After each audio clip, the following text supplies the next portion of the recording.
Morning to you on BBC Essex and BBC Radio Solent and BBC Sport Online via the app. Welcome to a sunny Chelmsford, not quite as hot as the last time I was here, which is on, I think it was Tuesday. It was really baking hot, but today is just a very pleasant, I think we'll categorise it as late summer rather than early autumn. Beautiful day, and we have the Southern Vipers visiting the Sunrisers. The game about to get underway in the Rachel Hayhoe Flint Trophy. The news is that the Sunrisers have won the toss and are bowling. I'm Nick Ledhill, and Alex Smith from BBC Radio Solent is here. We're hoping also to be joined by one or two of the players and coaching staff as well. Morning, Alex. Morning, Nick. How's it going? Yeah, not too bad. And so the Vipers, who had sort of mixed fortunes in the Charlotte Edwards, I suppose they're pretty much on course to qualify if they can win this game.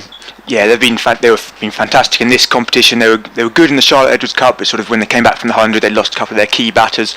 Got to the semi-final of that, but lost out to Northern Diamonds. So they have got 19 points from 5 games. This is the 6th of a 7-game group, and the Sunrisers, who did win earlier in the Charlotte Edwards Trophy, well, they haven't got off the mark in this competition, so they've got a couple more opportunities with which to try and do so. So let's see if they can actually make an impact here, having won the toss and chosen to bowl. So we've got Adams and McLaughlin, Georgia Adams and Ellen McLaughlin for the Vipers at the crease, and we've got Kopak coming into bowl with a slip and a shortish cover and 5 saving 1. That's played up into the offside, up towards mid-off, and there's no run. It's partly cloudy, this sort of wispy high cloud, blue sky, top temperatures round about 20-21 degrees on the forecast that I've seen. But really it's a perfect day. There are a few spectators in the members area in the Tom Pearce stand, but I suspect that one or two Essex supporters, of course, will have gone to the Oval today for the start of that championship match. Kopak bowls, and this is driven up towards mid-off, and Adams just getting right behind that, playing it comfortably up to mid-off, and there's no run. So Adams and McLaughlin at the crease, and the Sunrisers looking for an early breakthrough, Alex. Yeah, do you want me to run through the two teams while we... Absolutely, we'll do that after this ball. Because there are one or two interesting changes, obviously with international calls as well. There's Kopak bowls, and it's just played off the back foot up into the onside this time, up to mid-wicket, and there's no run. Yeah, Sunrisers are unchanged from their defeat on 2 days ago. Cordelia Griffiths, who scored runs there, got 50, her first 50 in this format. Grace Scrivens, Lissy McLeod, Fran Wilson, Noam Tani, Kelly Castle, Joe Gardner, Maya Rogers, Sonali Patel, Emily Thorpe, and bowling at the moment, Katie Kopak. And is Kopak bowling, and that's just played down into the pad and just rolls into the offside, and there's no run. So after these openers, Maya Boucher, Georgia Elwis, Gabby Lewis, Paige Schofield, Emily Windsor, Tara Norris, Carla Rudd, who was up here summarising with us when I was last here doing one of the Sunrisers games, Lauren Bell and Charlotte Taylor, and Carla Rudd actually has been sort of batting in the middle order in one or two of the recent games, but she's back at a more familiar number 9 today. Kopak bowls, and that's played just through the gap, just in front of a square leg umpire, and that'll be the first run. I think of a second, it's not there, picked up a deep square leg, throw comes in, and we have a run on the board in this opening over. Yes, obviously Carla dropping back down the order. Gabby Lewis has been signed. She's played the other day up at Thunder for her debut, the Ireland International. She played for Southern Brave as a replacement for Smriti Mantana in the 100 as well. And the return of Maya Boucher, who made her England debut in the T20 series against New Zealand recently. Did very well. So slip, so shortish cover, 2 quite close to each other on the offside. Saving 1, it's just run up into the offside, and there's no run there as the over is ended. And McLaughlin just seeing that last ball off. Good tight first over, offering not too much to the batsman. There was one ball straying onto the pads, which resulted in a single, but otherwise all pretty good. 1 for no wicket, and the Vipers are underway after being put in. Yeah, that's what you get from Katie Kopak. Very, very tight bowler. Doesn't stray too often from there. Not the quickest in the women's game, but accuracy really helps there. Interesting not to see Maddie Villiers here. Obviously, she is part of the Sunrisers squad. Not been selected for the ODIs against New Zealand, while Maya Bouchier has been released after the T20 series. Maddie's not playing this week, so we'll try and find out if there's any reason for that. From the Hayes Close end, we're going to see Sonali Patel, I think. Yes, Sonali Patel is going to come on. He's going to bowl at Georgia Adams. Here she comes. That's a short pitch ball, pulled away. There's a fielder out there on the deep square leg boundary. It's just one run. Yeah, Georgia Adams might feel she missed out there because obviously what the shorter boundaries for the women's game, which you only had to hit that in front of square, and it would have been a boundary. Just found the one fielder there. Yeah, Georgia Adams, the top scorer in last year's tournament, scored 500 runs as Vipers won the inaugural Rachel Hayhoe-Flint Trophy. Here's Sonali Patel again, straight, and that's just flicked into leg side, and that'll be another single out to Grace Scrivens out on that deep square boundary, but hit less powerfully. She was excellent here. This was the opening game of the Rachel Hayhoe-Flint Trophy last year, the inaugural game for both of these teams, which Southern Vipers won comfortably, and Georgia Adams really set the tone for her season. She and Danny Wyatt both scored 50s and showed the quality both of them have, just timing the ball so well, especially on the offside that day. So Patel again, right arm over the wicket, and that's again straight and just flicked but behind square this time. They should get two, as Grace Scrivens had to scamper around the outfield there to get there. Oh, she's certainly in the action, Grace Scrivens. She's had to deal with all three deliveries in the over, I think. Interesting decision to field first. Obviously the white ball does less at 10:30, but it's two new balls as well from both ends in this format. So it's quite a green pitch as Patel comes in hoping to get a bit out of it, and that's straight, and George Adams just bunts it into the leg side. Obviously the other thing with the first 10 overs power play, as with the men's game, two fielders outside the fielding ring, which, as we said, we've got Grace Scrivens out at deep square leg at the moment, and they've got a third who's just underneath the stand, so I can't quite see who it is at the moment. Probably Katie Kolpak, she's bowling at the moment, who's Sonali Patel from the other end there. That's straight and defended by Georgia Adams. Yeah, Georgia Adams got 88 not out at Hove. Recent that was a T20 game, so that's her last real bit of form. Of course, involved in the 100 as well. That's down leg side by Sonali Patel. That's a wide ball. So that's something to keep an eye on as well. The wide balls here. That Sunrisers, especially early on in this competition, before the break for the 100 and the Charlotte Edwards Cups, did have a bit of a problem with extras. I think in the first game here there was 40, 50, 60 odd extra balls they bowled. But they had tightened it up. Definitely in the Charlotte Edwards Cup you could see an improvement in the accuracy of the bowling, and bowled the counts the other day they were good. That's just played up to mid-off, full face to bat by George Adams. Yeah, I mean the recent story certainly for the Sunrisers has been of improved performances without getting over the line, hasn't it? I think it's fair to say. There have been some pretty close matches, the Charlotte Edwards Cup and the Rachel Hayhoe-Flint Trophy. They'd like to get off the mark in this competition, but certainly it's been an improvement on last units, and they certainly, I think, will feel much more as though they're competing on an even keel with some of the other sides this year compared to last. Yeah, especially in the T20s. You looked at the T20s and thought that was going to be their format over the 50 overs with people like Datani and Cordelia Griffiths who can hit the ball very hard. So Kolpak from the River End bowls an absolute beauty, which pitches and leaves the right-handed McCocken, and it's a lovely delivery. It almost got an edge that, played at it, beautiful piece of bowling. Yeah, that was just pitched just on about off stump and just moved away with the bat. That's what you can get with the new ball, and say with a little bit of grass on this wicket, a bit of seam movement, and that sort of just suggests that you should be able to get a little bit here and there. Here comes Kolpak again, bowls. That's a wide outside the leg stump. Ella McCochen, Southampton born, and has also played for Sussex Women and part of the Southern Vipers set up as well. And she's 18, not a bad weekend for 18-year-old female sports. Yes, very impressive last night. Might be a good sign for her today. Here's Kolpak.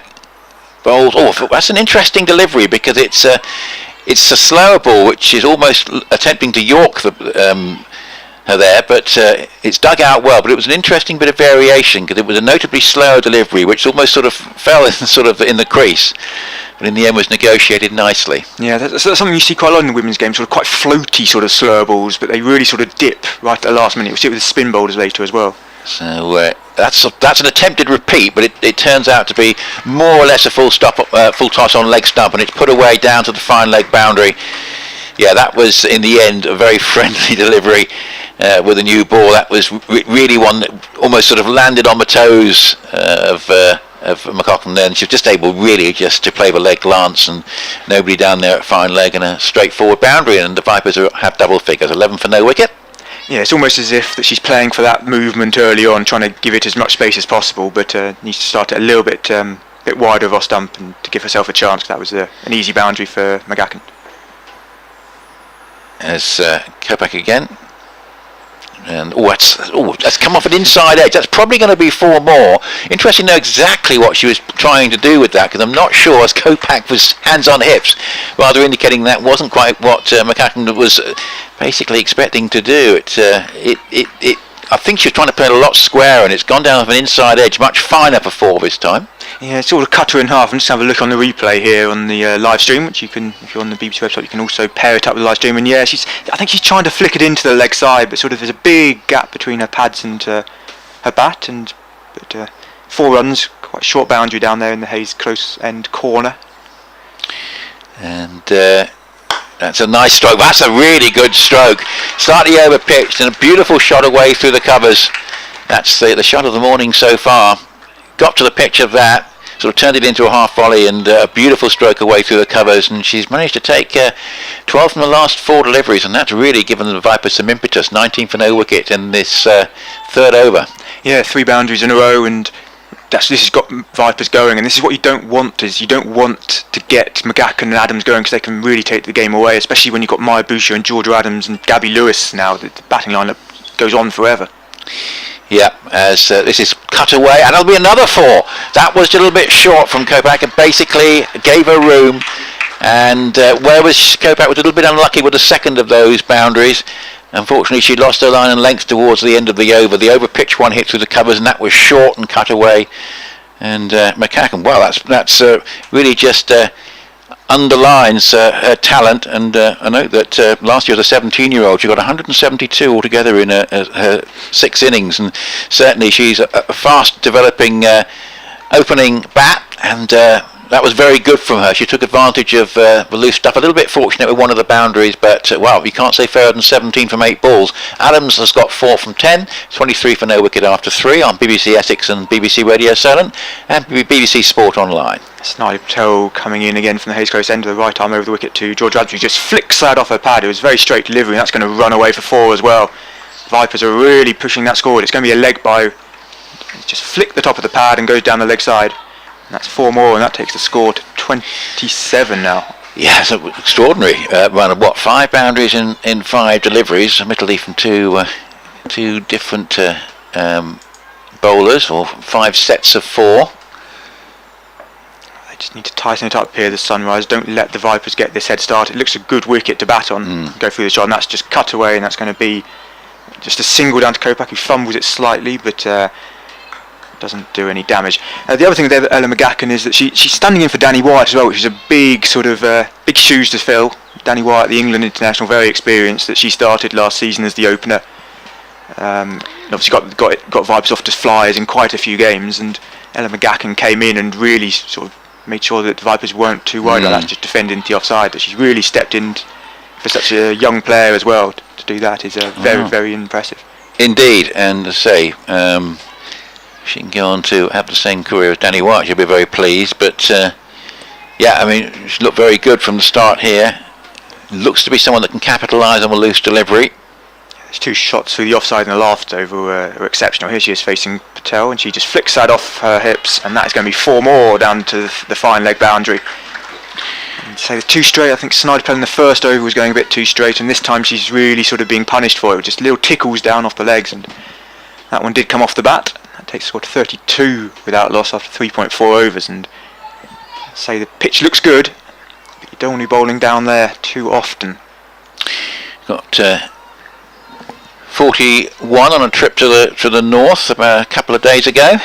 There's a squeaky bum time there that I think they're chasing. Yes, that was a very tight, really important innings. Yeah, that's flicked off her legs, and that could go to the boundary. That's going to take some chasing for Grace Griffin, who gets across and does a little roll nicely, so it keeps it down to 2 runs there, and McGacken moves to 22 off just 11 deliveries. 23 off 11 deliveries. Yes, I mean her recent scoring has been something quite remarkable. She's had 1 dot ball, but she's basically gone 4-4-4-4.42. That's wide outside the off stump, and it's given a wide by the umpire on the far side from us. The 2 umpires today, just to keep you up to date there, is Sarah Bartlett and Sophie McClellan. That's on Sophie McClellan over at South East Stars the other day. Umpired very well with Neil Mallander. A year ago tomorrow, Georgia Adams got 154 not out. That's mid-September's a good time for her. Yeah, one of the best innings. That's up in the air and that's out. McGacken's scoring is ended as she drives on the up to cover. It's Cordelia Griffiths who does the catch, really simple catch at cover, and McGacken 1 shot too many. That was a good ball, slightly fuller, slightly straighter from Snarly Patel, and just didn't get over it and just pops up into the covers. And it's 35 for 1 at the end of the 4th over. She'd be a little bit annoyed, I suspect, with herself, because must have felt that everything was looking good. We just talked about the sheer number of runs she's scored off her last 7 deliveries, and just picked the wrong ball to attack. And if ever there was a much needed early wicket for the Sunrisers, well, that's it, because they were looking in a spot of bother against those 2, to put it mildly. Comfortable catch for Cordelia Griffiths, took it nicely, and we have to say they've been scoring at T20 pace, 35 inside 4 overs, so a very much needed wicket. And you do feel, as you've just said, Alex, that this looks a pretty good pitch. I don't think there's a lot of gain in choosing to field first on a reasonably sort of sunny morning when it's been dry for most of the last week or so. So a little bit of a gamble, and of course the white ball does less anyway. So they're going to have to keep taking regular wickets. At the end of the 4th over, Maya Boucher, you might have heard as she came to crease a couple of shouts of Bouche in sort of this tone of sort of a Joe Root as he approaches the wicket. Absolutely, as that's a hit away in the air, and it's going to be parried, and a good stop actually at cover. Joe Gardner there, very good fielding. Well, that was very well done, because it looked for all the world as though that was likely to be a boundary.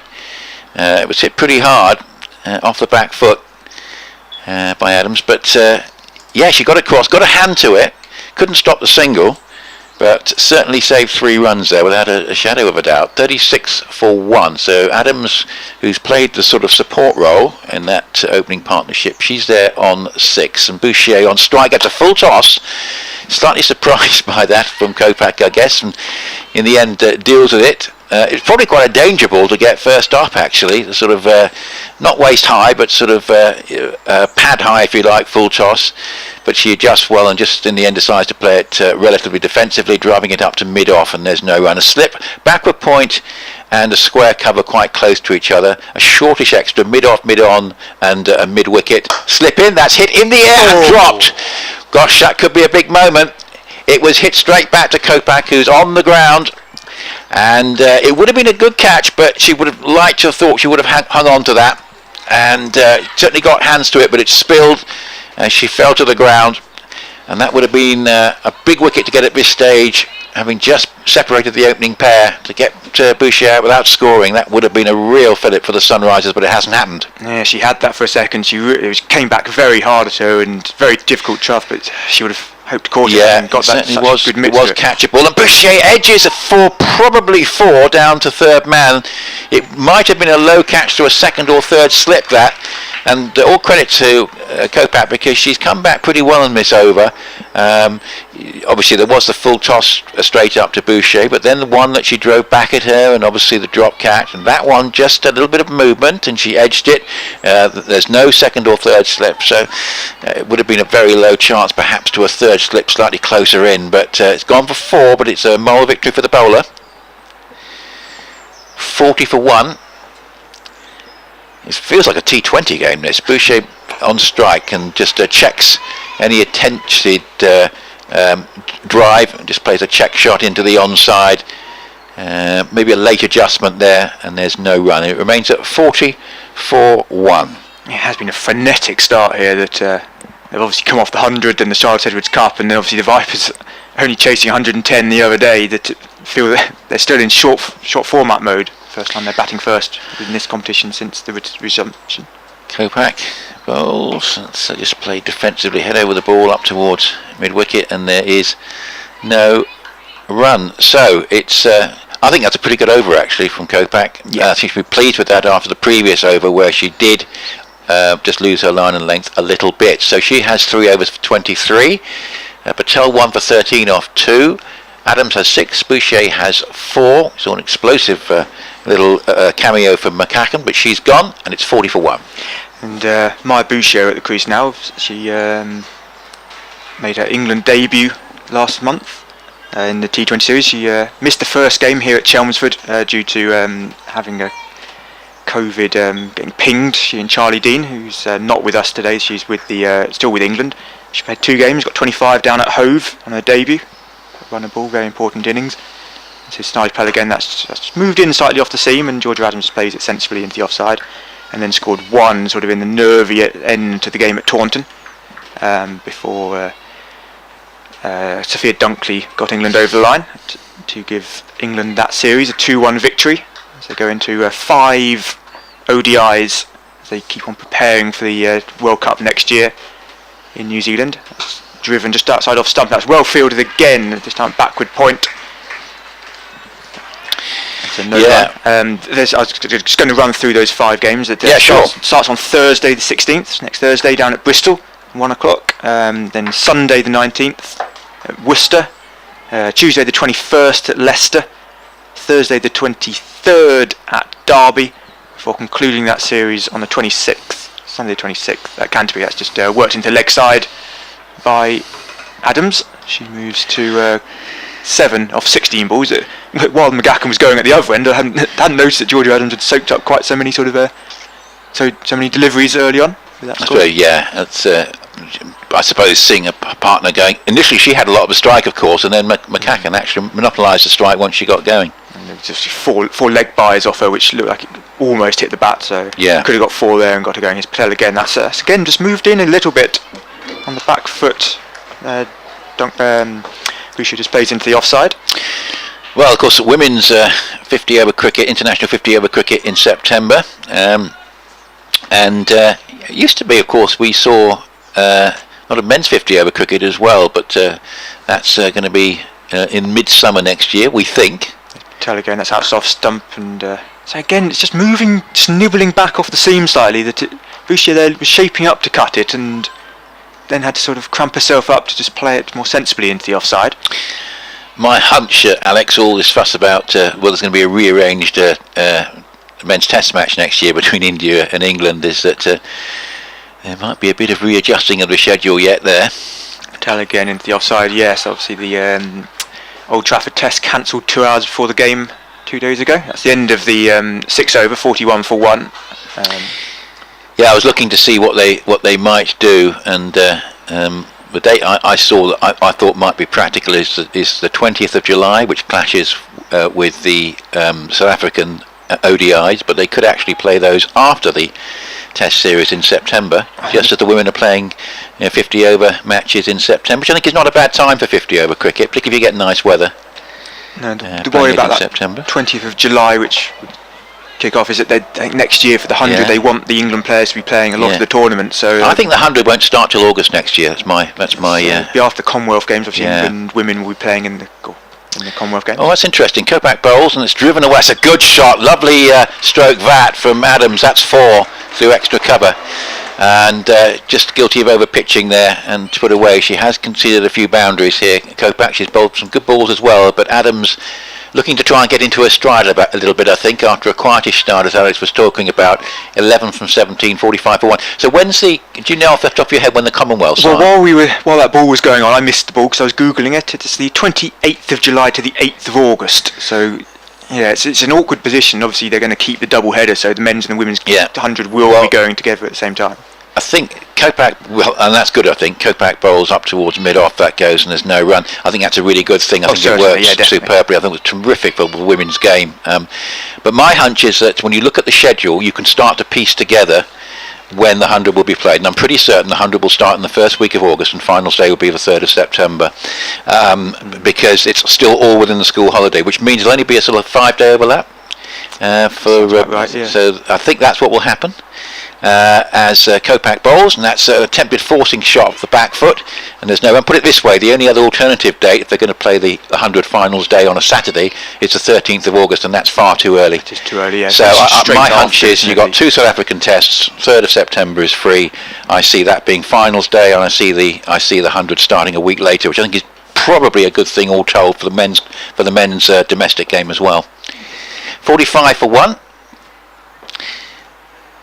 But what a great sort of success that was, certainly for the women's game, as this play with an angled bat up into the covers, and there's no run. I mean, I think it was good for the in terms of overall for the men's game as well. But you can put some qualifications in there about the effect on domestic cricket as well. But for the women's game, I think much more 100%. It was fantastic, and of course they benefited from the double headers, I think. I'm going to ask you something about what might happen next year, as this is Kopak bowling, and it's a loose shot, and attempted forcing shot from Adams, kept a bit low out if anything, and played and missed outside the off stump. 45 for 1, the Vipers. They've just been reined in a little bit after the loss of McCacken, who was in explosive form, the 18-year-old, as if she was motivated by Emma and her performance at Flushing Meadow last night, a similar age, as this is played up into the onside, and there's no run. But Kopak after that, over pitch ball again, has come back well with another pretty good over there, I think. 4 overs for 27. In fact, that was the only scoring shot off the over, I think. Adams 11 from 22, Boucher has got 4 from 8. And the Vipers 45-1, just being slightly reined in. We've had 7 overs after they were put into bat. I'll just give a little update to the BBC Solent listeners. You can listen to the game against Nottinghamshire on the BBC website, and catch the stream on the Hampshire website. They are batting first in their crucial Division 1 game down at the Ageas Bowl. They're currently 9 without loss after 6 overs. I believe Carl Abbott is back in the side. No, he's not, as that is just defended into the offside. So Carl Abbott was in the squad last night but has not made the side. Mohammed Abbas is back, continues after his injury. Yeah, that's a shame for Carl Abbott. He would have been interesting to see. I suppose that would have had to have obviously left somebody out to accommodate him with Abbas available as well. You can have 2 overseas this season, can't you? So offside, and that's just a full block down the ground. Essex playing at the Kia Oval today against Surrey. They're currently 14 without loss. Won the toss and elected to bat. Yeah, and Aaron Nijar is playing, which I'm pleased about. Yeah, he was excellent in the white ball format this summer, isn't he? The side is pretty much as I think most people would have thought with him playing, because Josh Rymel misses out. Looks like he's missed out on this occasion. Patel again outside off stump, and that's cut and worked away. That's a lovely shot from Maya Boucher. She pierced the gap between cover and extra cover and gets 4 through the offside, and that could get her going. She now moves to 8. Vipers 49 for 1. Really attack this power play. Obviously, Ryan Tenderscarton not playing today. He announced his retirement last night from professional sport at the end of the year. No great surprise. It would be nice to see him play next week, but had a fantastic, stellar, almost 2-decade career with Essex. He's still got the T20 World Cup. Yes, of course, which is great, isn't it? That's fantastic. Great way to end his career, the Dutch international. Patel again, and Boucher tries to cut that, and it's bobbles to backward point. Yes, he could end his career by putting England out of the World T20 at some point. Can't remember if they're in the same the draws and everything for they're that. They're not yet, because there's the qualifying, isn't there? Oh, yes. They're playing in Oman. That would be some way to go out. Of course, one other thing we should mention about Essex is Dan Lawrence is playing, so they've had to make Michael Peppers had to make way there as well. Patel again, that's very wide outside of stump, and we'll get a wide ball.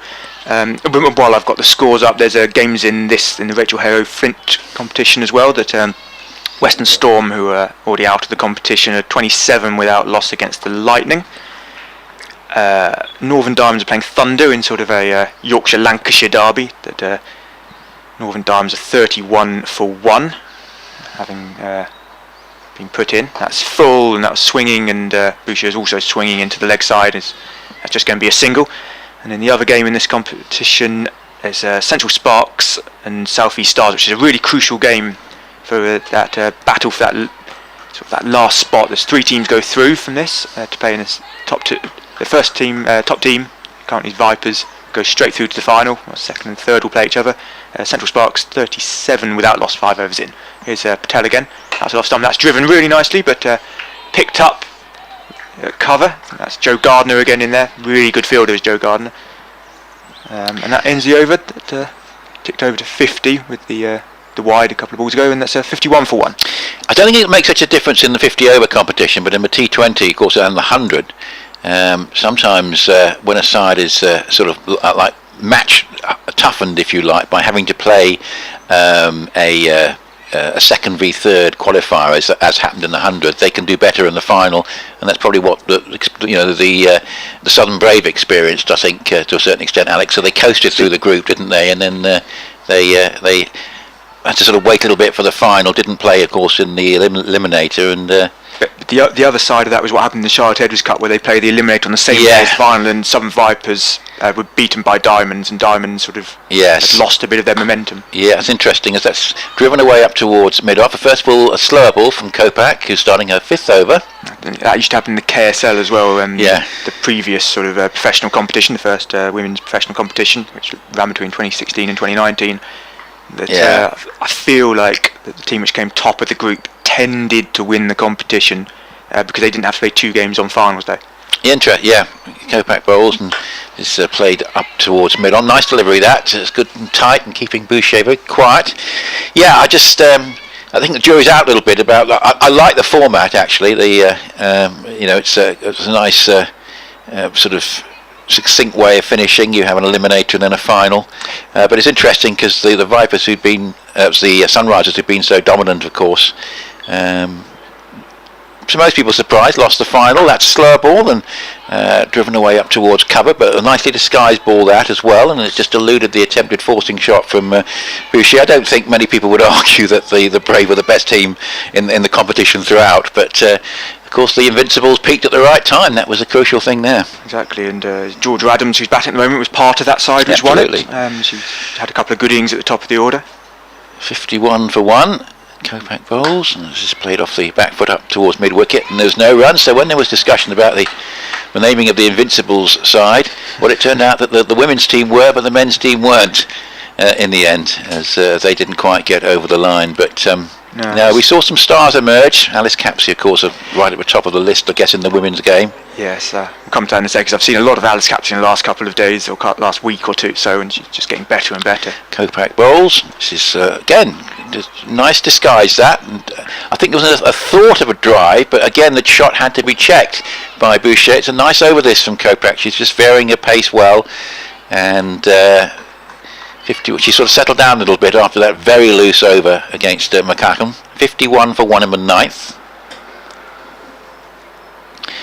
And here's the next delivery, which is driven but without timing. A slightly sliced drive up towards cover point, and there is no run. So it's warm. It's certainly haven't got the heat that we had on Tuesday in the championship match here. Certainly started to warm up on the Monday, and Tuesday was a very, very warm day indeed. But it's going to be a very pleasant day for the spectators that are here, and most of them, just looking around, appear to be just down away to our right at the top of the Tom Pearce stand. 51-1. Yeah, it was the first maiden of the game there from Katie Kopak. Very good tight over. She's really improved since that over, which a couple of boundaries down the leg side, wasn't there? So she really improved. I think there's going to be a change of bowling here for the last over of the power play. It's going to be number 29, who's Grace Scrivens. We're going to see spin for the first time today. She's another one. We mentioned Alice Capsey. At the beginning of the season, sort of we're looking at sort of Capsey and Grace Scrivens as the two really, really strong young players. She had a good sort of early season with County and with the England Academy. She was opening the batting, scored some really good quick runs, but didn't quite shine in the early part of the season. Neither did Capsey, if we're being honest. That her early season Rachel Hayo-Flint form sort of betrayed her summer a little bit. And here is Grace Scrivens with her right arm off spin, just played into the offside. Both of those are the two to look out for, and Capsey's got to go in the 100 with the Oval Invincibles, while Grace Scrivens only got sort of 2 games for London Spirit. Both very, very talented players. This is Scrivens again, back of a length, cut powerfully straight at Joe Gardner at cover. Capsey this week, a week today in the final, week last week in the final of the Charlotte Edwards Cup, got 40 of 24 balls, 25 balls, something like that, and was outstanding. Played a flick off her legs first ball, which was very gutsy. That's played straight to extra cover by Georgia Adams.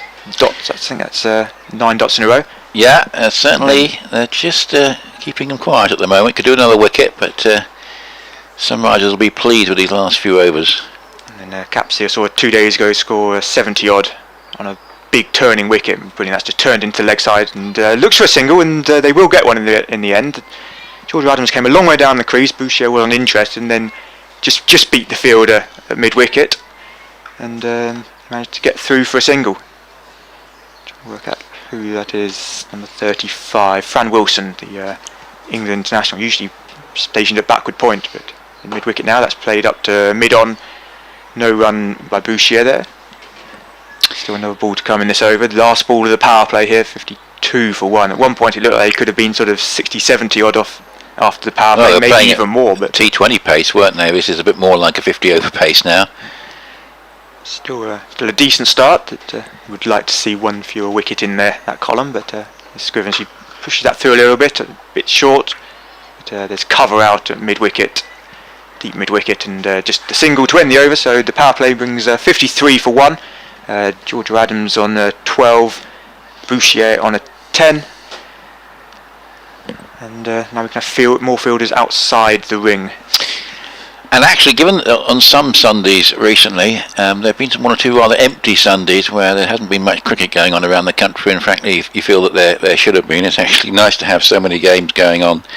Obviously, both men's and women's games going on today, and in fine weather as well. So that's a bit of a bonus, I have to say. Yeah. Well, when I was looking at the scores earlier, I had to scroll up and down on the ECB website. That all the results, all the scores are on there, and not necessarily in any sort of logical. No, you've got the ICC Women's T20 sort of sandwiched between on Quick Info between the men's and the women's domestic games here. So yes, we might end up reading those out probably by mistake. Kopak will continue from the river end and bowls a full length delivery, which is driven through mid on for 4. Oh, that's lovely. That was a misfield. It might have been an awkward bounce, but it looked like there was going to be stopped, but it was a nice stroke by Boucher, which he probably wasn't expecting for. It's just gone through mid-on for a boundary, and that releases the little bit of pressure that had built up. 57 for 1. Yeah. Now you've got me looking at the ICC World Cup African regional qualifiers, and very one-sided game between Rwanda and Eswari this morning. Rwanda knocking up 204 and bowling out Eswari for 19.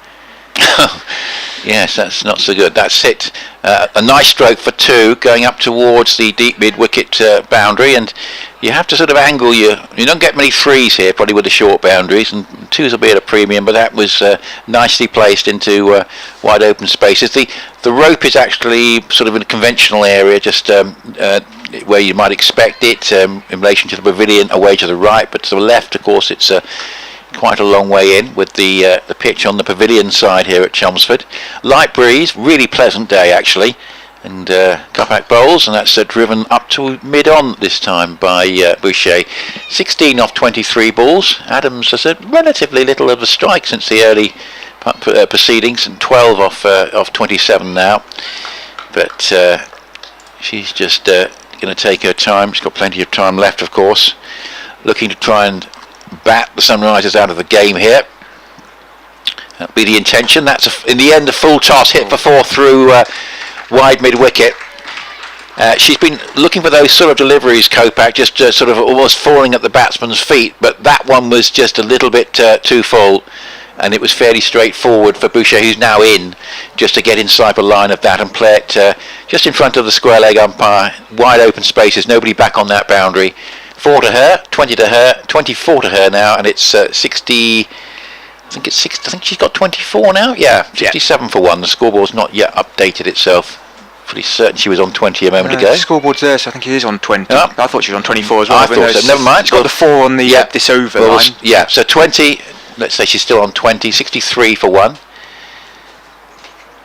If so, it updated itself unusually quickly. That's driven away up towards mid-on this time, and there's no run. But again, that was a good drive, and Boucher certainly playing the strokes through the onside very impressively. I think it's Paul Parkinson scoring today from Essex. So. It was caught me out there. 20 to Boucher, 12 to Adams. An explosive little cameo at the start from Ella McCutcheon, who would be probably annoyed with herself for getting out, as that's almost played onto the stumps there by Boucher. Again, a slower ball. She was going through with a stroke into the offside. It's a bit indeterminate, and I think it's come off an under edge and just gone past the off stump. So mixed fortunes for Kopak in that over. And at the end of it, we have Adams 12 and Boucher 20, and the Vipers are 63 for 1, and we've had 11 overs completed. And over at the Oval, Nick Brown has just gone to Clark for 13, so that's Jordan Clark, and Essex are 29 for 1 in the 10th over with Alistair Cook on 12. Spent Thursday doing quite a bit of research for this game on sort of the Sunrisers players, so I wasn't quite as haven't seen quite as much as over the years. And Kate Kopak is very, very interesting. Can you guess the country she's played international cricket for? Without looking it up, no. I mean, I'm not sure you would guess. No, I have 10 guesses and not get it. Yes. I'll give you 3 guesses. There's Grace Scrivenson again. That's played straight back at her, and thinking about a single. It parried back off to mid-on. I have to look at where she's born actually, because that it's not to do with. She was playing as a guest player. Right. So would it be in a sort of Western Hemisphere? No. Or European? It is. I guess it is the Western Hemisphere, yes, but not European. So Grace Scrivens spins the ball in her hands as she's ready to bowl. Back of her length, and Georgia Adams, that's her area. She likes the leg side, but there's a fielder out there at deep mid-wicket now that the field can be spread a little bit, and a couple of extra fielders out. It was the 2018 South American Women's Cricket Championship she was playing in. Right, so that gives us the choice of about 12. you got a handful of nations there, which not sure if it's going to help too much, but a little bit. And that's straight in a full toss, and that's played up through mid-wicket, and that is a lovely, lovely shot from Maya Boucher. She's really strong. Whenever you give her a bit too much flight and a bit too straight, and she played that all along the floor, dissecting the fielder at mid-on, and deep mid-wicket was never going to get round to it. Lovely, lovely shot from Maya Boucher. Yeah, that was a nice shot. Well, I'll go Chile and Argentina as 2 of them. No, she got 4 for 8 against Chile in 3.4 overs. Bowled very well there. That's defended by Maya Boucher. Can't be Brazil. It's not Brazil. She took 3 for 1 in 1 over against Brazil. Oh well, so we got the opponents, but not the the side she played for. They actually picked the first and second team in the group. Brazil played quite good international cricket. Really, that's a very rogue ball from Grace Scrivens that she's got away with. She tried to bowl a bouncer. She's an off spinner. Tried to bowl a bouncer and just sat up, and Maya Boucher was just almost sort of clothed it into the leg side and just get a single for it. I'll say Paddington to you. All right, so it's Peru then. She played for Peru in 2018. I'll say 2 half centuries and those 2 really impressive bowling performances. Don't know if her family. She's from Cheshire, like Berkshire. So that's straight and played down the ground. And, no runs, Grace runs as well. Family run an alpaca farm out in Wales. It's a very interesting character there. That I quite enjoyed that. That's the end of the over. That's the end of the 12th over. 69 for 1. Adams on 13. Maya Boucher 25 off 30. And just as Essex have lost a wicket, so have Hampshire, who chose to bat at the Aegeus, and Joe Weatherly has gone to Brett Hutton for 11.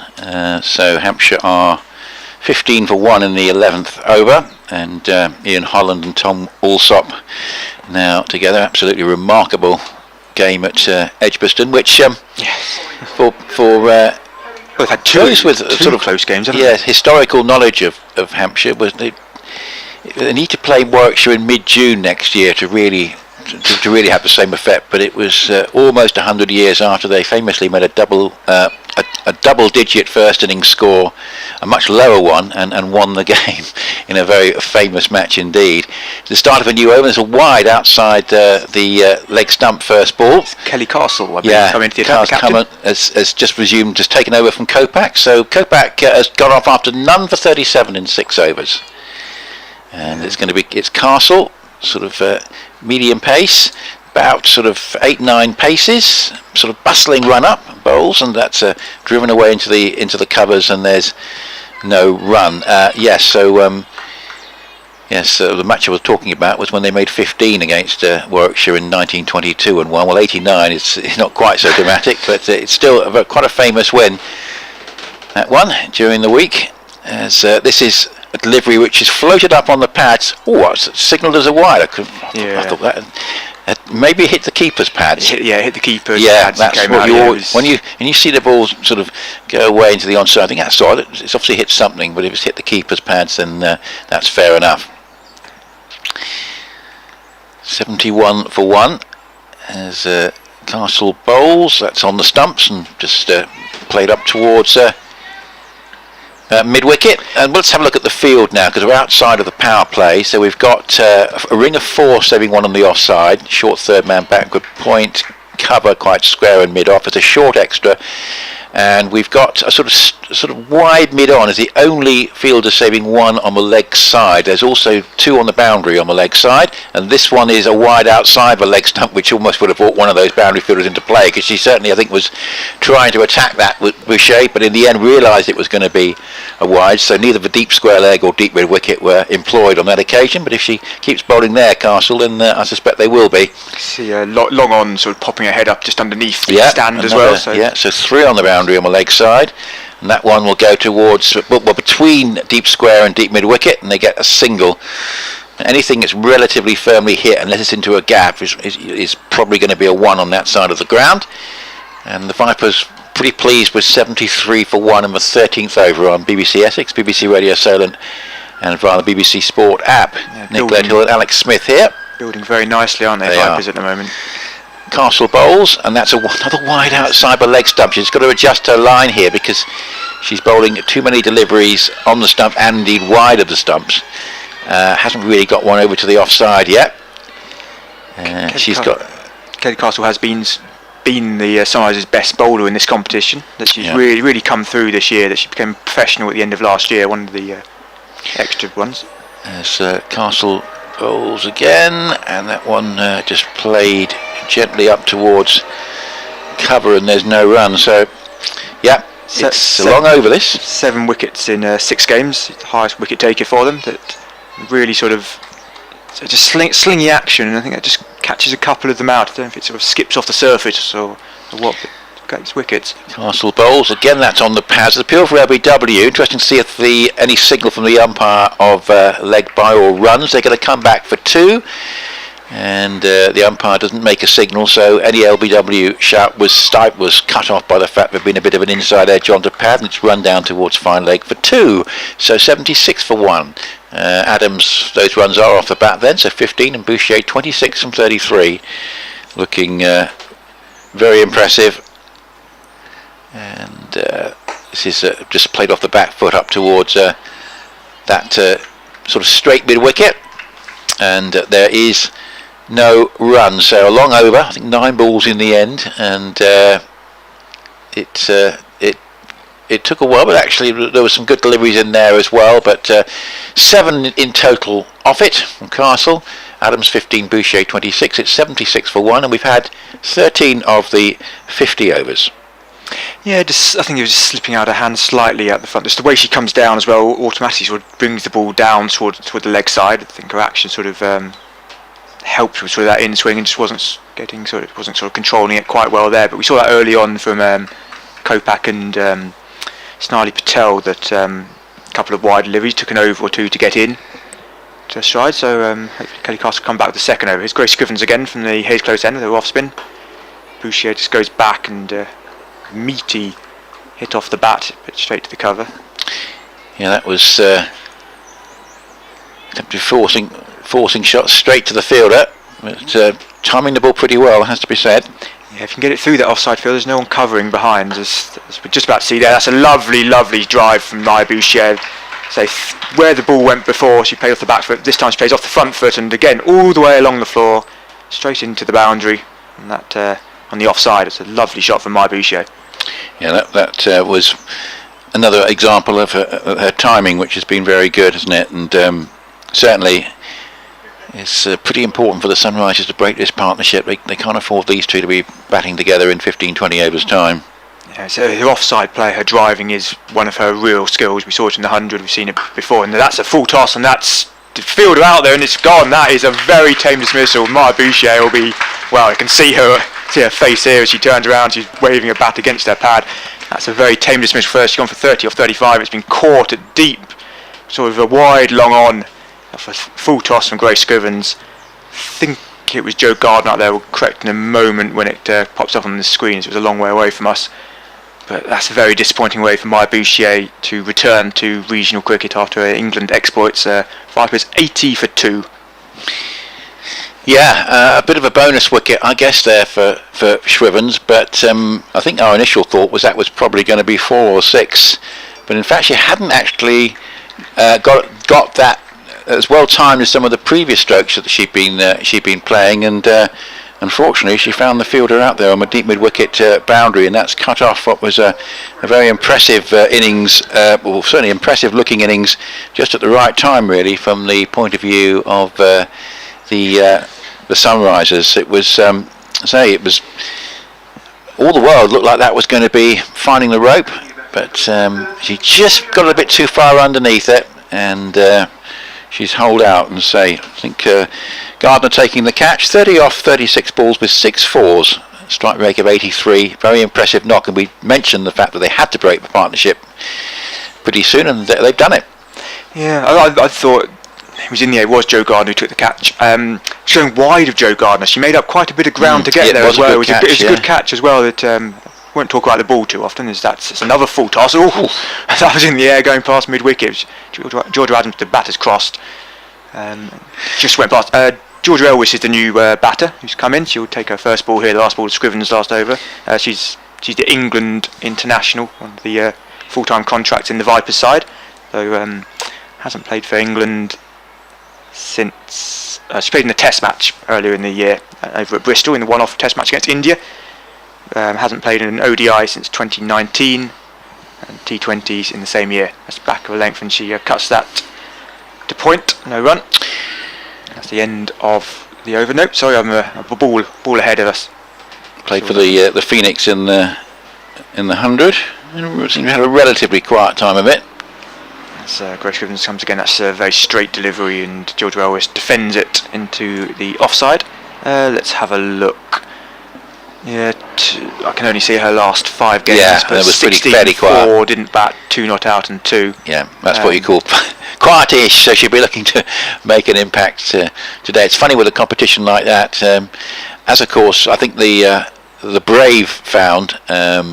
The fact that their lower order was barely called upon until they suddenly had to sort of come up with the goods in the final, and the top order have been so dominant, and that can sometimes be a problem if you've got a very dominant top order in the short format, and suddenly it's your day to shine, and you haven't had much time at the crease. But the other thing with Georgia Elwis, you'd probably say in sort of the T20 format, probably nowadays stronger as a bowler. She bowls a couple of tight spells in the 100. Batting wise, she's probably stronger in these longer formats. That she's not a big power hitter, but she can find gaps and runs hard really well. That I think she got a 50 earlier on in this competition for the Vipers. So we got a change of bowler, and this is I think it's Thorpe who's come on. Yeah, so that surprised me actually. Castle just coming off after the wides, and so the first ball of spin is just driven up into the covers, and there is no run. So certainly mixing the bowlers around. As this one played off the back foot, and it goes for a single into the sweeper in front of the empty public seats, white bucket seats away to our left here at Chelmsford today on a warm but not hot day, but very pleasant light breeze. Emily Thorpe bowled very well in the T20 game over at Northampton, the tied game against Thunder. She got 2 for 17 and looked really, really impressive that day. I'm looking forward to seeing her bowl again today. So she goes, she tosses that right up. It's a wide outside the off stump. And that was interesting. She was obviously trying to get a little bit of drift there, but unfortunately she's tossed that up far too much and far too wide. And in the end, it's a wide that's debited against her. This is a similar delivery, but it's much closer to off stump and played on the bounce off the back foot by Georgia Elwes, who's yet to get off the mark. Goes up to backward point, and there is no run. So Emily Thorpe with, again, this sort of just throwing the ball right up, and this is just played off the back foot for a single up to deep cover, and that will get Georgia Elwes underway. So she's notice she got a few wickets. Some of the one day games she's been playing during the summer. Just having a look at her list, and that's, as you mentioned, so that was just played defensively up into the covers and no run. She's certainly got interesting action, so it gives the ball a lot of loop, and so does so again. It's arguably a slightly flatter one, again just played off the back foot this time by Adams, who's on strike, and there's a slight misfield at deep cover, but they don't think of the second run. I think that might have been a googly that came. I think it came out the hand different. It comes out the top of the hand, her leggies. That was interesting. She's really giving it. I say, it's very interesting to watch. She's giving it a lot of air. That one, let's say, going for the googly, but spotted and got away for a single. I think the keeper Maya Rogers spotted as well. I think she just went back and sort of said, almost asked her. That was the googly, wasn't it? I thought it was.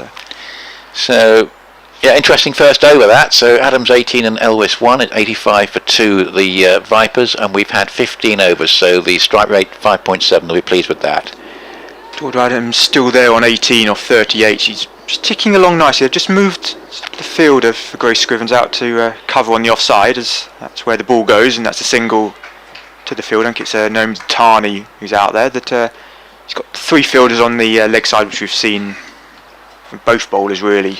So on that you had long on, deep mid wicket and deep square. Lissy McLeod's now coming into the ring, as is long on into mid on. The cover fields come up into the ring for that's turned, but not given there from Grace Scrivens. It's turned, that one. It's coming into Georgia Elwes, the right-handed batter, and she's got to cross her stumps, maybe just outside the line. Probably almost certainly outside the line. Probably a little bit of bounce as well. Here's Grace Scrivens again, tosses that up straight, and almost a Yorker ball played into the offside, where Cordelia Griffiths does the very simple piece of fielding. Yeah, it was a nice delivery, wasn't it? And penultimate one.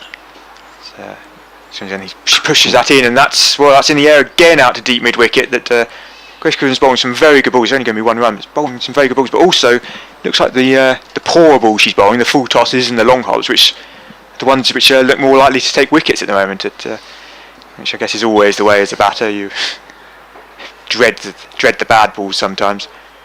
That's straight and defended by Georgia Adams. Plenty of bowling for the Sunrisers to choose from. We've seen Grace Scrivens, Katie Kolpak, Snarly Patel, Kelly Castle and Emily Thorpe so far. But that's just outside stump and cut away for another single. Tani out there covering on that field. We've got Lissy McLeod, Joe Gardner, Naomi Tani can all bowl as well. So they've got plenty to choose from. So that's the end of the 16th over, 88 for 2. You're listening to myself, Alex Smith, and Nick Gledhill on BBC Essex, BBC Solent, BBC app, and on the live stream, which I think you can watch through the Essex website. Yep, and to say, a lot of cricket going on around the country today, which is good. The fact that obviously it's Sunday and the weather is pretty reasonable. Of course, there's no test match as well going on, so it means hopefully that there's good attendances around the country today. So here's the start of a new Thorpe over. Again, she floats that right up. And it's just played for a single by Adams, way into the onside. So, yeah, 89 for 2. Takes Adams to 21 from 42. Relatively sedate progress, but she's looking to sort of play the anchor role here. And Georgia Elwes is now on strike. We've still got the shortish extra, and we've got 6 others saving 1, and off the back foot this goes to straightish or a wideish cover, and there's no run. So it was a year ago today since Georgia Adams' 154. Did you mention that earlier? Yeah. It was against the Storm, which was one of the most extraordinary innings I've seen. She pulled up a cramp halfway through. And this one again floated right up, and pretty cautiously by Georgia Elbis, who just props forward and plays up towards a shortish mid-wicket. Got a mid-on, a short fine leg, a backward point. Now the cover has gone out to be a sweeper, so we've got a straightish short extra and a mid-off, and that's just played into the gap that's resulted by that fielder going back into a deep. Very good cricket that from Elvis, because the gap was created by the cover point going back to the boundary, so she hit it into the gap that was created and got herself a single, and as good cricket, goes to 390 for 2. Yeah, good running as well there, just got between the wickets very quickly. This is just played off the back foot up towards back to the bowler, and there's no run. And certainly we got games going on around the country. I see at Worcester, Central Sparks are going well, 86 for 1 in just the 15th over in that one. That's hit away down the ground, goes up towards long on for a single. Who's going well there? Yeah, I think they've just lost a wicket actually. Eve Jones just lost a wicket. Very good form. They've made a good start, and they've certainly been a side that has really been getting them some good results this year, and starting to sort of obviously challenge more and more for higher honours. Yep. So Central Sparks playing in that one at New Road. That's the Southeastern Stars, 91 for 2, Adams 22 and Elwes 3, and we've had 17 overs. And Southeast Stars, seen quite a lot of them recently, and they since the 100 they've really sort of started powering out the one Charlotte Edwards Cup. That's cut away to the fielder Tani on the cover boundary. Yeah, Eve Jones made a run of ball 39 with a 6 and 6 fours in that one. Marie Kelly's going quite nicely there as well. She was a former Viper in the KSL era as well. Marie Kelly, good batter. Scored a very quick fire century in the Charlotte Edwards Cup a couple of weeks ago as well. That's defended nicely into the offside. It's a bit more intent here, trying to get the quick singles as well. Quite like this from Georgia Elwes at the moment. What's happening in the other Rachel Hayhoe Flint games as Grace Givens comes in. That's played up to mid-on, no run. Yes, Northern Diamonds 68 for 2 at Chester Street against the Thunder. So Grace Givens pairs to bowl again. Skips in and just defended into the offside. No point in taking any risk at the moment, especially to a ball like that, which good quality ball. I guess Western Storm playing, who's left? Lightning. Yeah, I think they've lost wickets, Western Storm, in that one. It's a bit straighter and defended again by Georgia Elwes. It's a good over from Grace Givens. All these games are around about the 17 over mark, so everyone bowling their overs pretty rapidly in this opening hour. 54 for 3, the Western Storm, and a couple of wickets for Sophie Munro. Good bowler, Sophie Munro. That's hoiked into the leg side, and I'll get one there. Sophie Munro, she got hit around a little bit down at Beckenham 2 days ago on a pitch which was turning. She probably wasn't the right bowler for the time, but good quick bowler. Sophie Munro plays in the England Academy. 93 for 2 at the end of the 18th over. And she plays for the Lightning, who are on top in that one at the moment at Bristol against the Western Storm. I mean, actually, I mentioned Bristol. We just mentioned Bristol and Chester Street, ironically. And of course, if the 100 were to be expanded, those are the two venues where the 2 additional franchises would be based. I think there are very mixed views on what impact that would have on the county game if you took out another 2 squads. Obviously, from the men's point of view, would there be bigger names playing than this year? absolutely convinced, I have to be honest. Wonder what that impact would be on the women's game. Be interesting that, as that's played up into the offside. The first ball of the new over from Thorpe, just played into the offside. Do you think the women's game would sort of comfortably support two more franchises, Alex? I think so. We didn't see all the overseas, the best overseas in the world, that people like Meg Lanning and Perry couldn't come over. Elise Perry, yeah. That's driven away up towards mid-on. There's no run. Safely Divine had to pull out as well. We didn't see the very, very best of the women's game either. That's what's so sort of promising about the 100. We saw some very, very good cricketing. We saw the best domestic players, but internationally we didn't see the Australians, who are the best team in the world, comfortably. Yeah, more Australians would be good for next year. That's hit away in the air, but safe, and for 6 over mid-wicket.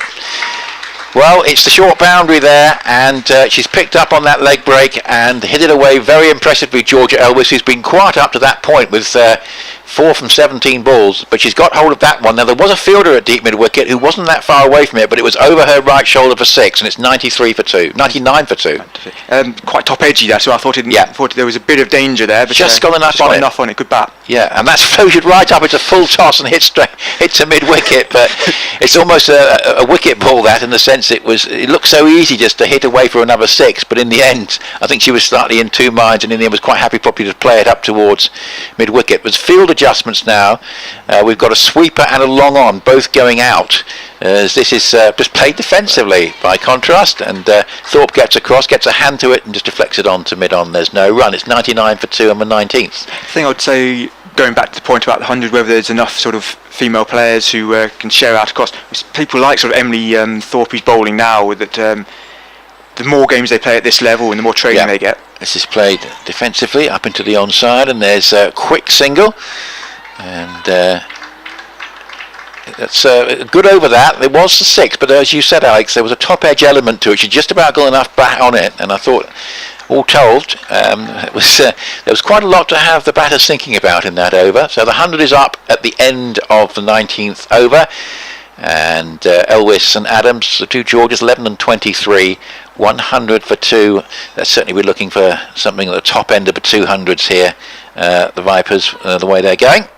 Quite like the way Grace Scriven's been bowling in the last couple of overs, really keeping it tight, and then it creates sort of Thorpe, who, I'm about to get stung by a wasp. As Scrivens comes in outside of stopping, that's in the air, just over the top of Cordelia Griffiths.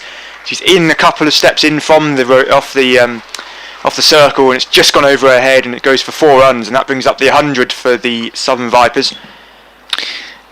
Sorry, element 4. This came up as 4. Element of risk, but again, it's get a feeling Elvis just starting to get into her stride after a quiet start. Yeah, you can see the intent with sort of the quick singles, but then she goes through the shots like that. That's a bit straighter, and the mid-wicket, who's in a couple of paces, comfortably feels that. There's Fran Wilson there, just on the edge of the. I'm guessing, is that the pitch we used last week for the men's game or county match, or is it the one they're protecting for next week as Griffin comes in again? That's an off stump, and that's sort of outside edgy drive all along the floor to point where Patel does the fielding. Well, it'll be interesting.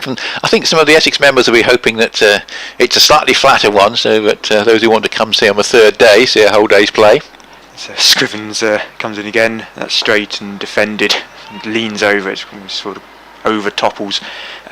Yes, although Essex two games in this divisional structure at Glamorgan and here against Gloucestershire, both winning by an innings. That they're it just shows their class.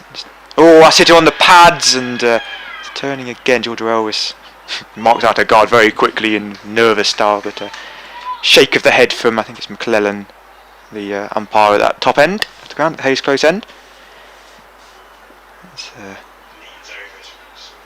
Just heard myself on the stream. That's just a cutaway for a single. Datani's on the cover point boundary, does the fielding. Georgia Elwis gets in, and that's the end of the 20th over. We're rushing through these overs with the spin. That's got 105 for 2. Georgia Elwis on 16 off 27, touching along quite nicely, and Georgia Adams 23 off 45. Is it because in the men's game it's 3.5 hours is still allowed for this, isn't it? They cut the lunch break down to half an hour. Is there a time limit in the women's game? Something I've not paid close attention to, Alex. I remember last year. I remember being in this room last year while me and Kevin were here for this fixture last year. Kevin James, who's down at the GS Bowl today.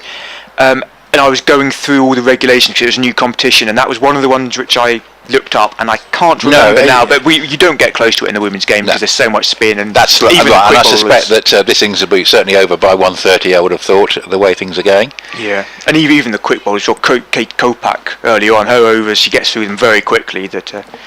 Well, Emily Thorpe has certainly been very interesting to watch with her leg breaks, and that one's hit off the back foot, and there's a slight misfield at cover point. She's been absolutely hammered on the knee. She's been hit on the knee. She fielded it off her knee, Jo Gardner, rather than off her hands. And she's now actually got to go back to the sweeper position with the change because obviously they've got a slightly different feel for Adams and Elvis at the moment.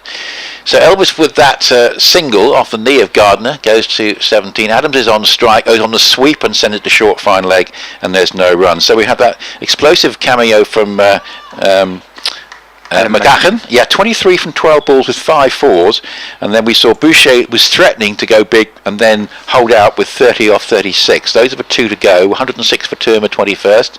Thorpe, it's a big full toss and hit away. That's a no ball, and it's gone up towards deep mid wicket for a single as well, signalled by the square leg umpire. I thought she controlled that shot really well. Obviously, having seen Boucher go in sort of similar fashion, it was slightly lower the full toss for Boucher, but wasn't quite sure. It was a full toss. It was on the hip. Just be careful with the fielder out there. Just play down. If you're going to get free hit, which Georgia Earl is going to face. I have mentioned this before. It's one of my favourite moments of the televised season, as this is driven away on the bounce up. Through mid-off, like an awkward bounce, probably just about going to be cut off before it hits the boundary, and they're going to come back for, I think, 3, and you're not going to get many 3s. With the short boundaries, but slight misfield at mid-off, might have been an awkward bounce, and in the end they've sped back for the 3rd run. I said 3s will be in short supply today, but there is a 3 for Elvis and 111 for 2. I'll give her a bit of mitigation there for Kelly Castle. It was hit hard, and it was slightly wide to her left as well. She had to make up a little bit of ground, didn't quite get herself in a good position, but she took the sting off it, which saved a run, so I think she'll be relatively happy with her work in the end. Got back and stopped the boundary. This is just hit away off the back foot, goes into the covers, and there's no run. So, I think the Vipers will be pretty pleased with this. They've lost the 2 wickets, but got plenty of power to get close to 300 from this position. 111 for 2 in the 21st over. As this is played off the back foot, goes out into the deepness. Jo Gardner, and it's the sweep and a single there. So 112 for 2, Adams 25 and Elvis on 20. And don't forget you can follow the 2 championship matches via BBC Radio Soul and BBC Essex today as well. This one I think deflects off the pad for possibly 2.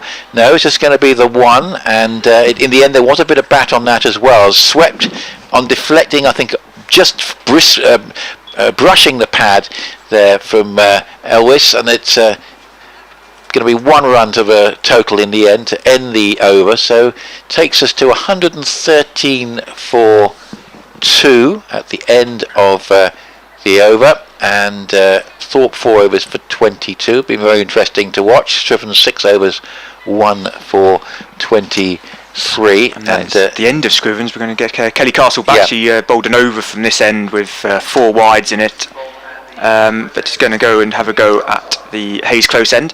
I think it's about time we sort of had a look forward in this innings, and what are Vipers going to get up to? I know you look at your permutations a lot. Well, I'm thinking high 200s from here with 8 wickets in hand, particularly if someone like Georgia Adams stays in.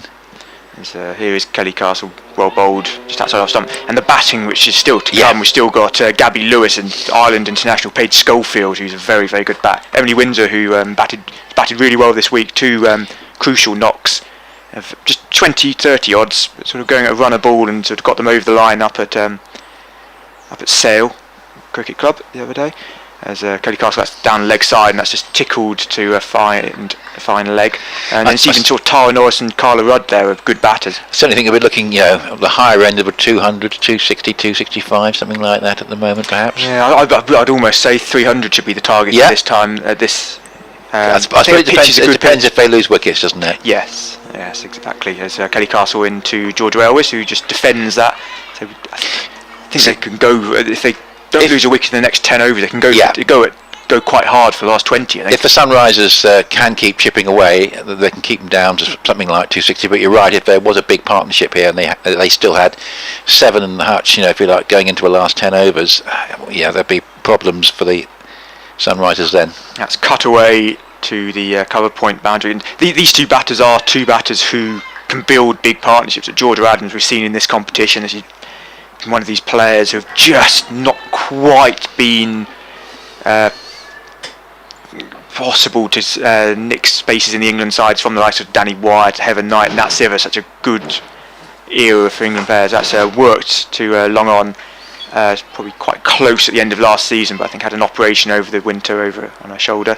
And Georgia Elwes, who's played a lot of cricket for England, I think about 60 games for England. They've got enough experience out there to get them through the next couple of overs and try and build to that big score. If they can get to 300, that would be a big milestone. That's full and driven back down the ground, no run.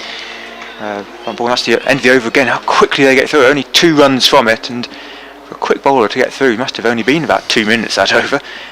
Score 115 for 2, Adams on 26, Elwes on 22. Well, I've just moved our ISDN kit, which is basically our broadcast kit, just out of the sun, because on Tuesday we had a few problems when it overheated. Now it's not the same heat, but I think we're going to put it in a sort of slightly more shady area. So I think that will be a good idea just as we get towards the sort of midday, and the sun, of course, at this time of year here at Chelmsford, at a lower angle. It will come into our commentary box in the afternoon, which it doesn't tend to do at other times of year. So we'll leave it down there for the moment. It really is a glorious day, isn't it? Blue skies above us. This is a wide outside the leg stump from Thorpe, who rather lost her line there. So as I say, you can follow the championship matches, or dip in and out, dip between the games, via BBC Radio Solent and BBC Essex today. Hampshire and Nottinghamshire at the Aegeus Bowl, Surrey and Essex at the Oval. That's floated right up and just allowed to pitch and then played away through the offside for a single for Adams. So she moves along to 27 with that, and it's 117 for 2. Just bringing up that mid-on, long on up to mid-on again. Lissy McLeod's been doing shuttle runs between mid-on and long on in the last couple of overs. Thorpe bowls that one. It's left alone outside the off stump.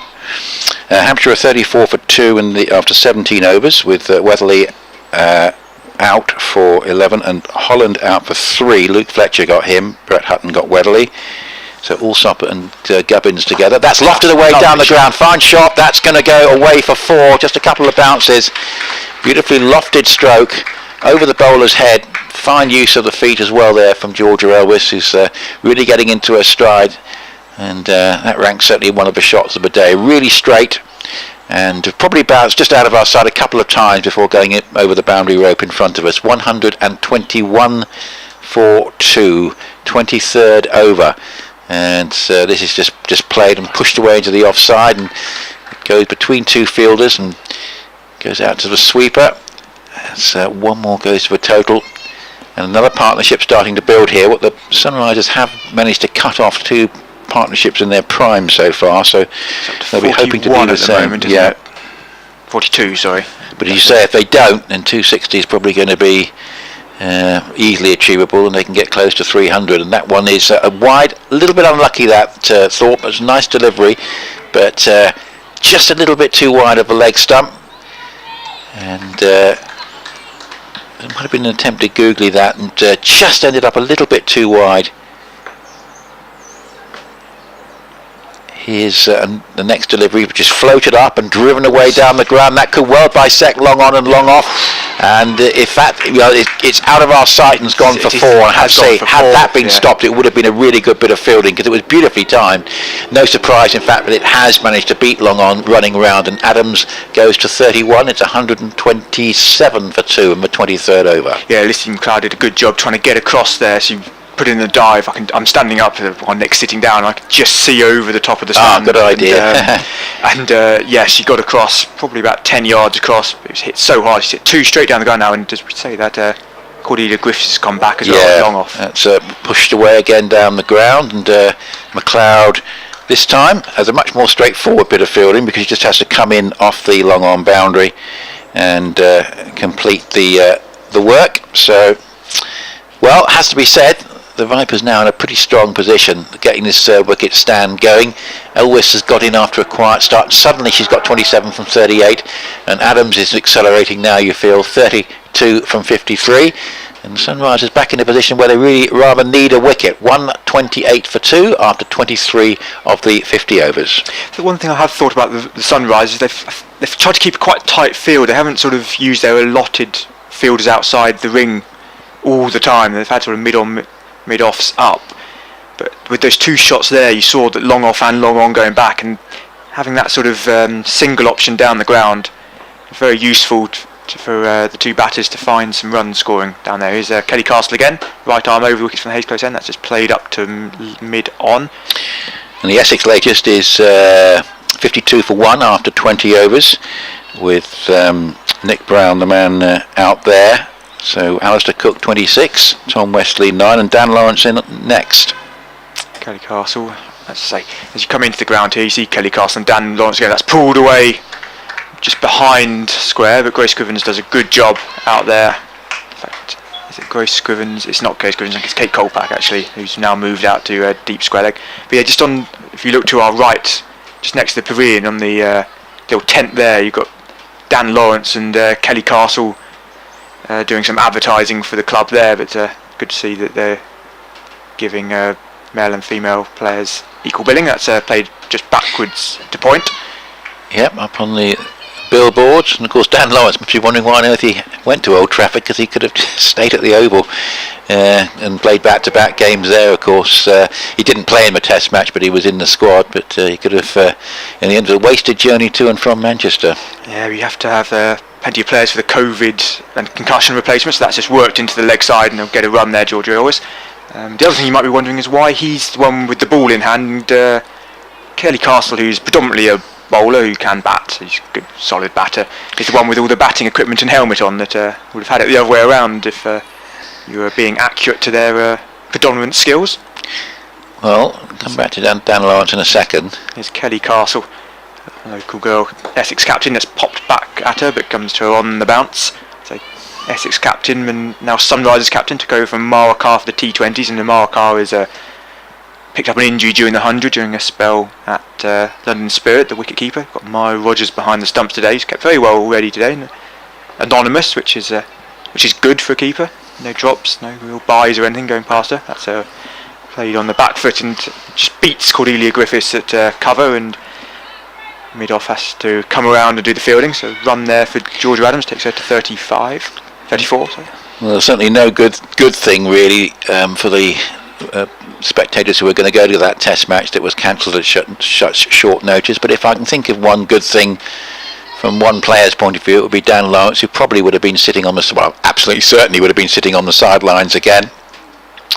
And the question would have been whether Pope or Bairstow played. It certainly wouldn't have been Lawrence. So the fact he's actually got a game, I think, is instead of sitting on the sidelines, is a very good thing. And hopefully, from an Essex point of view, he'll be able to take his opportunity when he comes in, presumably at the fall of the next wicket. An Essex side, but also includes Aaron Nijar, which is good to see. So we'll keep an eye on how he does. But I doubt he'll be involved with the ball today unless things go seriously wrong for Essex. 131 for 2. Talking of positives from that test, there's not many positives from the cancelled test, but quite a few of the supporters who went up to the match then moved across to watch the Southern Vikings play there, and loads of players, there are lots of fans in fancy dress. Joe Gardner at the attack. Absolutely, which is interesting. First ball from Gardner actually just seems to fly away off the keeper's pads, and it's signalled as a wide. It was a wide outside the off stump, deflected off the keeper's pads, went down to third man, and there's a single. So what all that now means is that Elwes is on strike, Adams having faced the first ball. It's now 133 for 2, and this one is just played defensively, just head over the ball up into the offside, and there is no run. But Sunrisers need a wicket here.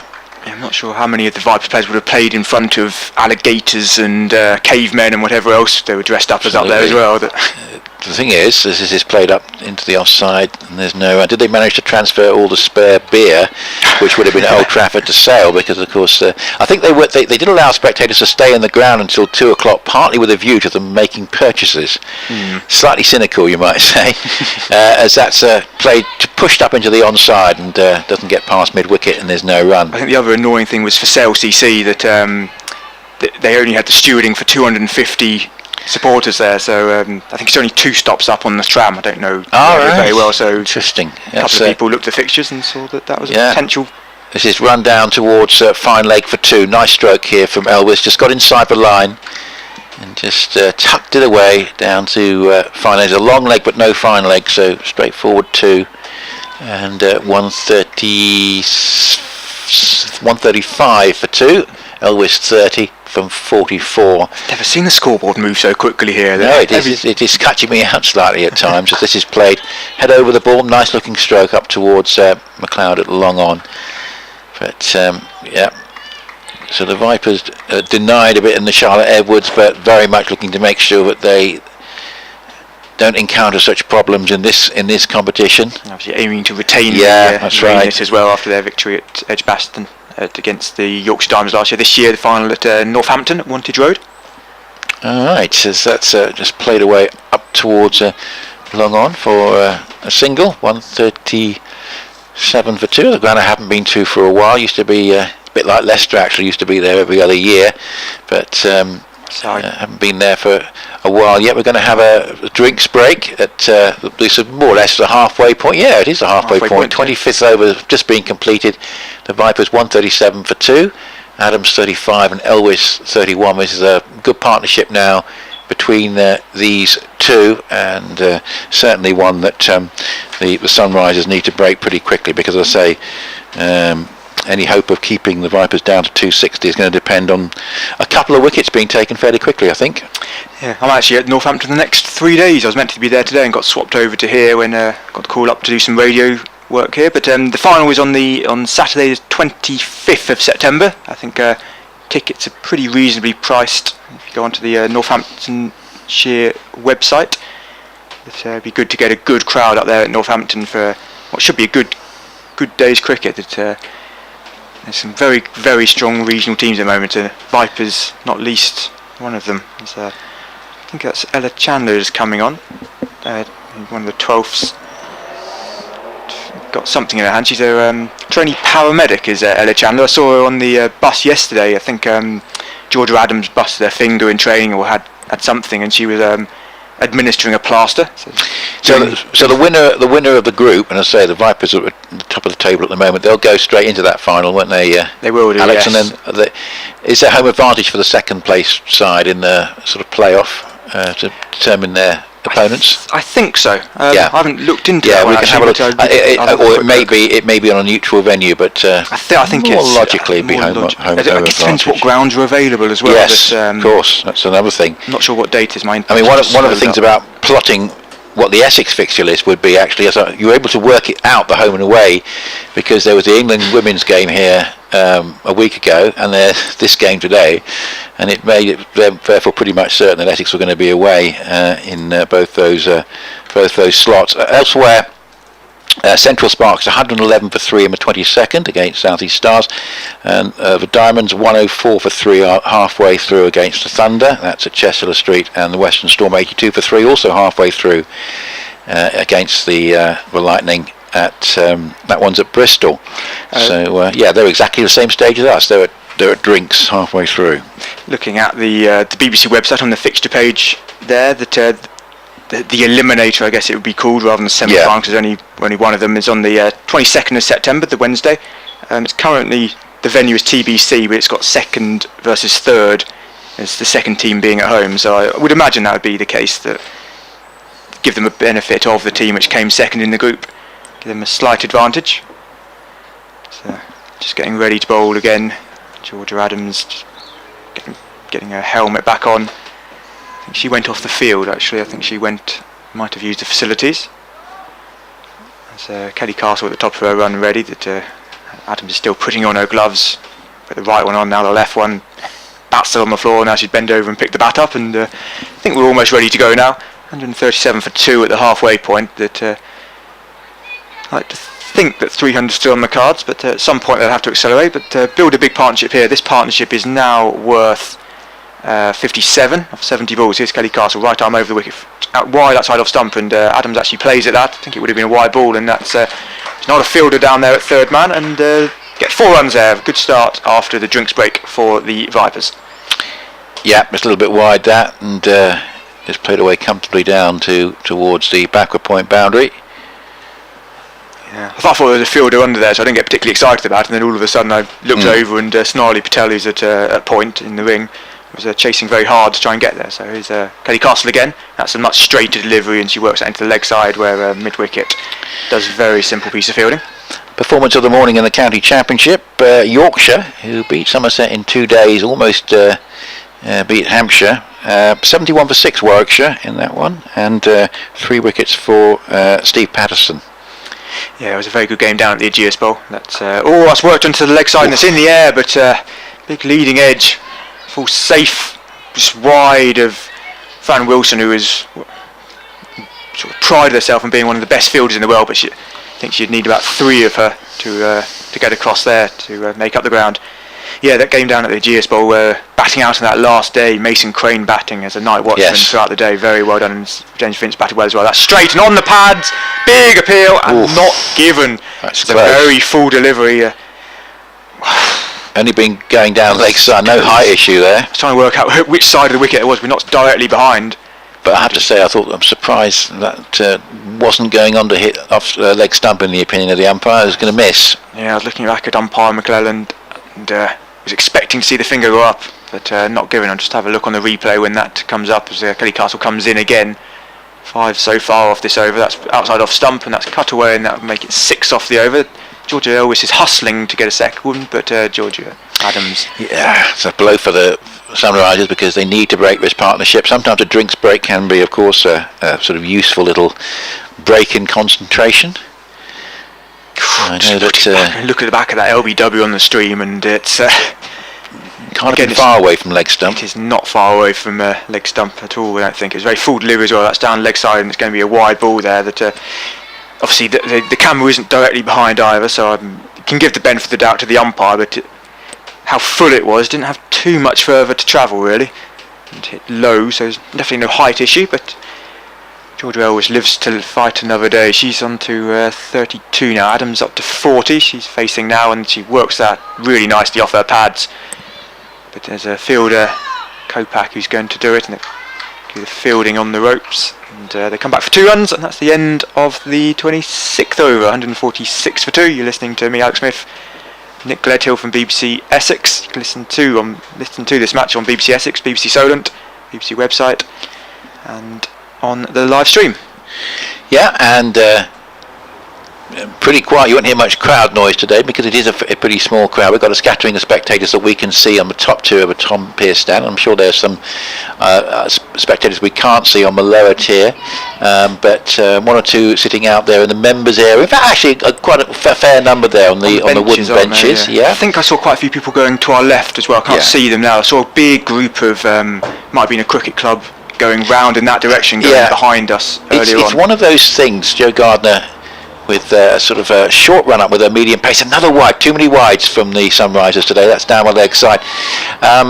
It's in a sense getting a crowd in. The fact that Essex are playing at the Oval, of course, is a counter attraction which didn't exist when the Sunrisers were playing here and Essex were playing at Durham. As this is driven away up into the covers for a single by Elvis, and it's 147 for 2. So of course the joke at that time, I'm afraid, was that if you wanted to see Essex play, you really wanted to go to Durham because it was quite hard to get in here at that time. Yes. Of course, with all the restrictions. This is it's appeal for LBWs. It takes the pad of Adams, but I think it was drifting down the leg side. Yes, it was. I think I saw a few Essex supporters up there. was a very good game up there, wasn't it? I've Michael Pepper thoroughly enjoyed it. Michael exceptionally. Pepper, I've seen Michael Pepper bat beautifully away from home twice. This is played back down the pitch, and there's no run. I think he's missed out on the side today because you had to.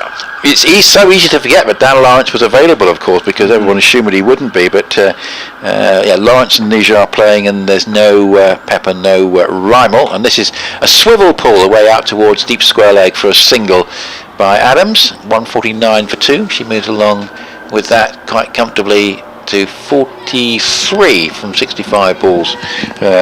Strike rate is going up all the time. So Essex 57 for 1.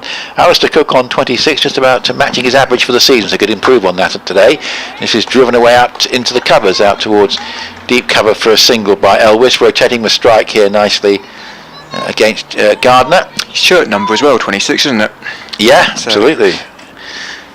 He probably would like to end with a big 100 just to boost that average, Alistair Cook, and that's clipped away down towards long leg, deep square leg, running round to long leg, and one more. So just milking the bowling there, and laying a platform, and to say because the wickets haven't gone down, I think we're now looking certainly 280 plus, 300 maybe, and it'll be interesting to see what the biggest score is in the competition this year. 150 for 2 after 27, but I imagine the Vipers have got a fair chance of getting close to it, or even beyond. Adams 44 and Elwes 44 and Elwes 34. I can tell you the highest total in the internet Wills interaction. 324 for 7, which is on this ground. That was when South East Stars came here. Yes. Sophia Dunkley scored an absolutely gorgeous century in front of Lisa Kitely, the England head coach, who was in there, stood up and gave her a standing ovation from the press box.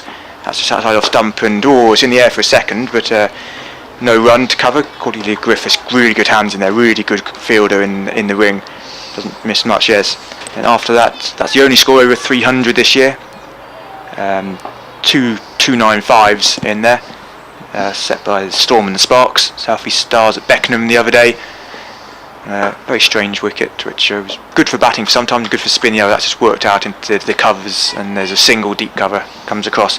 He got up to 293 for a wicket that at the start looked like it was on for sort of a 350 score, and then spin took over, and it was turning round corners with big bounce as well. Very, very strange wicket, and a good wicket for everyone really, but created a competitive match that's just worked behind point, and just more good running between the two Georgias. That's Elwes getting the run for that. She's moved up to 35 now. Georgia Adams on the cusp of 50 without jinxing her. She's up to 45 or 68 deliveries. She's batted throughout so far. She opened the batting with Ella McGacken, who went off like a train with no brakes.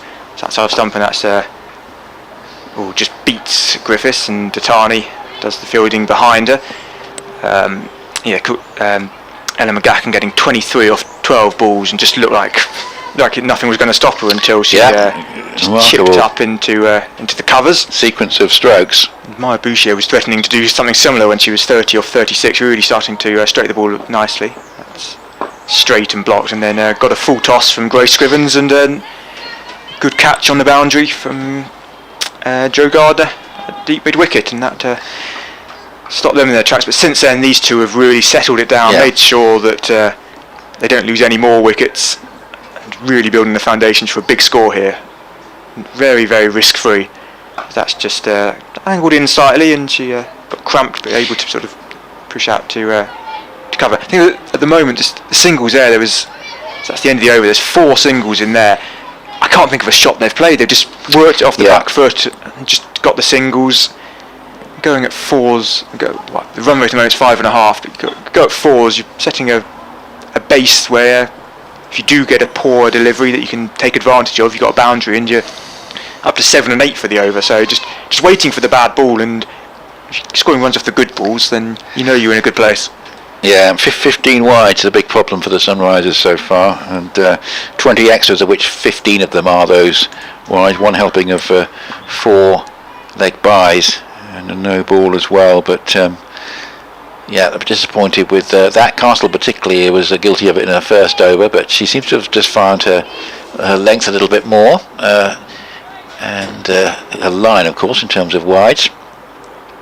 It wasn't a bad over, but as you say, it was milk for 4 singles. Gardner bowls, head right over the ball here. Elvis just plays that up into the offside. Griffiths come across from cover. Short third man, backward point, cover mid-off, mid-on, the rest on the boundary, and misses a slight miscue. I think she was trying to drive that initially through the covers, but it's come off the inside half of the bat and back to the bowler. 155 for 2 on BBC Essex and BBC Radio Solent and via the BBC Sport app. We're at Chelmsford for the Vipers and the Sunrisers, and here's a nice delivery from Gardner, which just in the end I think she just withdraws out of the shot and it allows her to go through.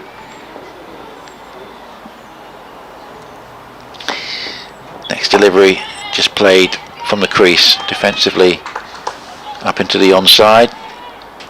So some tight overs, not too many boundary balls being served up, which is one thing, but they desperately need a wicket, Sunrisers. And this one, little swivel pull for possibly 2 down towards long leg, deep square leg, having to run around, and Elvis gets back for the second run, takes the score along to 157 for 2, and Elvis up to 38 from 57 balls. It just occurred to me that we've got a battle of two daughters of former Derbyshire players. All right, well that is a very good deduction. It's been a long time before I spotted that, I have to say. That's a hit in the air and just over short third man for 4. That's not quite what was intended, I don't think. She's looking at her bat slightly ruefully there, Elvis. She was trying to crack that through the covers, and then it's flown away off a sort of leading edge, and it's just gone to the right and over the shoulder of short third man, away for 4. But she's getting some running repairs after that, because that certainly wasn't what she was expecting. But it is 4 to a total all the same. She's got 42. Adams has got 46. And this partnership certainly a very threatening one now. It is building all the time. It's 161 for 2. A partnership worth 81 at the moment. So it's going really nice at the moment. I think I've changed the bat there just in between the 2 overs. George Adams got a new one, and that's use it just to prod into the offside. Cordelia Griffiths got a powerful throw, but it's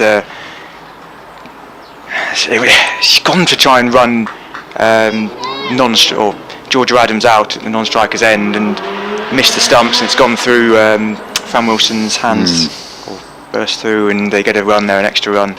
Shouldn't have been as good tight bowling. That's blocked by Georgia Wells. Have you spotted the 2 daughters of Derbyshire players? No, so basically, I'm just trying to think, looking at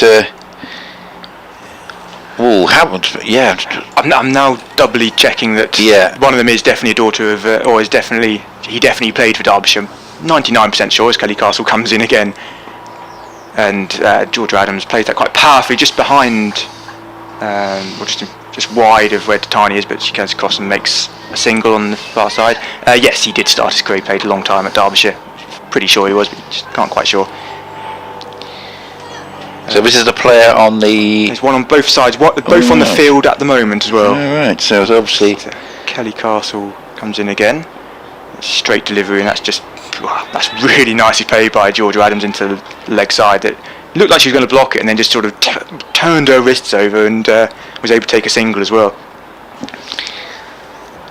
Can't remember an Elvis for Derbyshire, but there might have been one. But I don't believe so. She's from the Midlands, but no, more of a Brummie girl is Georgia Elvis.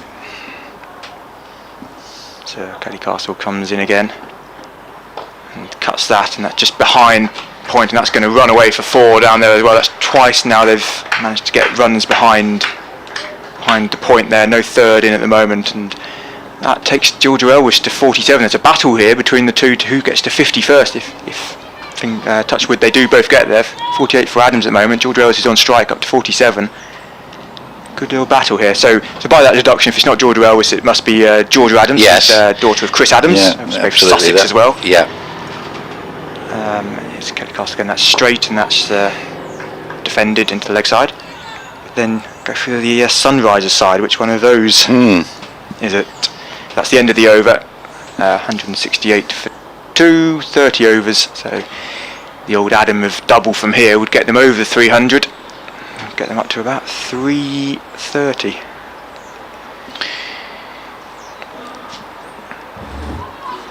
Yeah, it's not Cordelia Griffith, is it? It is Cordelia Griffiths. Yeah, because I just remember the surname.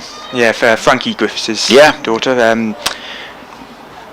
She comes down probably here That was today. the one surname that rang a bell. Rang a bell with you. Yeah. Currently a teacher, I have to remind you. Gardner Bowles, and this is played away through the square leg gap up towards actual deep mid wicket running round. In fact, both deep mid wicket and deep backward square leg converging, and there's an easy single for Adams, who's nicely placed here on 49. In fact, both batters could get to the 50 with one blow.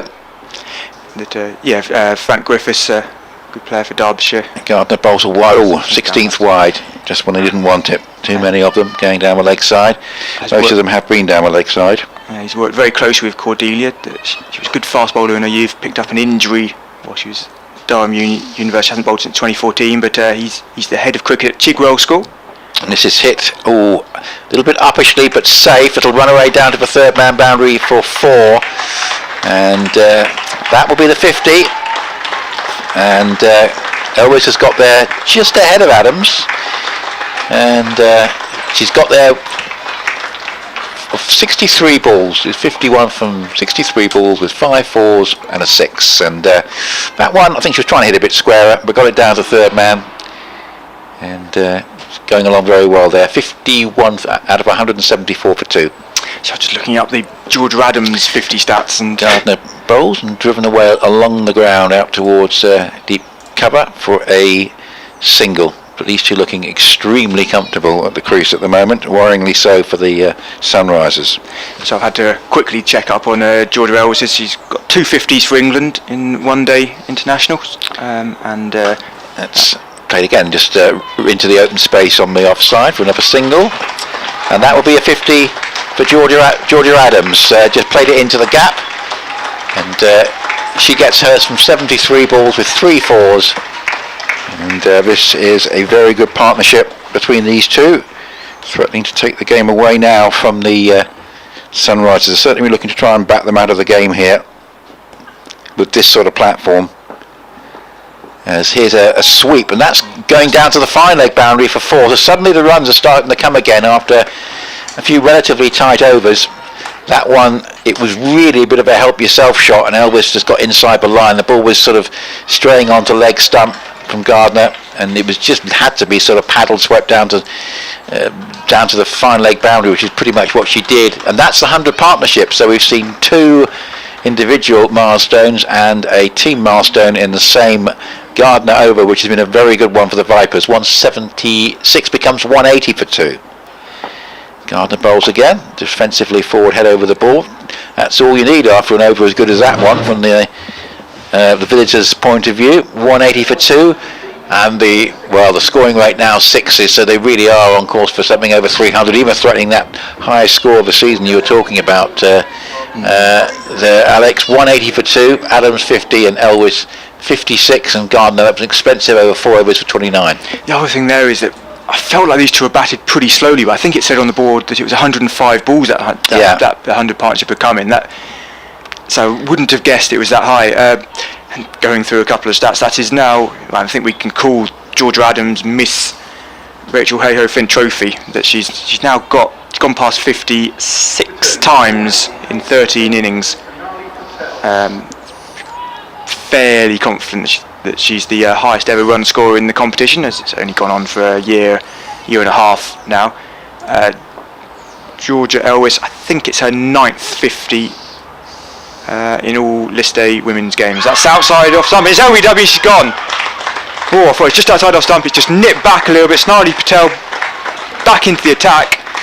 And she gets the wicket of Georgia Adams for exactly 50 off 73 balls. They desperately needed that, the Sunrisers. Now that LBW are caught behind. It might have been caught behind. I think it's a celebration of the keeper. Unless it sort of brushed the pad on the way through, which is possible because the ball could have been cutting back in. But my initial thought was caught behind, but we shall see. Yeah, I just looked on the replay, definitely caught behind. Yeah. I thought he was outside off stump just because where we are behind the wicketkeeper, you can't quite see where the ball's gone. Yeah, I thought it had sort of bubbled back in absolutely. front, and definitely caught behind. Apologies for that. No. It's. I had one the other day actually, which is one of those where I think it was in Cardiff where the ball had gone down to the boundary, and you're looking as a commentator, where is the ball? And it had gone down to the boundary for 4, but I think. What had happened? I'm trying to remember the specific moment in that game at Cardiff where I think. I think it actually might have bowled him off a no ball. I can't remember, but I was trying to remember that. But it was one of those where sometimes where the ball isn't the most relevant thing. It did turn out to be 4 runs, and on that occasion it did turn out to be a wicket, and a much needed one for the Sunrisers, who need another 2 or 3 quickly, I think, Alex, to really give themselves a chance in this game. Yes, they do need wickets very quickly to give themselves a chance in the game, but they're seeing Gabby Lewis, an Ireland international, coming through 65 games, 21-year-old. They were playing out in La Manga last month, Ireland, in the Europe ICC T20 qualifier. She got 105 against Germany, not out. Along with 32 against the Netherlands, that was just left outside off stump, and an 8 against Scotland. She'd, after getting 50 in the local Ireland competition, T20 competition, she got a call up to the Southern Brave squad after Smriti Mandhana had to go back to India for the end of that tournament. She got 9 in the duck while opening batting. That's defended back, but it's in good form that she made her debut up against the Thunder 2 days ago. Scored 16 there in a nervy chase, so every run counted there. So still danger here for Sunrisers, and there's still Paige Goldfield and Emily Windsor to come after this, so some Vipers won't be too disheartened by the dismissal of their captain. That's just defended into the offside, but they can have another partnership like we've just seen, but scored slightly quicker, and that will get us up to almost 300. Yeah, and the key thing for the Sunrisers, they've never been able to take 2 wickets in succession. We've seen that's the biggest partnership, obviously, of the 3, but they've never been able to make a double break, which is what they really need here. Snarly Patel again. It's just an outside edge, but they've got a 3rd in now. I think it's Thorpe does the fielding. It is Thorpe. It's a single. So, come back to what we were saying at the beginning of the day, though, that this is a good batting wicket. This is that 300 is chaseable here. If Vipers do get there, that Sunrisers, with people like sort of Cordelia Griffiths in form, if Tarney can get going, then 300 is possible here with short boundaries, good batting wicket. But they equally would like a couple of wickets to make sure they don't have to chase 300. That's just defended into the offside, and Georgia Elwes moves to 57. Well, it looks like they are preparing a fresh wicket for the Northants Championship game, because there's a matting over one of the wickets away on the left-hand side of the square. Though it strikes me that this is such a good wicket, they could probably use it again in that game, which is the championship game that starts Tuesday week. Don't forget, they don't usually come over this far over, do they, for championship? No, these are very much it's nice to be right behind the line, actually. It is lovely. I say we can't move too quickly or too aggressively, because we are right behind the bowler's arms. So a few little problems not quite as acute as they were before that wicket went down. There are still a few things for Sunrisers to sort out, mainly along the line of trying to get 2 or 3 wickets quickly, I think, as we're going to see the start of another wide, unfortunately, as see Thorpe's return of Thorpe into the attack. Yeah, and she started with another wide, which is disappointing. First 5 overs went for 35. Yeah. So, but very interesting bowler with leg breaks, and that comes off the pad down to short fine leg for a single. So I suppose the danger is sometimes with the googly getting it wrong, that can result in a wide, but she can start that googly a little bit, towards off stump or just outside off stump. It'll be a more effective weapon. But I think the first ball of the over might have been an attempted one, which slid down. 183 for 3. So yeah, she's in a 6th over, number 37. Oh, she floats up a full toss and is hit in the air and over the head of Castle at mid-off for 4. Well, That was a bit of a surprise weapon. It was a very loopy full toss. Didn't see if it had been signalled as a no ball. Very, very quickly the square leg umpire said it was below, so I think she advanced. That was much more marginal than one a few overs ago, and she advanced down the pitch, but cleared Castle at mid-off. Not completely in control, but enough to get 4 runs to the long off boundary. Lewis goes to 5. Yeah, settled her down a bit, just coming to the crease, get a boundary off. Yeah, that's no delivery which just holds its line. He just plays it defensively up into the offside, and there's no run. But that was it's quite interesting watching a leg break bowler, and we're certainly seeing some variations. And this one is slightly fatter, driven away. That's a good shot. That's good use of the feet, going up towards the long off boundary, and that will get there. Long on. McLeod, I think it is, running around out of my sight. Can't stop that. That was a really nice use of the feet from Lewis. Better shot, and that takes her to 9. Her second boundary in the over. She opened up the bat really nicely there. Really sort of committed to the shot early on, and just got it over mid off quite comfortably in the end. To be fair, that she timed it very nicely. A third wicket has fallen for Hampshire down at the Aegeus Bowl against Notts as well. I'll update you on that after this delivery. Yes, this is played off the back foot and just eludes the hands of backward point. Picked up by cover. That's Gardner, and one more goes to the total. So the Vipers at 192 for 3, and annoyingly for the Sunrisers, another partnership starting to build, with Lewis making quite a rapid start. Yeah, down the GS Bowl, it's Tom Alsop bowled by Dane Patterson, so you can listen to that with Kevin James on the BBC Ad website. And that's played off the back foot, goes past backward point, never single, out to Gardner, sweeper, and one more goes to a total. So a couple of boundaries and a couple of singles, and in the end a fairly expensive return there. 12 off Thorpe, none for 47 in 6. Lewis 10 and Elwes 59 from 69 balls, and the Vipers are 194 for 3, and so certainly they've got power to add. Georgia Adams, by the way, 50 from 74 balls with 3 boundaries. Yeah, it's 2 overs in a row from this river end of the ground, which have gone for 12 runs.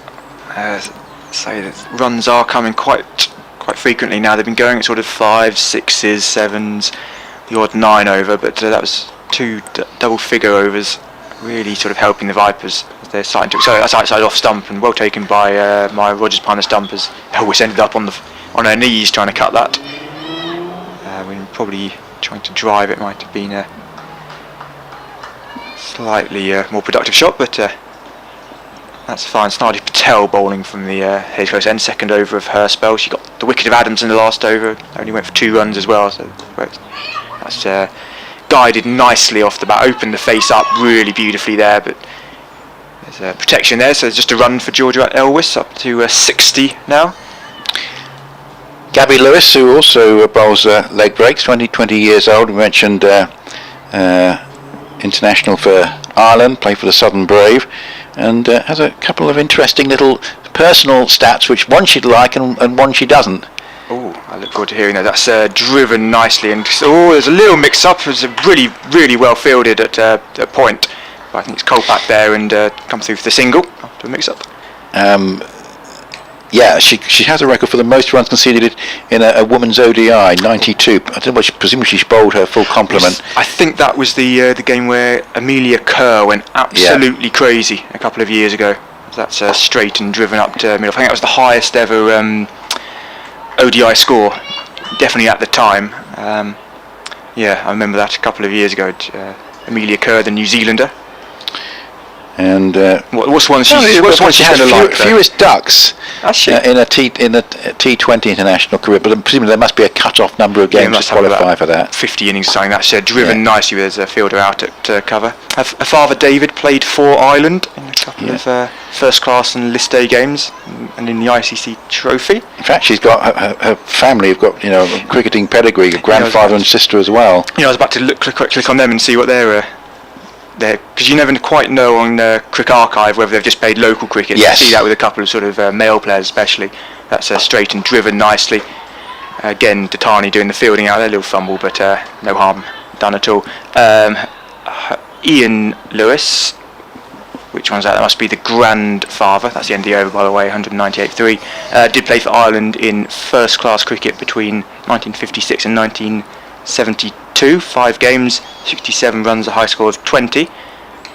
And her sister has played 2 ODIs and 3 T20 games for Ireland women.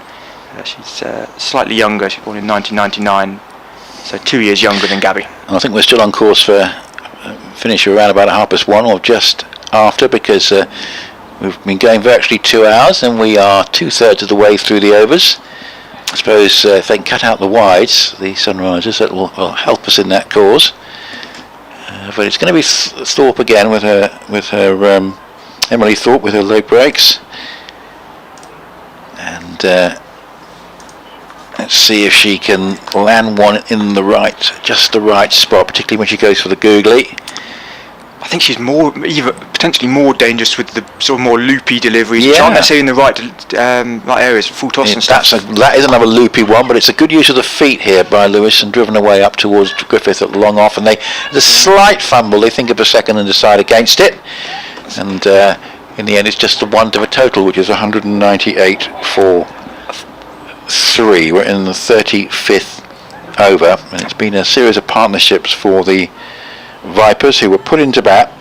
I think that was a good example of a ball which, not the perfect ball, sort of a low full toss, but the way that Lewis came down the track, or sort of got forward early, that she was looking to sort of hit that straighter, and then sort of almost saw the long off and decided to contain herself a little bit and just take the single. Is next delivery, which is just dropped in a little bit too short, and it's pulled away to the mid-wicket boundary. She'll be a bit annoyed with herself there, Thorpe, because that was just too short. It allowed Elwes, of course, who's very much in, to get onto the back foot and crack that away to mid-wicket to bring up the Vipers 200 in the 35th over. So certainly, because wickets haven't fallen, they're well on course now for 300. And in fact, they're almost exactly on course as this is driven away down the ground for a single up towards long on. I think they're only going to accelerate as well. They've been contained quite a lot in sort of these middle overs. A lot of sort of the Elwes-Adams partnership, which was worth just over 100. Yeah, it was sort of a lot of sort of just pushing singles and sort of blocking, and then sort of got going towards the end of it, and it's just really accelerated into this.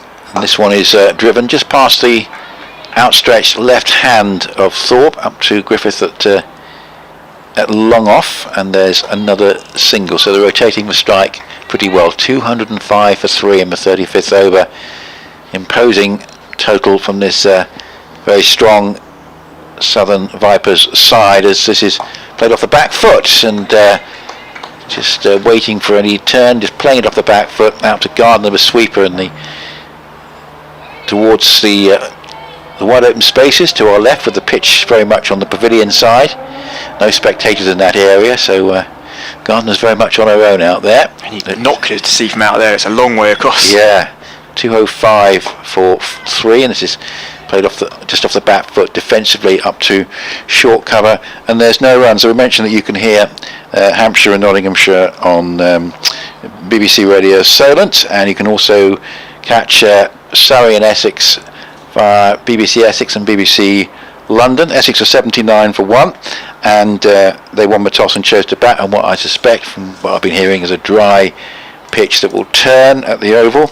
In fact, they've even got a slow left armer bowling, has already bowled 5 overs in the morning session. It's probably just about lunch there now. 79 for 1, Alistair Cook 36, Tom Wesley 22. They've been together since Nick Brown was out to Jordan Clark for 13 when the score was 29. So they put on a 50-run partnership for the second wicket. Back here, we've got Grace Covens coming back into the attack from the Hayes close end, having a bowl at Elwes, who cuts that straight to points. Nali Patel does a good piece of fielding there and stops the single. Grace Covens earlier got the wicket of Maya Bouchier with a pretty rank full toss, but a very good catch on the deep mid-wicket boundaries. Her 1 for 23 from her 6 overs, probably the pick of the bowler so far. That's played back to her. Another sort of bit of a stat to add in. Both Maya Bouchier and Gabby Lewis have both gone past their 1,000th list A runs in their careers. That's driven in the air, but no chance for a catch. And Tatani does the fielding out on the cover point boundary. Central Sparks 160 for 4 against South East Stars at Worcester, and Davina Perrin made 43, Eve Jones 39. And just playing around with the field here, they're just trying to work out what they're trying to do. Cordelia Griffiths going back to mid-off. Kopak's been brought in from the deep square boundary into just behind square. Got the fine leg just next to her as well. That's the defended 2-point, where she's timed that quite nicely, or taken the pace off it nicely to take a single to Patel. Now they're moving the field again, that Cordelia Griffiths coming into the ring and square leg going out. So for Elwes, they've got mid-off up and square leg back, and for Gabby Lewis it's the other way around. This time she plays it up to long on, where Lissy McLeod's doing the fielding. I thought she was underneath us most of what we've seen so far, but she's ended up on the Hayes Close end of the ground, finding one of the very small pieces of shade on the playing surface from the skybox structure. That's down leg side, and I think she might have got a tickle on that. There's a big chase on here for the fielder. I think it's Thorpe chasing it, and she doesn't quite get there. I think she got a hand to it, but when it bounced back up, it definitely hit the rope, and she signals for 4, and that's another 4 for Gabby Lewis. And worse for the Sunrisers, it's 4 wide as well, so the wides are really stacking up. So what's that now? That must be up to in the 20s. Yeah. They say that was a problem early on in the season, and I thought they'd play back to her, that they'd found a bit more consistency and accuracy in the T20s, and thought that was going to cover over, but that's the end of the over. That's 17 wides, 4 leg byes, 1 no ball so far. That hasn't updated for a while, but yeah. Northern Diamonds 176 for 5. That's against the Thunder. That's at Chester Street, and they're in the 36th over there. Stoke Hallows 57. Haven't they? Yeah, Amy Campbell 48. So just lost a 5th wicket there. So but again, they're on course if they can keep wickets in hand for a pretty good score in that one. So one to really look out for at the moment, just to see if Vipers do qualify for at least the eliminator today, is the Central Sparks South East Stars game, where it's currently 151 for 3 Central Sparks at the moment. What was that they're looking for? 162 for 4, I think. I can't work out the permutations. They're currently 3rd and 4th, those two. First ball, when you over, run down towards backward point for a single. That will take Patel's back on from the river end, and that will take Elwes on 269 with that single. I think it's if Central Sparks win, then I don't think Stars can then overtake Vipers. They're currently on 13 points to Vipers is 19, with 1 game to go after today. This one is outside the off stump, not a wide, but medium pace of Patel, and bowling from the river end. Earlier bowling, I think from the Hayes Close end, but certainly she hasn't bowled from this end so far. And she's got 3 saving the single on the offside. At basically backward point cover mid-off. There's a mid on, a shortish mid-wicket, and the rest are on the boundary. 2 for 26 so far for her. And this is played away just past backward point for possibly 2. They're going to think of a second, with Gardner having a lot of ground to cover to get in. It was partially stopped at backward point, but Gardner had to move a long way there, and they got in for the second run. So 214 for 3. Becomes the score. Here's Patel again. That is quite wide of the off stump. Might have been signalled as such, but in the end Lewis decided to play at it, hits it out to Gardner quite firmly, so because it more or less went straight to her as the sweeper in the covers. There was only ever going to be 1 run on that occasion. So Sonali Patel, pretty good figures actually in the context of the overall scoreboard, with as you mentioned, 2 wickets to her credit, 2 for 29. She's in her 7th over, and she bowls, and that's hit away in the air and away wide of long on for 4. That was a good shot, because she reacted quite late there, Elwes, and in the end realised that if she could just clear the fielder at short mid wicket and get it over that fielder's head, it was going to be 4, because long on wouldn't get across, and she had time to make the adjustment to a ball that was just a little bit short of a length. Well executed stroke, and that takes her along to 74, and the score 2-2-2 for 3. The scoreboard I see on the far end of the ground, the small scoreboard next to the executive box has got stuck, but our electronic scoreboard is still working. It seems to be okay again now. But she's gone to 74 from 82 balls. Yeah, she's really accelerating at the moment. She was, her strike rate was sort of around 60-70 for a long time, now up to 90.2. This is driven nicely by Lewis for possibly 2. Now Gardner has got a lot of work to do out there. Does well to make sure there's no chance of a second run. But the end of the over, Patel 2 for 35 in 7. Lewis 18, Elwes 75. Yet again a partnership developing for the Vipers. 2-2-3 for 3. And we have 13 overs to go, and Georgia Elwes every chance of getting 100 here.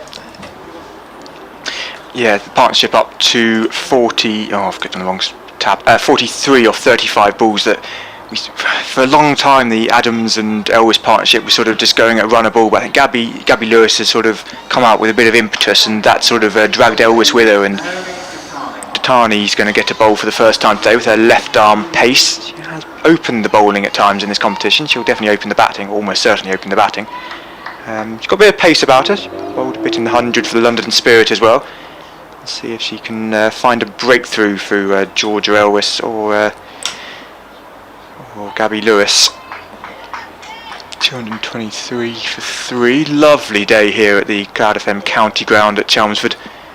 Blue skies above us, the odd cloud just dotted around. That's outside off stump, and just played to deep cover. Strange looking out to deep cover. It's been Tatani there all day, every time it's gone out there, and it's not anymore. That I think it's Grace Scrivens has replaced her as Tatani's come on to bowl.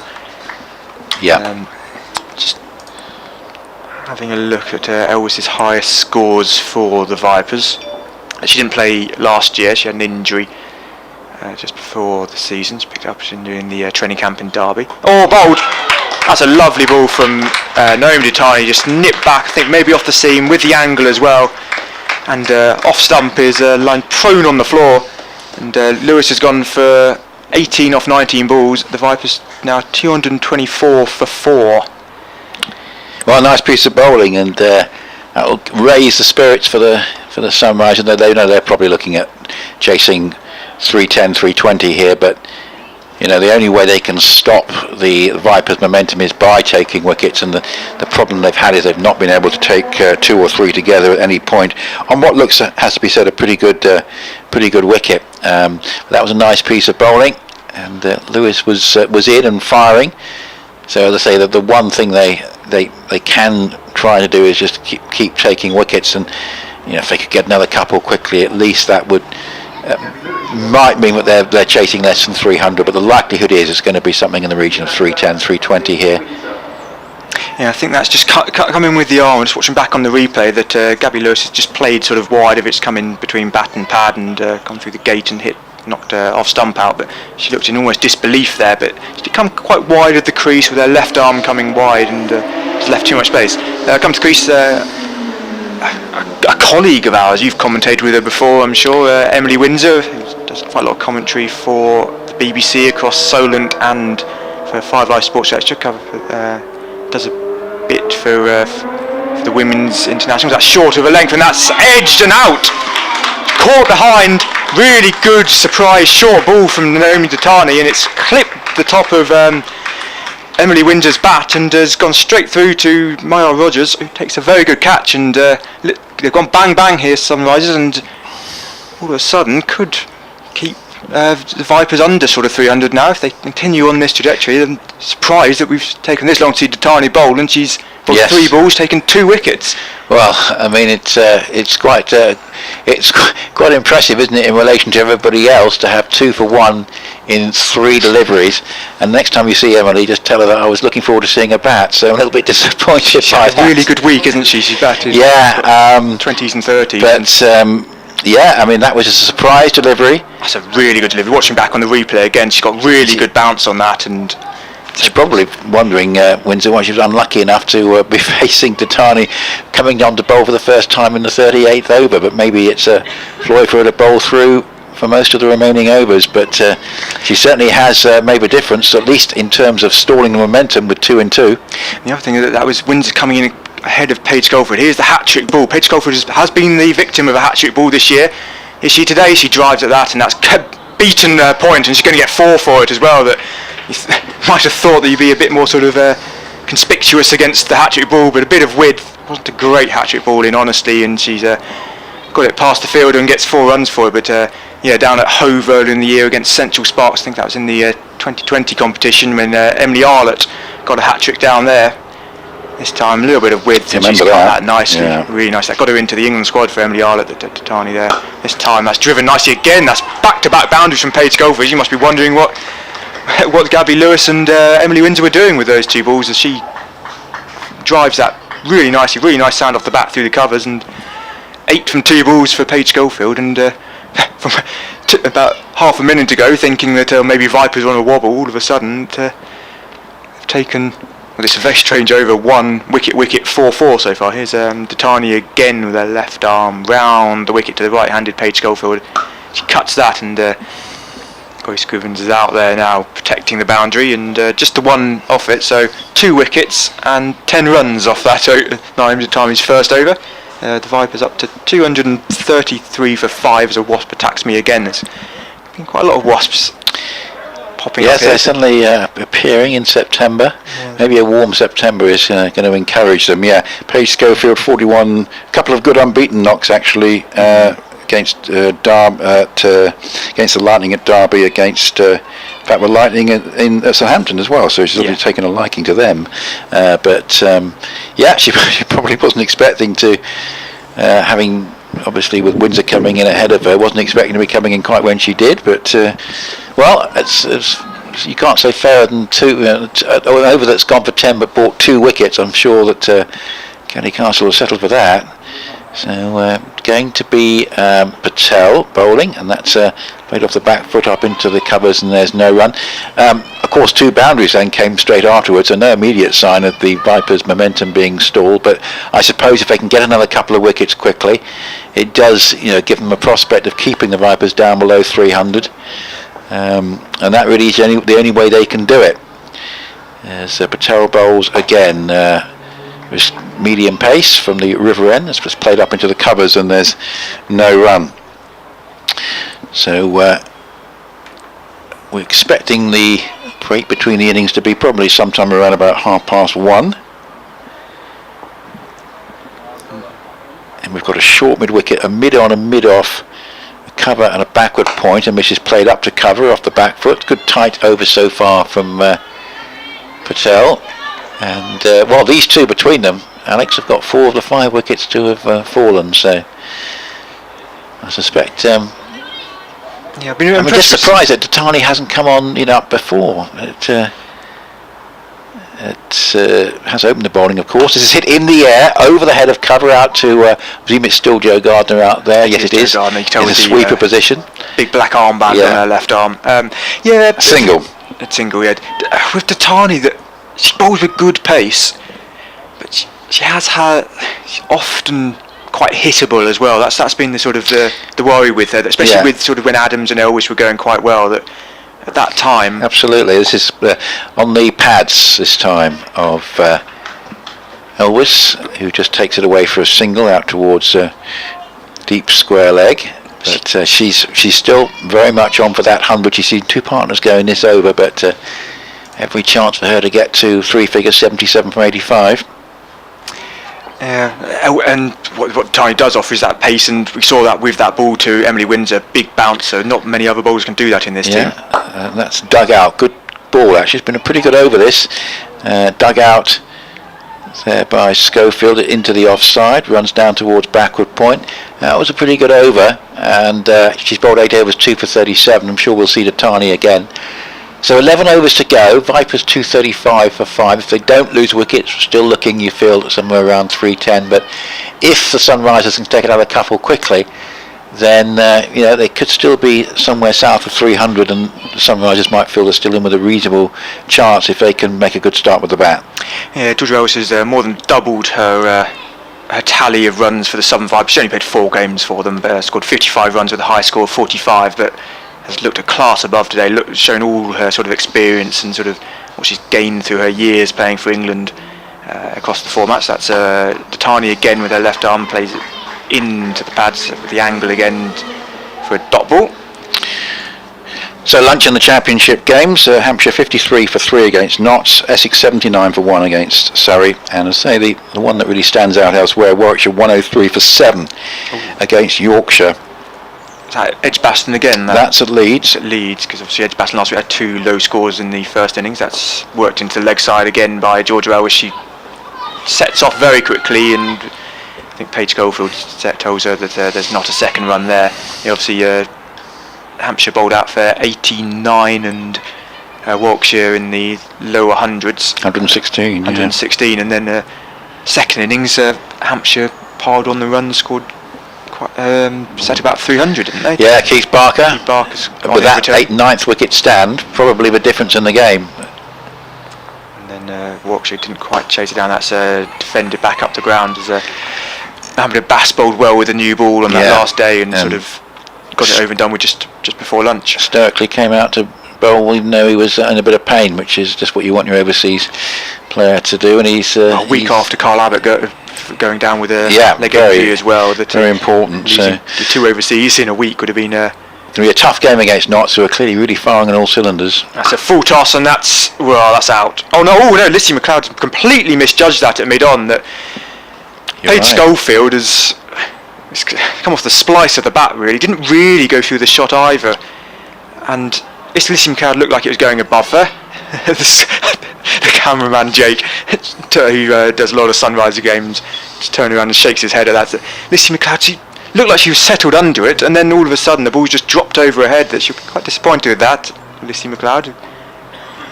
Long on, she's been at sort of mid-on, long on all game. That's wide of off stump and swing and a miss from Paige Schofield. That was a very strange. It just completely misjudged it because, as you say, it looked like it was going to be a catch at mid-on, but she suddenly found it was going over her head.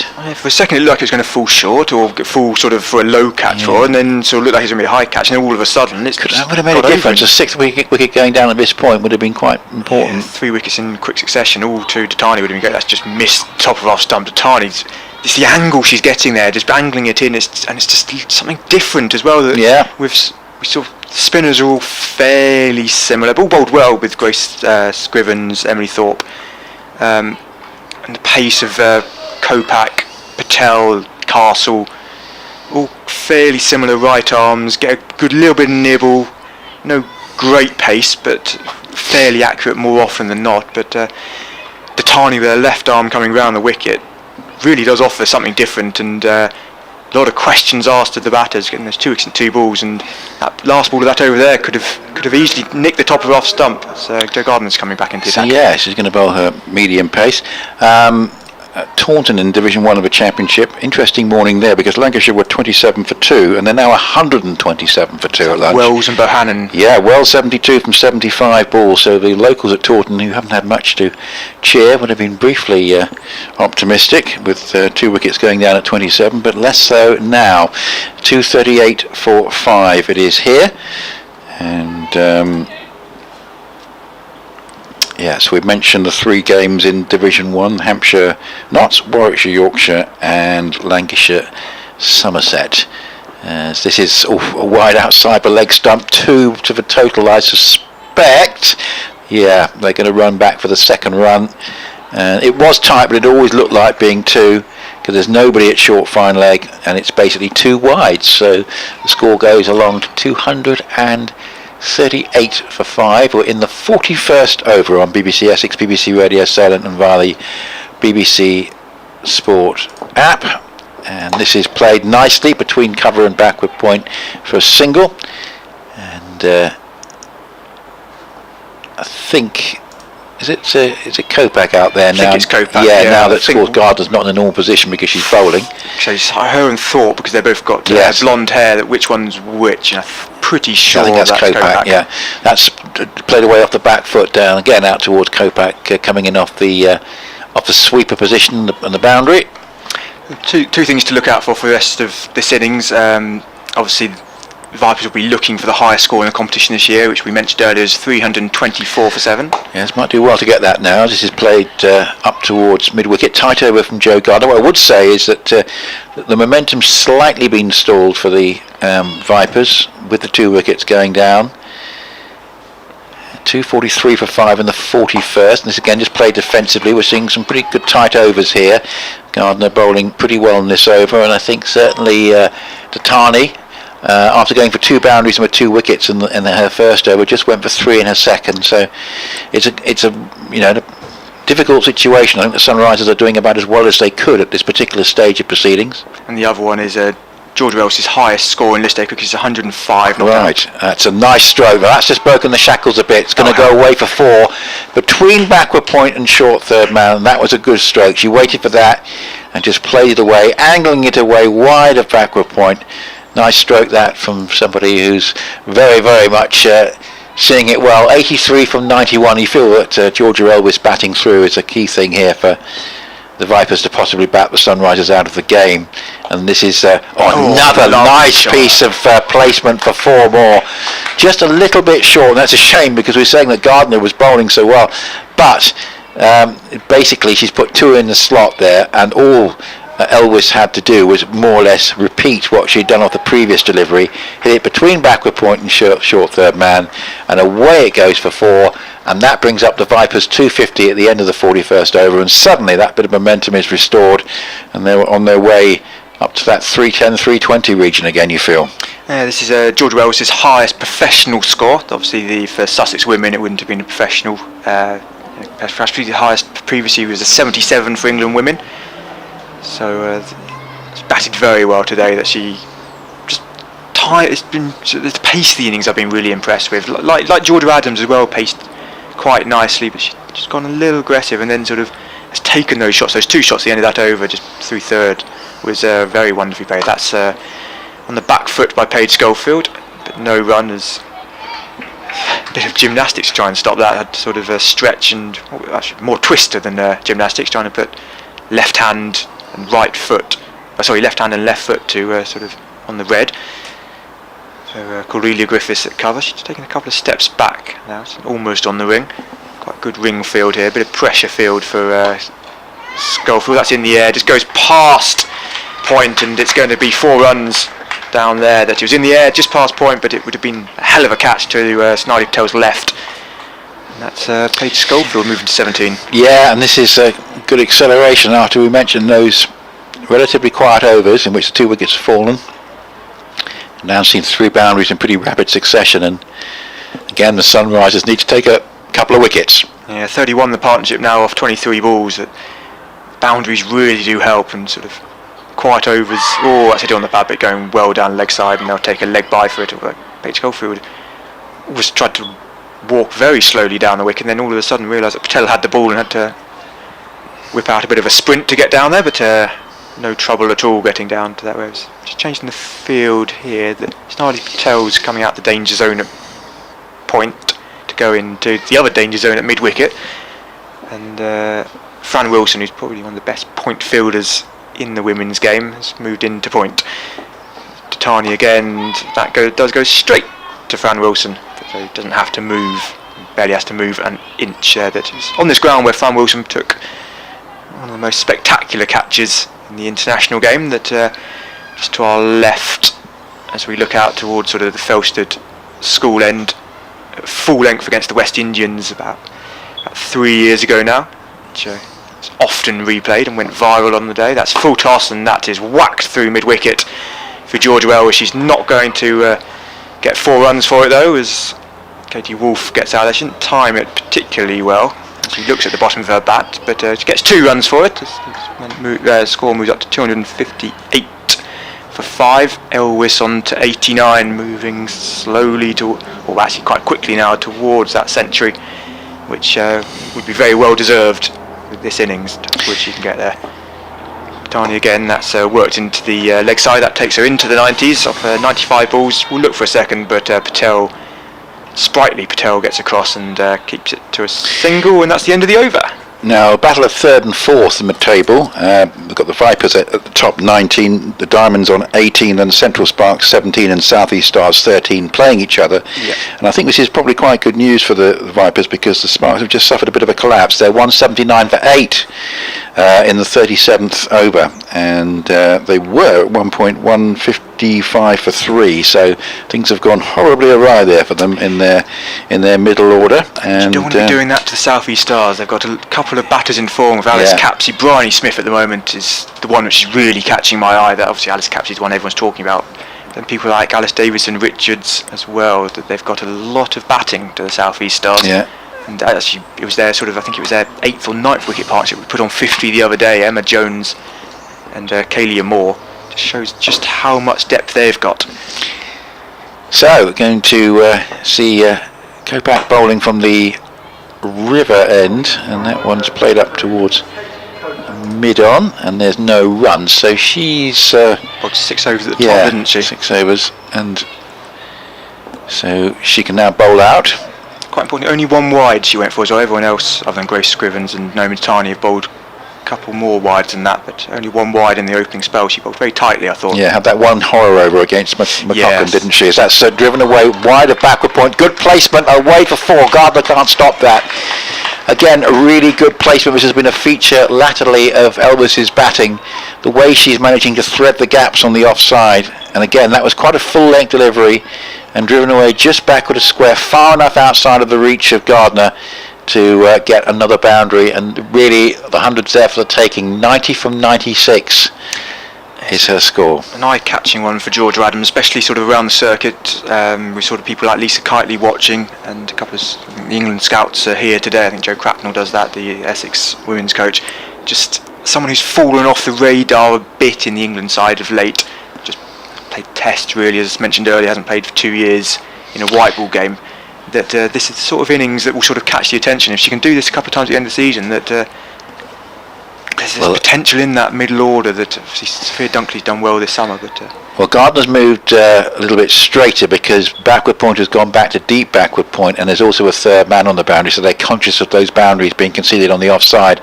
As Kopak bowls, and this is driven away to Castle at mid-off, and there's a single, because it's just wide of her. She has to get across. So they've gone right on to the defensive, and in fact we've now got a bit of a change, because Schofield's coming on to strike, so that additional fielder on the offside has come back in. Instead we've got a deep square leg going back. So they've got the 5 fielders in the circle, and the rest on the boundary as Kopak bowls. And this is a wide dish delivery, but not signalled as such, outside the off stump. Attempted forcing shot from Schofield, misses. And it's 264 for 5 with 7 overs to go after this, and we'll be having a bit of a break, grabbing some lunch. It'll still be lunchtime, which is quite nice. Sometimes with these 50-over games you're used to not having any chance of having to eat till about 2:30, which is a bit of a nice change. Kopak bowls, that's outside the leg stump and a wide, and it's away for a run. It's 264 for 5. So, still, you feel on target for this 310, 320. The only way they were going to keep them down to 260, 270 was taking wickets. They couldn't. And although there was 2 in 2 for the Tani, that's come probably too late in terms of making a material difference. Kopak bowls, and nice defensive shot here. Head over the ball from Elvis, treating that delivery with due respect. It goes out towards Griffith, and it's 266 for 5 with 7 overs to go after this. I've had to whip out the sunglasses here. That it's just suddenly got very bright. This is what will happen at this time of year. It's turning into what we were saying earlier was a lovely day. It's turning into an absolutely gorgeous day. Yeah, pretty lovely warm. Day for watching cricket. We've done the right thing to keep our kit out of the sun. Yes, it'll stay there. As Kopak bowls again. And it's just played defensively back down the pitch, and there's no run. Yes, they're still humming and hawing as to whether the weather will break down in the second half of September, or whether we might get a very, very warm September, and the weather models are disagreeing at the moment, but there's still every chance that the last round of games played in the championship here next week will be played in good weather. 266 for 5, Schofield 17, and Elwes 5 away from 100. That'll be Northampton here for Northamptonshire here for the last game of the season. Who beat Surrey, so that... they did. I think I've been covering them this year on and off, and they've really impressed me. They've got a very good... it was the one-run defeat to Yorkshire that did them, wasn't it? It was, that was a soft group. I think everyone looking back on the conference system will say 2 of the conferences were tougher than the third. That's because Kent just had a really poor season. And Sussex had such a young side. Yeah. But I think, having seen Glamorgan, I would note that I think the standard was stronger in the other 2 conferences than that one. But Northants did impress and were not far away. Kelly Castle back into the attack from the Hayes close end and starts to the wide, and that's sort of been a quite sort of big part of her bowling today. She bowled some really good balls in there, but that first over which had 4 wides in, and she's gone for 32 and bowled 6 wides now, 33 now, and bowled 6 wides in her 6 overs. Which, having said that, I sold our Gloucestershire colleague a bit of a mislead during the week. As Castle comes in and drives that, and they're going to get a single there. Griff's done a good piece of fielding, had to dive. Ed Seaborn, wasn't it? Yeah, and I said to him, well, when you play Glamorgan at the weekend, you'll notice a drop in standard. And I've just seen that Glamorgan openers are still together at lunchtime. So. Who's that? Is that David Lloyd opening the back? Well, certainly, and Hamish Rutherford have done a lot better than they did against Essex. Yeah, good batters, both of those two. As his Castle again defended, and they're going to get a single there that, even with a sort of a look up and wonder whether they are going to go for the run or not, there is a single there. The fielders are quite back on the ring, and that takes Elwes to 96. Schofield on 18 off 18 has played a nice little hand here as well, sort of slightly below the radar as well. That played a couple of nice shots, but it's been Elwes really who sort of showcased her batting skill recently. That's a massive inside edge. That's not far away from the back. Kelly Castle has her hands in her head. Going to get a single there as Lucy McLeod comes across and does the fielding, but that was not far away. She sort of got a bit sort of cramped up there by Castle. Western Storm 181 for 5 in the 43rd against the Lightning, and Sophie Luff is 70 not out, and they've got 7 overs to add to that. In fact, she's just out this minute, 181 for 6. So here's Castle again. That's moved in again, just off the seam, inside edge into the floor. Elwes is just looking. She's one boundary away from a century. A century that's been coming for a while, really. It's looked pretty ominous since she got to about 40 that she was going to go on and get a pretty big score. So Castle, again, could she do it? This ball goes for the cut, and that's gone past the infield, but Datani's out there and makes sure it's just the single, and she moves to 97, 271 for 5. And you sometimes get different weather at Chester Street compared to other venues, and it's raining there, so the Diamonds are 181 for 5. Always like Chester Street, May, June, a lovely time of year to visit there, and sometimes might not get the best of weather in September, so rain there but nowhere else. Castle in again, last ball of this over, and that's a good piece of fielding. Just stuck her hand out there, does Cordelia Griffiths, and Paige Schofield only gets 6 overs to go, 272 for 5 at 300, which is probably the target they've got in their heads. Looks pretty much odds on at this moment. Yeah. Maybe 320 if they get 5. Goes at just over 10s in this last 6 overs. Yeah, it's despite the loss of a 2 in 2, they've recovered pretty well from that. And apart from that, the Sunrisers have not been able to get wickets in clusters. Yeah, just run through if you're late in the scorecard, that Georgia Adams went out pretty nicely with 50, but it was Ella McGacken in the early stages with her 23 off just 12 balls, which was very impressive. Mai Bouchier got 30 as well, but then Elwes and Adams put on 100, and both got 50s.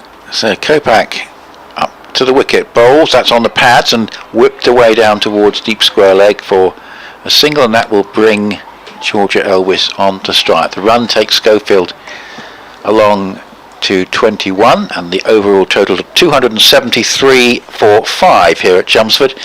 But all eyes now on Georgia Elwes. 97 is her score, and Can she get through to what will be a very well-deserved 100? Characterised latterly by some very fine placement with strokes through the offside. Just put another fielder back at deep point. Yes, which they did, of course, last time, stopping that boundary. That was a ball that almost fed that shot because it was a wideish delivery outside the off stump. She went for the back cut, looking to bisect the gap between third man and backward point, but this time she's missed out. She stays on 97. Yeah, she looks very disappointed with that one. Yes, it was there. It was almost the ball for the shot, really. It was a slightly quicker delivery from Kopak. We've seen quite a few sort of flighty slur balls. That was definitely pushed through a little. I don't know if it was the effort ball or not. So here's Kopak again, very straight approach, bowls on the pads, and there's an appeal for LBW. That's not far off. It goes down towards backwards square leg. It's off the pads only. I think what's done her there is that it's hit her on the full, isn't it? Yes. I think the angle's going to take that probably down to a sort of a second or third stump down leg side in the end. But if it had pitched just before, there might have been. Yeah, certainly Kopak's done well against Elvis there. She's defeated her twice, but 50 partnership there as well with that. Yeah. There was a leg by, and Elvis stays on 97. That's 274 for 5, and this time off the back foot, Schofield plays to Griffith at cover, and there's no run. So the odds are that Georgia Elvis is going to have to wait another over before she gets to the 100, and Kopak at the moment sending down a pretty tight over here. Yeah, you say batting partnerships, don't you? Especially in sort of the 50 over games, and we've had partnership of 35, 45, 100, 44. Obviously, that one ball at duck, and then 54 here between these. 50 exactly between these two. Kopak bowls a pull drive up towards McLeod at mid on, but didn't time that, and that's certainly. In this situation with just 5 overs to go, only 5 wickets down, which is a pretty good over from Kopak here. Definitely. Really pleased with this. Hoping the alpacas are watching back on the farm. Number 45. Can she get into the wickets column? Elvis stranded at the non-striker's end on 97. Schofield has the strike, and she lofts that away nicely over mid-on. It's not perfectly timed. It's going to run down to the boundary for 4.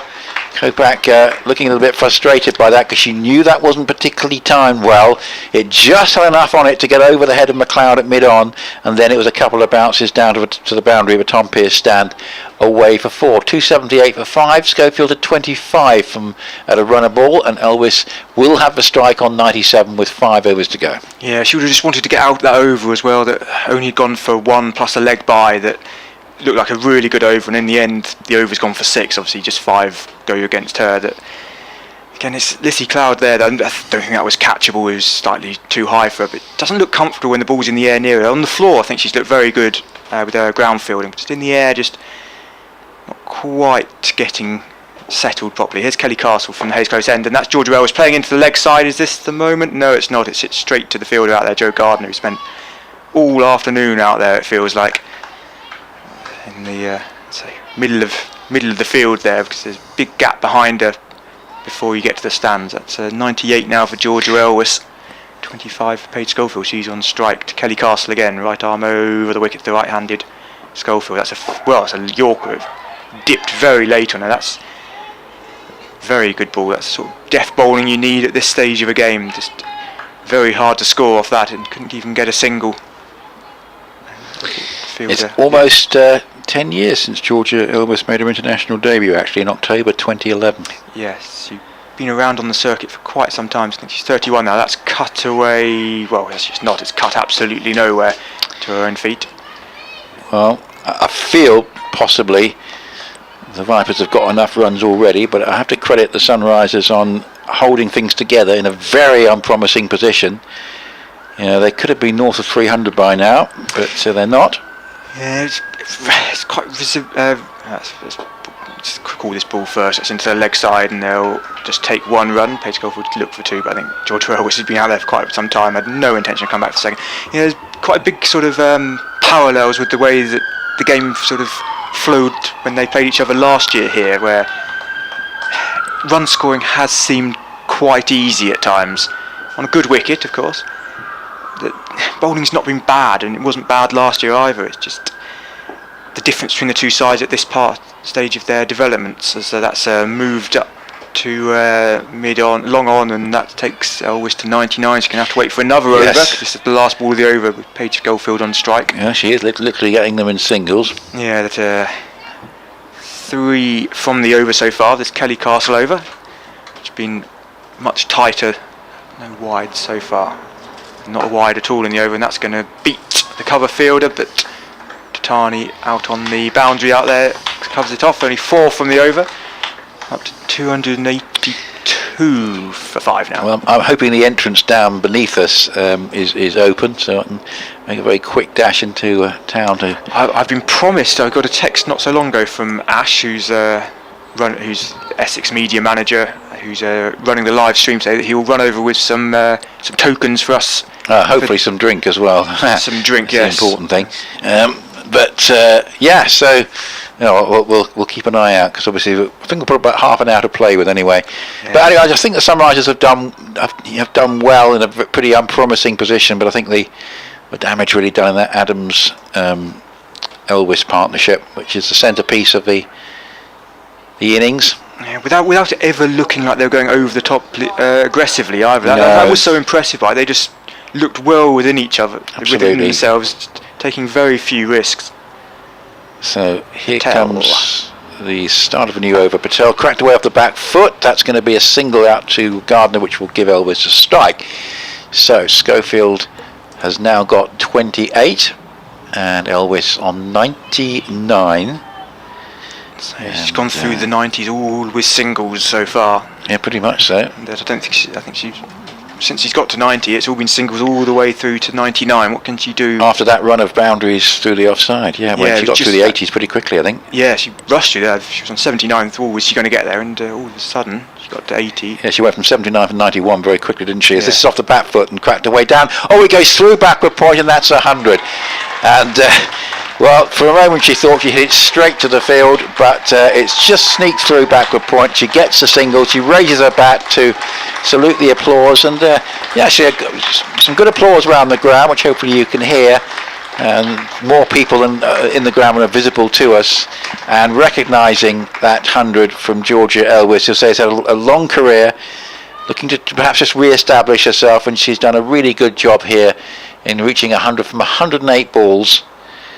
So Patel bowls and Schofield cracks it up to mid-off, and there is no There is run. a run. They've taken a single there. They've taken a very quick single. Through. I must admit I'd given up on that being a run. I was looking down for my boundary tally, but they've actually got through for a run. Yeah, the boundary tally is a 6 and 11 fours and 108 balls. Yeah, Georgia Adams with the 6, wasn't it? That top edgy one into the pavilion. The other thing I'll say about the Georgia Adams century, just to reflect on that slightly, seemed very, very popular with the Vipers bench. She's not quite got going. She's got that 45 in the tournament, and all on their feet. And she pulled out that's interesting, because Patel has tried to run it in twice, and a bit like Emma Raducanu when she was getting nervous towards the end last night, pulling out of her serve. Patel has pulled out of her run-up a couple of times. Slightly worried it was me, but I think I'm okay here. I'm standing up at the moment. And this is attempts to play the ramp shot, and it comes away off, I think, the bottom of the bat for a single down towards third man, or was it buys? Yeah, didn't hit anything. Yeah.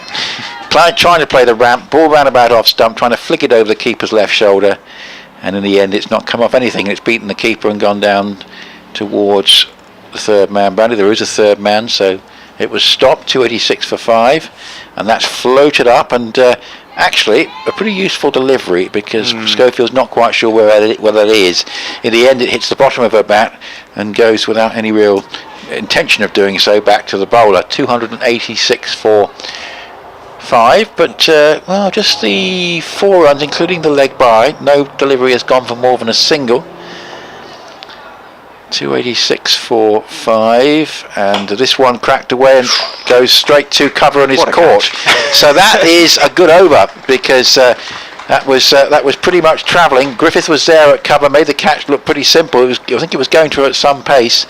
That was a good over. I say that the 3 singles, a leg by, dot ball, and then the wicket, and Well, the Sunrisers have done everything really they realistically could in this back end of the innings to try and contain the Vipers. The problem is the fact there's already 286 runs on the board. That's the end of Schofield for 29, and Elwes is 100 not out. That felt very underwhelming. That it was a wide ball outside off stump and driven. Barely sort of got off the ground really, but just really low catch with Cordelia Griffiths sort of really quite short in, really in a good catching position, and that just got to her, and she caught it and very little celebrations. But it's a third wicket for Sonali Patel, 3 for 40 now, and she has been pretty impressive. I think she and Kopak have both bowled really well. Kopak hasn't been rewarded with a wicket. I'm now double checking that. No, Kopak, 8 overs, gone 49. She had a couple of unlucky overs where sort of boundaries have come off her with McGacken, and it was at Elwes last time. But it's Kelly Castle from this end, who has 8 overs, 0 for 42. That's straight, and Elwes rocks onto the back foot and pulls that straight to long on for a single.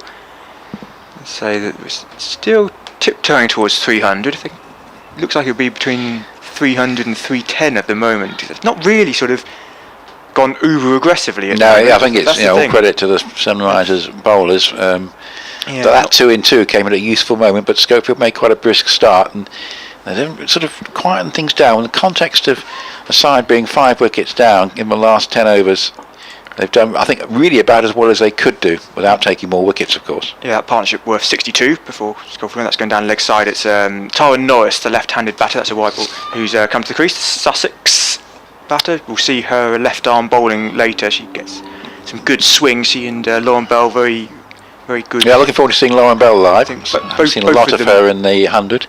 Both of them get good hoopage with swing with the new ball. So fingers crossed they can do some damage early on from a Viper perspective. That's driven straight to cover, and it's fumbled, and going to get a single there. That I don't know if that's just hit the edge of one of the used pitches there at cover. Kopak or Wolf? Not Wolf. Thorpe there at cover.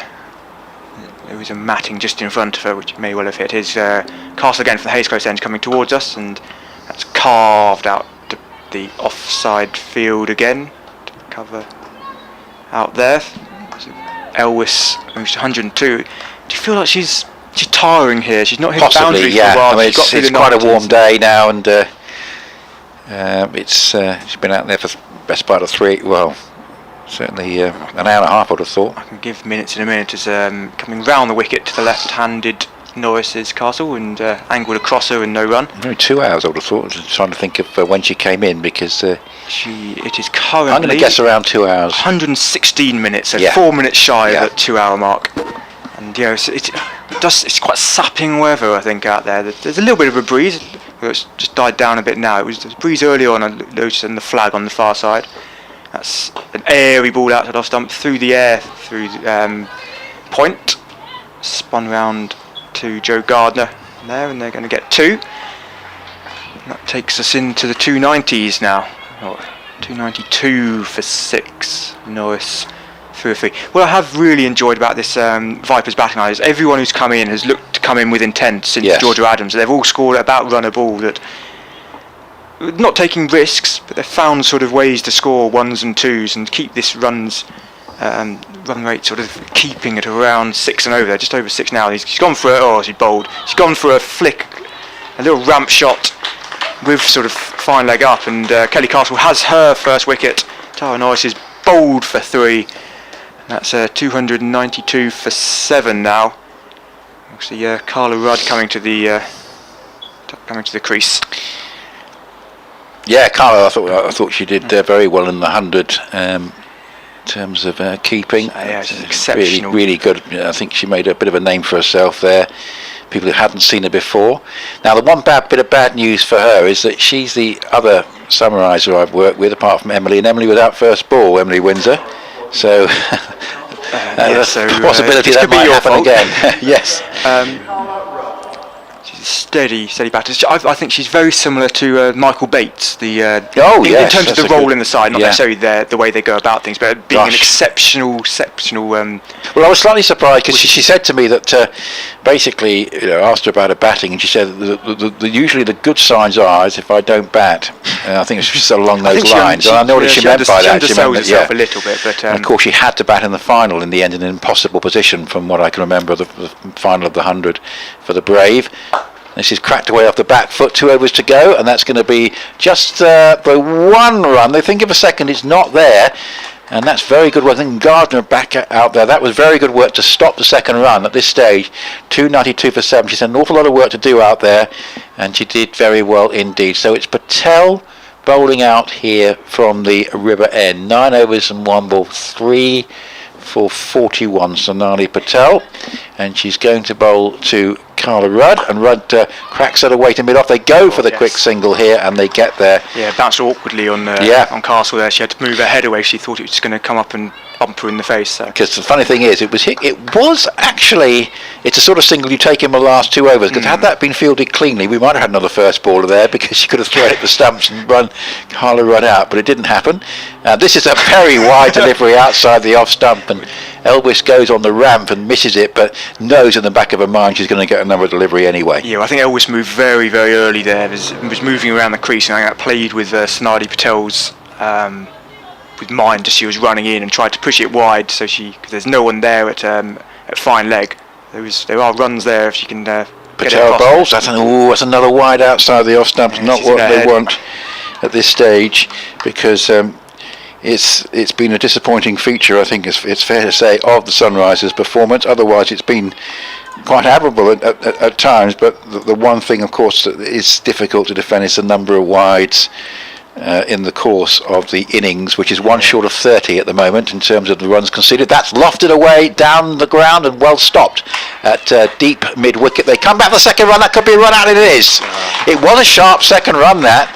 And in fact, Rudd, we were talking about Rudd taking a risky run earlier in the over, and in fact, she's done it again, coming back for the second. That was a good throw in from deep mid-wicket. Noam Jatani out there. Yeah, and she fired a throw in, and that's the back of Carla Rudd. So in the end, she lasted more than the 1 ball, and that. But she is out actually without facing again, because it was Elvis on strike. And Rudd coming back for the second is run out. So, of course, all for the team's cause, taking sharp singles at this stage. But a good bit of fielding, 296 for 7. Yeah, the Sunrisers have done well. The problem is that wide figure, which is now 31, which obviously is just far too many. And if you take those 31 out, you're looking at chasing 265 or whatever, and you're thinking, well, if we get a pair that can get in, on this pitch. That's the problem, that the number of wides has been too great. Here's Patel coming into bowl. This is hit away to mid on the bounce to McLeod. This could be another run out, and is. No. I thought she was out. I thought Elvis was in awful trouble there, but no. She's just if in a direct hit, I think it would have been. Yeah, it would have been. Yeah, but you could that was Elvis sort of labouring a little bit as well. That you could see sort of halfway down that she looked up and was like, I've still got halfway to go here. That she's batted for so long today, and so Lauren Bell's come in.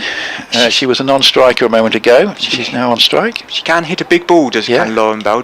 Not, you wouldn't say consistently, but you sort of look at her. She's got levers. She's a big, tall, sort of 6 foot, well over 6 foot. She did well to get in there, Elvis, and that's a delivery which is a slow one, and attempted forcing shot off the back foot. And it goes through, but so looking at this over, it's 1-1 wide wicket plus 1 dot. It's running out of space on the scoreboard for how with the wicket plus 1 in there as well. I think Roger's looking for a potential stumping here as well as she goes, trying to go out of her crease and just work the ball into the offside, but in the end she plays and misses.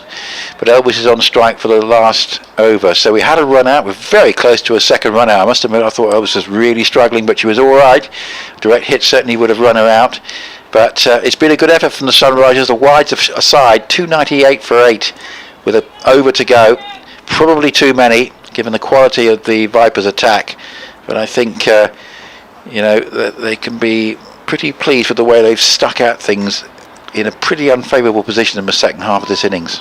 Yep, last over here, bowled by Kelly Castle. Run 98 singles in this innings.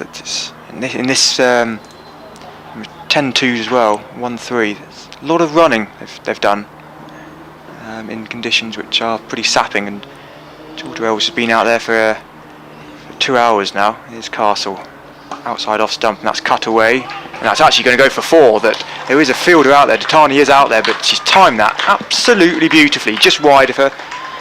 And it's gone for 4 right into the Vipers dugout. As you can hear a couple of whoops from over there. As 300 up for the Vipers with 5 balls remaining. Yeah, she's been very strong in that area, square and back of the square on the offside. And just have to make sure I don't feed that stroke. Castle here. Castle again, that's straight, and that's a big swing which is going straight to long on out there, but she's showing with some intent here that we haven't seen for a while from Georgia Adams. She's been saving it up for this last over. Well, now Castle clearly wants to try and keep Bell on strike, I would have thought, and she's moving fielder to mid-wicket. Yeah, and say, when I've seen Bell bat before, she does swing across the line. That's where her power is. As I say, big tall girl who can swing across. And that's wide outside off stump, and the umpire thought about it and does give a wide. No real complaints from Kelly Castle, but it took a while for her to outstretch her arms. The umpire, that another run, 304 now, and still 4 balls remaining. I certainly can't remember seeing too much of Lauren Bell batting in the 100. No, I think she had 1 or 2 in one of them. I think she probably in the final. Yeah, there's takes a single there to Griffiths and backing up. I feel like it was at sort of Lords where she hit maybe that was Maya Boucher. I've definitely seen her come out for 1 ball and strike it for 4 or for 6. Certainly the Vipers very much the core of that Southern Brave side. Indeed, as here's Castle again trying to round off this innings, and that's hit very powerfully at point. It's gone straight through. She's taken a bit of the power off, and it's only going to be a single. So already 7 runs from this over. It's final over, 2 balls to go. Can the Vipers get up to 310? A 3-6 for 8 at the moment. And is the umpire giving a no ball there? No, I think she's just signalling this, or questioning to the other umpire. There's 2 balls to go. Well, our estimate of 130 is coming off. Yeah, just shy. Here's a drive straight back to Kelly Castle, and she shapes to throw it back at Georgia Elvis. It's a dot ball. So for 1 last ball in this innings, it's not going to be the highest score of the competition, but it's going to be the second highest. Only the second time the team's got over 300. And I remember talking about just about this time last year about scores over 280 being exceptional in women's List A cricket. That's down the leg side, and Kelly Castle is not going to finish off there. She's going to have to bowl another one, and they're going to scamper a single as well. So Lauren Bell's going to face the final ball of delivery, or Kelly Castle will hope it's the final ball of the innings. 33 wides, or 33 runs from wides, because there was a helping of 4 wides, wasn't there? Yeah, and was that maybe another 2? 8 of them from Kelly Castle as well, who has bowled well. There's been some really good balls in there. That's outside off stump, and that could be a stumping. That's something I was talking about. I wasn't sure she'd even taken the bail off. She's done such a delicate job of taking the bail off Maya Rogers to end off the innings. Lauren Bell stumped for 1, and that's going to be 109 for 9. They're going to end up with a very competitive score. They batted very well. Started off with Ella McGacken going off at great guns before Maya Boucher took over and went well, but all being underpinned by Georgia Adams and Georgia Elvis. 100 they both scored, 50 exactly for Georgia Adams, Elvis ending up 112 with a couple of useful contributions from Gabby Lewis and Paige Schofield at the end of the innings, and Georgia Elvis getting a standing ovation from the crowd here. She waves her bat, and she's getting a hug. I think that's from Charlotte Edwards. Well-deserved hug. It's been a brilliant innings from Georgia Elvis. Her first in the Rachel Hayhoe Flint Trophy, her first century. How would you sum that up? Well, I think a very good, fine innings, and I'm would have thought this is probably enough runs, but it would be nice if the Sunrisers could make it interesting by making a good start and just trying to put some pressure on this talented Vipers attack. So there we are. We're going to take a break. I suspect it'll be for half an hour, and then we'll be back. 40 minutes. 40 minutes. So half an hour, 40 minutes. Yeah, but we'll be back around about 2 o'clock or just after for the Sunrisers' attempt to make 310. And if they get there, it's going to be very newsworthy indeed. Speak soon.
Suffolk, Norfolk, Cricket East, Northamptonshire, Essex, Middlesex, Cambridgeshire, Hertfordshire,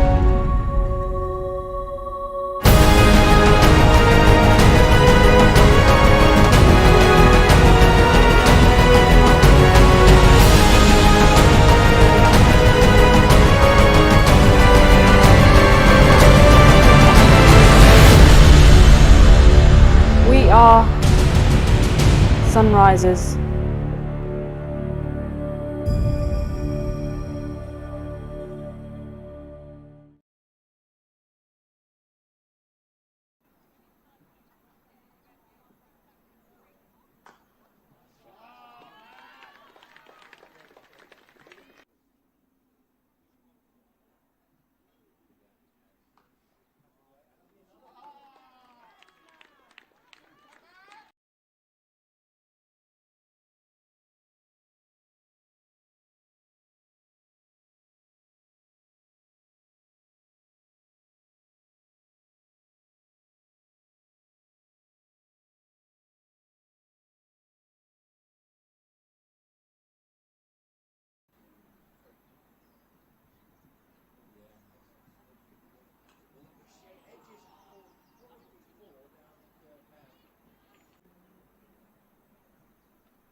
In the air, but safe and for 6 over mid wicket.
Wide of long on for 4.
Suffolk,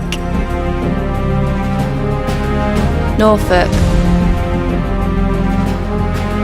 Cricket East, Northamptonshire, Essex, Middlesex, Cambridgeshire, Hertfordshire,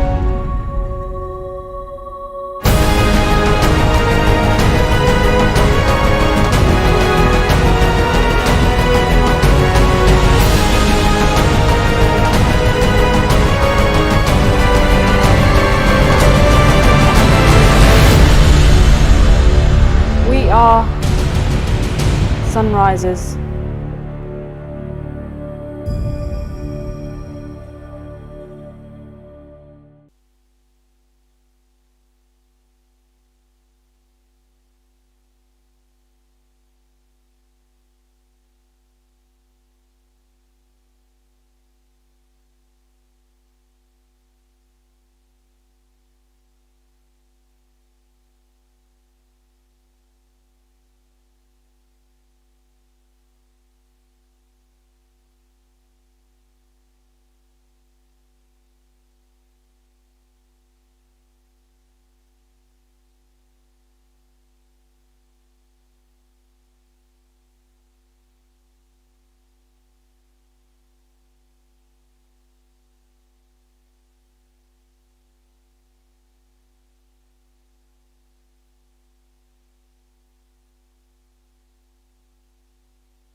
Well, welcome back on BBC Essex and BBC Radio Solent and online via the BBC Sport app. Nick Ledhill here with Alex Smith, and we're watching the Rachel Hayhoe Trophy Flint. I knew I'd get that wrong. There we go. It's the Sunrisers against the Vipers, and the Vipers are in a very strong position because they've set 310 to win, and we think that's probably too many, partly because there were too many wides, but also 100 from Georgia Elwis, which was very impressive, and 50 from Georgia Adams, and other contributions down the list. But so to win this Rachel Hayhoe Flint Trophy match, they're going to have to actually get a pretty good start, I would have thought, to give themselves a realistic chance. This is the second highest score, we think, in the 2-year competition of this history of this competition. So it's going to be really quite something to get if they were to get close to it. And it's a question of whether they can make a decent start. Cordelia Griffiths and Grace Stevens are going to be the opening batsman, and Lauren Bell with long straight approach coming in from the Hayes close end and bowling a brisk delivery which comes away off maybe bat or pad. Look for that. It comes down to third to a fine leg, and there's going to be a single. It's entirely off the pad. So that looks sharp from Lauren Bell. That was sharp. It's probably the sharpest ball we've seen today. The one question I've always had of sort of Lauren Bell, and she's an exceptional bowler who will definitely play for England at some point in her career, hopefully fairly soon, is especially with the new ball that she allows it to swing and seems to take the pace off, but that really looked like she'd gone through the delivery slightly more than she usually does, and got good pace out of that, and it didn't nip off the surface and come in, or was it just with the angle? So it was a run on the ball for the Sunrisers, a leg by with a slip in, a point cover, extra cover mid-off, mid-on, mid-wicket, there'll be a fine leg on the boundary, and here is Bell bowling, and that's right on the mark and played defensively by Shrivens off the back foot up to cover, and there's no run. But very good pace, Lauren Bell, one of the stars of the 100, and it's a question of whether these two can resist this opening burst and give some sort of platform for the Sunrisers in their pursuit of 310 in 50 overs. Bit of cloud cover now, still pretty warm here, and that one's on the pads of Shrivens and whipped down to Taylor at fine leg for a single. So that's the first one off the bat, so 2 for no wicket, and that will mean that Cordelia Griffith is back on strike. So very good 100. She did survive a very good LBW shout early on, Georgia Elwis, but it was still very impressive. And played some fine shots, particularly through the offside. Bell with her straight approach bowls a beauty, which beats Griffith outside the off stump. She had to play at that. That was very quick and very testing, and she's playing at it. Interesting no slip in, which is a slight surprise, particularly after that shot's just been played. They had a slip in for Scrivens, didn't they? They brought them in for Scrivens, I think, when they started off for. They've got a 7 rings, sort of 7 one-saving field with a short extra cover, but no slip, which is slightly surprising after that last ball was bowled. That one's going to be going down the leg side, and Bell is hoping that there's a flick off the inside edge, but there isn't. It signals as a wide. So, question, as I say, a lot of pressure on the Sunrisers with this sort of target. Can they actually make a decent start? 3 for no wicket with the wide. So, a bit of cloud cover around now, not so much blue sky. In fact, probably the sort of the heaviest cloud we've had during the day. Here's a delivery which is pitching and maybe, if anything, just cutting slightly back into the right-hander, but it doesn't get anywhere close to the off stump of Griffith, so she didn't have to worry about offering a shot. So Lauren Bell got 2 for 33 the other day at Sale, and of course certainly very impressive in the 100 for the Brave, She bowls, and that's edged away probably for four. Third man can get round out of our sight. It's too fine actually to get through. But there was an indication about the absence of the first slip, which I think is probably a double question mark, Alex. After that one was edged, it probably would have just fallen short of first slip, but slightly surprising we had a slip in for one of the batters, but not for the other there. So, in the end, 7 for no wicket. That doesn't really tell the story of the over. Griffith 4 with the edged boundary. Shrivens has a single, and 303 more required from 49 overs. Yeah, Tara Norris is going to start from the river end. Yeah, I think with the way the ball moves across Scrivens, that's going to, with the way it's going across the left-handed Scrivens, that you're more likely to get an edge there. That I would have probably had a slip in for certainly this stage. Griffiths as well. That I think that one in the last ball, I think Griffiths played that with quite soft hands, and it would have gone probably slightly wide and wouldn't have carried. But it still shows that there is an edge to be gathered there. Particularly if that very good ball earlier in the over that had beaten her. Exactly. Tara Norris, the left arm fast bowler. She's just moving Lauren Bell slightly straighter at third. She gets ready to bowl left hand to left hand. You don't get that too often in women's cricket. To Grace Scrivens. Tara Norris very close to the stumps and close to leg stump as well. That's no run into the leg side. Cordelia Griffiths is in very, very good form at the moment. Since coming back from the 100. They're going to need someone probably to match Elvis by getting 100, aren't they? It's coming back from 100. She played for the Manchester Originals. She got a duck against the Diamonds on the return, and then since then scored runs for fun. Here's Tara Norris again against Scrivens, defended. So she's got 63 against the Thunder in the tied game in the T20 at Northampton, where I think she hit 4, 5 sixes and just looked exceptional. She looked like she was. It looks like she'd picked up some power hitting from the 100. And was just pinging the ball all around Wantage Road. Then slightly more subdued at Cambridge a couple of days later against Storm, where she got 32 but got them off to a flyer and put them in a position where they could have chased down a pretty good total. And then 69 against the Sparks 2 days ago in 50 over. That's defended into the offside. So 63, 32 and 69 are last 3 innings. And that's very off-putting hearing myself. And just checking we're still going out on the. Just doing a little intermittent check there. We're all still going out okay. Tara Norris, 3 dot balls so far to Grace Scrivens. 311 needed to win. Here comes Tara Norris. Just moved away slightly, and they're going to get a single there, fielded by. This is where I get muddled up between. There's a number 7 and number 8. One of them is Paige Schofield and one's Ella McGacken. That was number 7, which I think is Ella McGacken. No, it's not. It's Paige Schofield. I got it wrong. So I now know that number 7 is Paige Schofield. She's in the covers. And for the first time, we're going to have Tara Norris bowling to a right-hander in Cordelia Griffiths. Just moving another fielder into the offside. So she's going to try and angle it across. She's got a slip in now. So again, going for the slip for the. When the bowler's going across, so for Scrivens, the left hand against the right-handed Lauren Bell, got a slip, and same for Cordelia Griffiths facing against her Tara Norris, and that is just outside off, and that just moved away.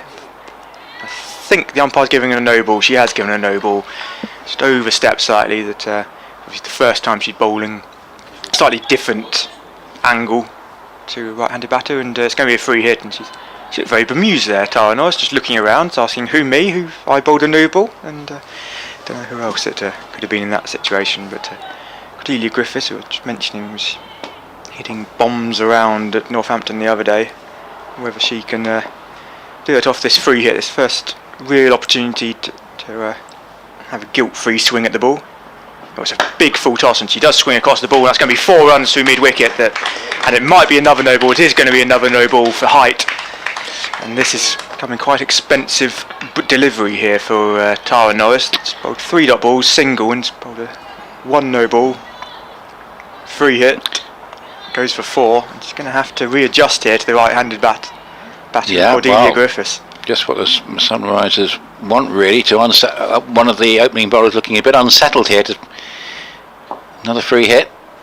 Tara Norris, she was obviously part of the Southern Brave as well, bowling attack, and she has hit that absolutely dead as an arrow, straight back down the ground, and that's 4 more, and that delivery has cost, what, 8, 9, 10, 11 runs do you make? I forget, is it 1 or 2 no ball? It's 1 no ball, so it's 10 deliveries cost 10 runs.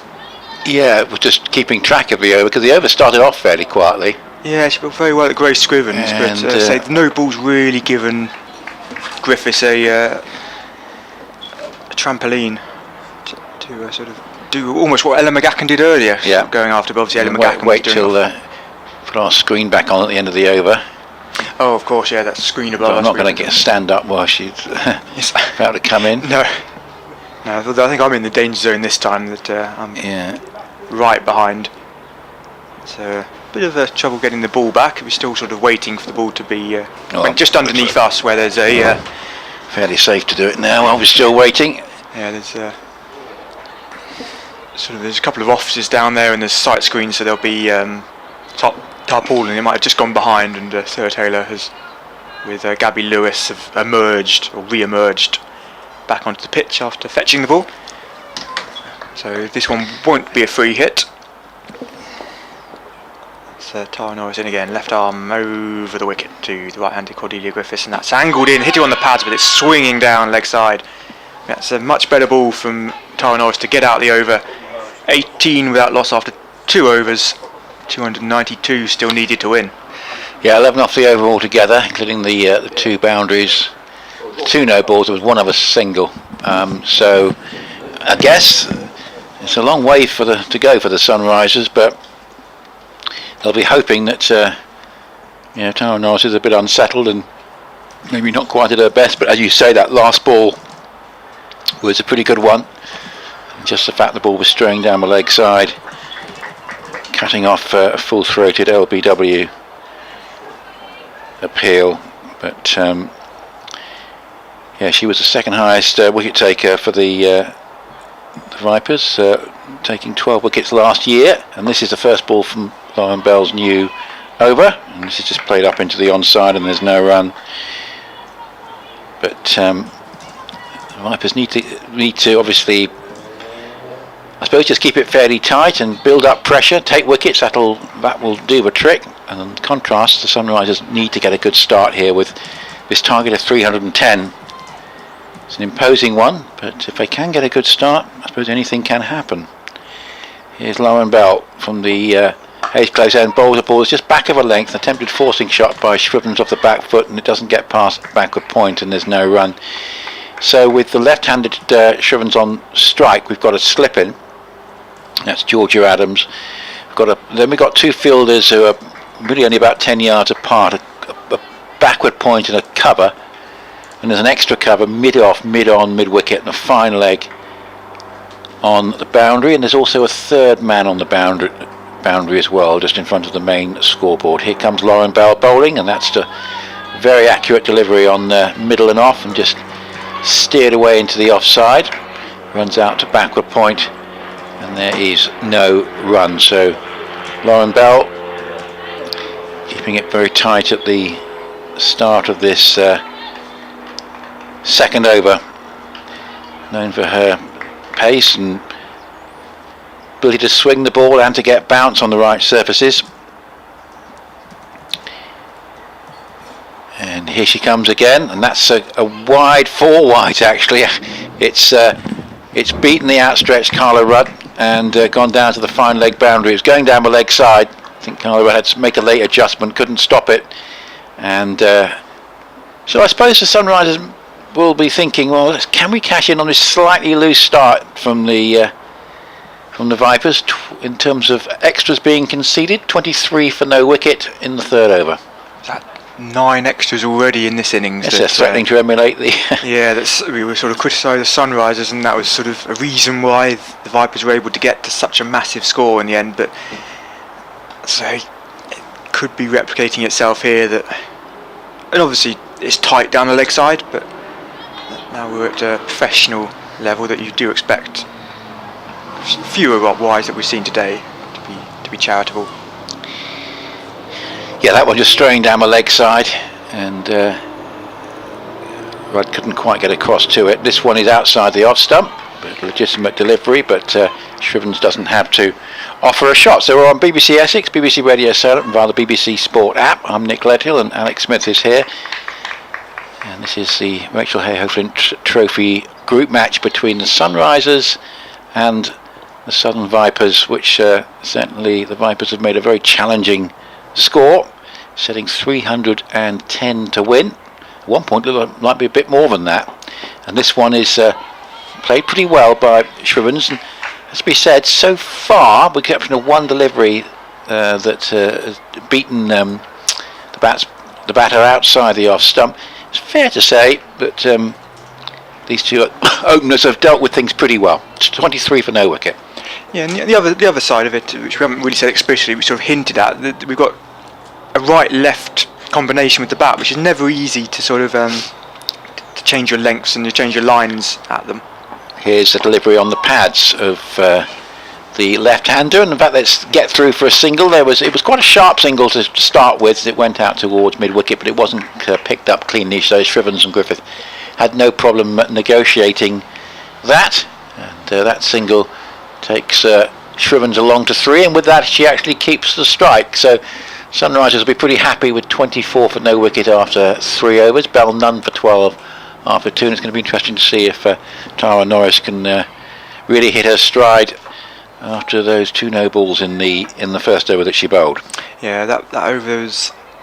So I was doing a little bit of writing the early part of the over, but sort of his last 2 balls swung quite a bit. So that's what you're going to get with Lauren Bell. Yeah, you tend to get it with Tara Norris as well, especially with these new balls. You get a new ball at each end, which say that if they look after these two can really do well, and hopefully if they keep them in good nip. You can see that with Charlotte Taylor as well, that her arm balls, which that's a good Yorking delivery, and that would seem to swing back slightly at Grace Scrivens. But yeah, what Charlotte Taylor gets, and regular listeners to Solent will know that Kevin James talks in detail of this. He understands it better than me, but she bowls up, looks like she's bowling off spin, but actually the arm balls which just swing away and just get the amount of wickets she's got, and hadn't been worked out really for a long time. So Tara Norris turns and comes in again. Good length ball and just defended backward on the offside. Had a great day a couple of days ago at Sale when she took 4 for 14 against the Thunder, as they were bowled out pretty cheaply, but it turned into a low scoring game, that one, and Vipers just got over the line, and she's been a consistent wicket taker in Charlotte Edwards Trophy as well, so having a good season. Talking about Taylor. Yeah. Yes, yeah, obviously she got the 6 for in the final last year, which was where she really took a meteoric rise. That straight delivery just driven back down, but obviously this time last year, I guess just before this time last year, that she would have been sort of sat where I am. She was all teed up to do the radio down at Hove. All right. And about 4 days before, she had to call Kevin James and apologise to him, which I don't think Kevin thought it warranted an apology. She was getting a call up after, I think Danny Wyatt had been called up to England, and I think Emily Windsor had a quad injury at the time and missed the game, so she got called up, and since then hasn't looked back and got a 100 contract, and that's just defended down the ground. Looked one of the real finds of the embryonic stage of the regional system. Just mid-on at the moment. Tara Norris is bowling, but Maya Bouchier with her long skins on her arm, she dives around in the field in sort of those positions, just sort of short cover and short mid-wicket. The amount of times that she's diving on those used pitches gives her elbows as much protection as possible. Here's Tara Norris again. Full delivery down leg side, and that's just got a thick inside edge down to fine leg. I think it's Emily Windsor down there.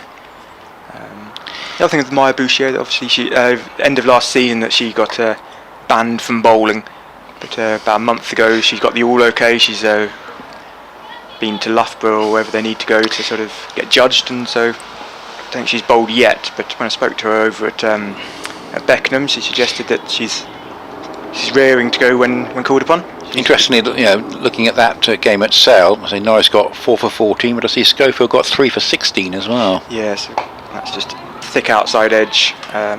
point. Yeah, useful bowler, Paige Goldfield, with their medium pace. Right. That's the end of the over, 25 without loss.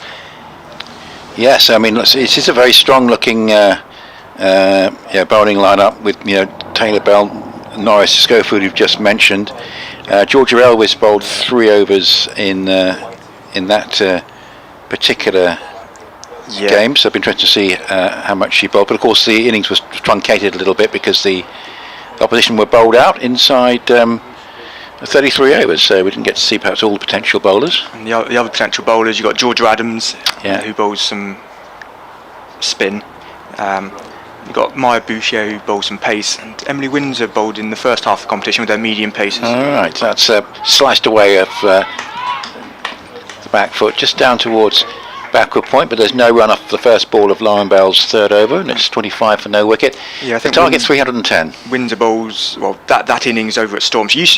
When I first met her, sort of 4 or 5 years ago, she introduced herself as an all-rounder to me, but sort of with sort of people like Maya Boucher joining Hampshire, she stopped bowling as much and really sort of focused on their batting, but bowled a lot of off pace deliveries, got a lot of variation. Slip and 6 saving 1, and that's a drive and a good one as well, between cover and extra for 4. That won't be stopped. Over the rope it goes, nicely timed, slightly over pitch from Lauren Bell. Nice stroke away through the offside from Shrivens, bisecting 2 of the offside infielders, and Sunrisers will be pretty happy with this. I mean, it's a long way to go, but the pitch is a pretty good one. If they can make a decent start, who knows how close they can get to this 310. But I say, if they just took out those wides they conceded, it would be much more realistic chase, I think.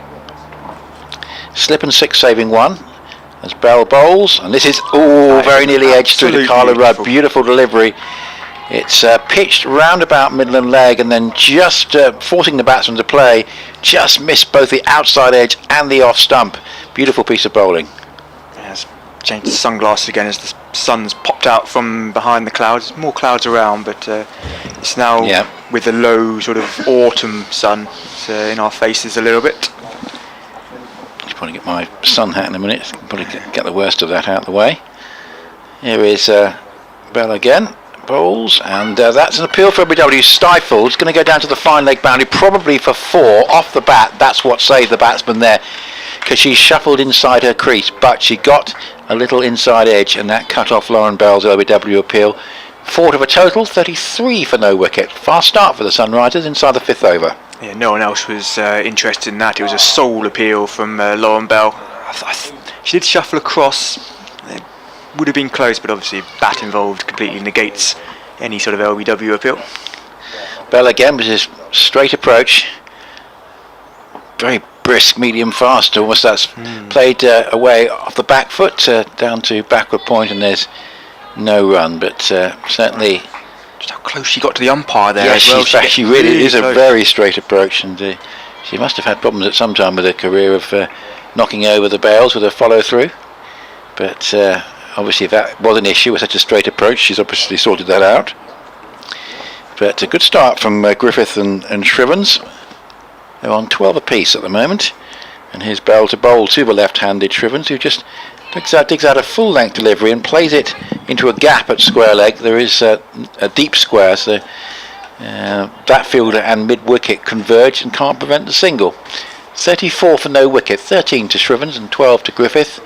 Target is 310, and earlier on, if you've just joined us, the Southern Vipers put into bat 309 for 9. Georgia Elwes 112 from 118 balls with a 6 and 12 fours.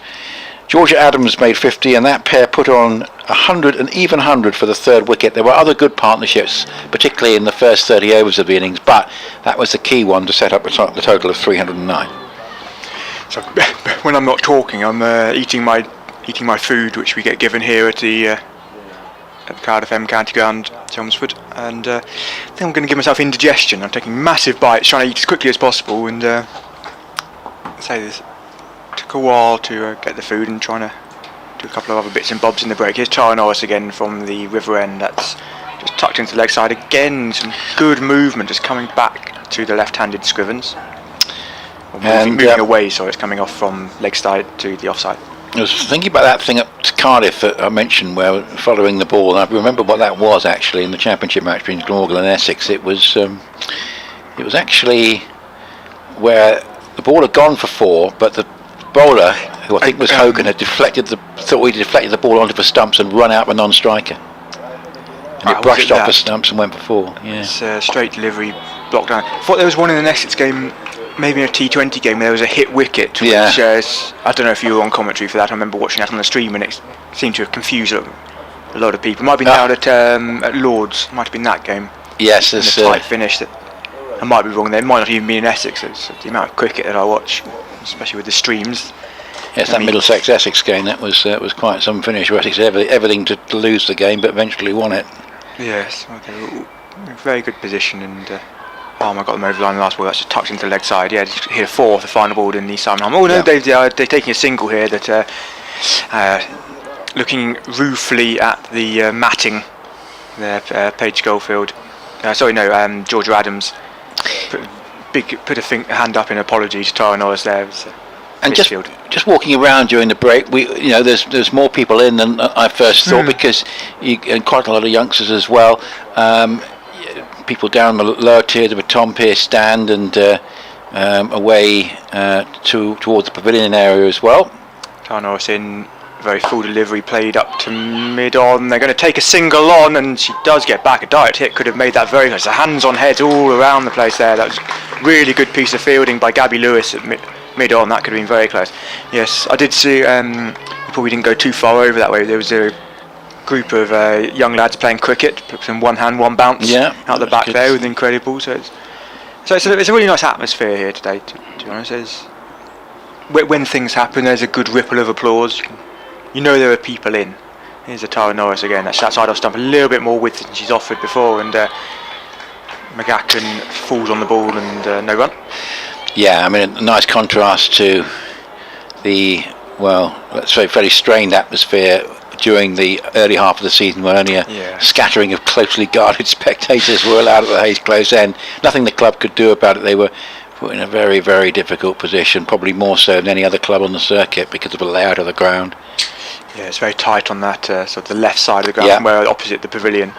That's driven straight to cover. Which, Schofield does the fielding. Yeah, it's that side of the ground that was the problem. That you can only really get one person down there, and even that's a bit of a struggle. 36 without loss after 6 overs. Well, Essex are having a good day at the Oval. 148 for 1, and Alistair Cook is 79 not out with 15 fours. Tom Wesley has 47. These two have been together since Nick Brown was out, when the score was 29. He made just 13, but it's been a very good performance by Essex ever since then. And Hampshire looking to try and rebuild. 113 for 4 against Nottinghamshire. James Vince made a brisk 30 for 42. Well, he's 45 not out down there at the EGS. Commentary, of course, online via BBC Radio Solent.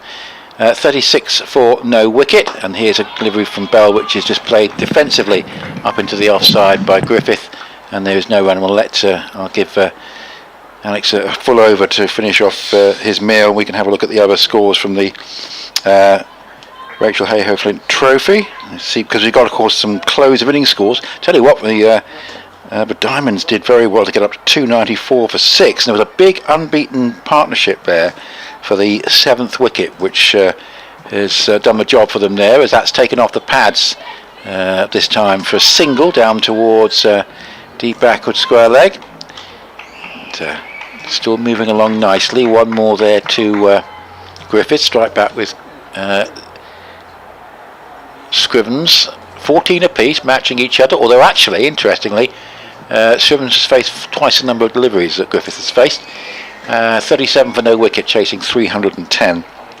Bess Heath 78 and Beth Langston 58. Unbroken partnership there for the 7th wicket. That's a nice stroke away off the pads.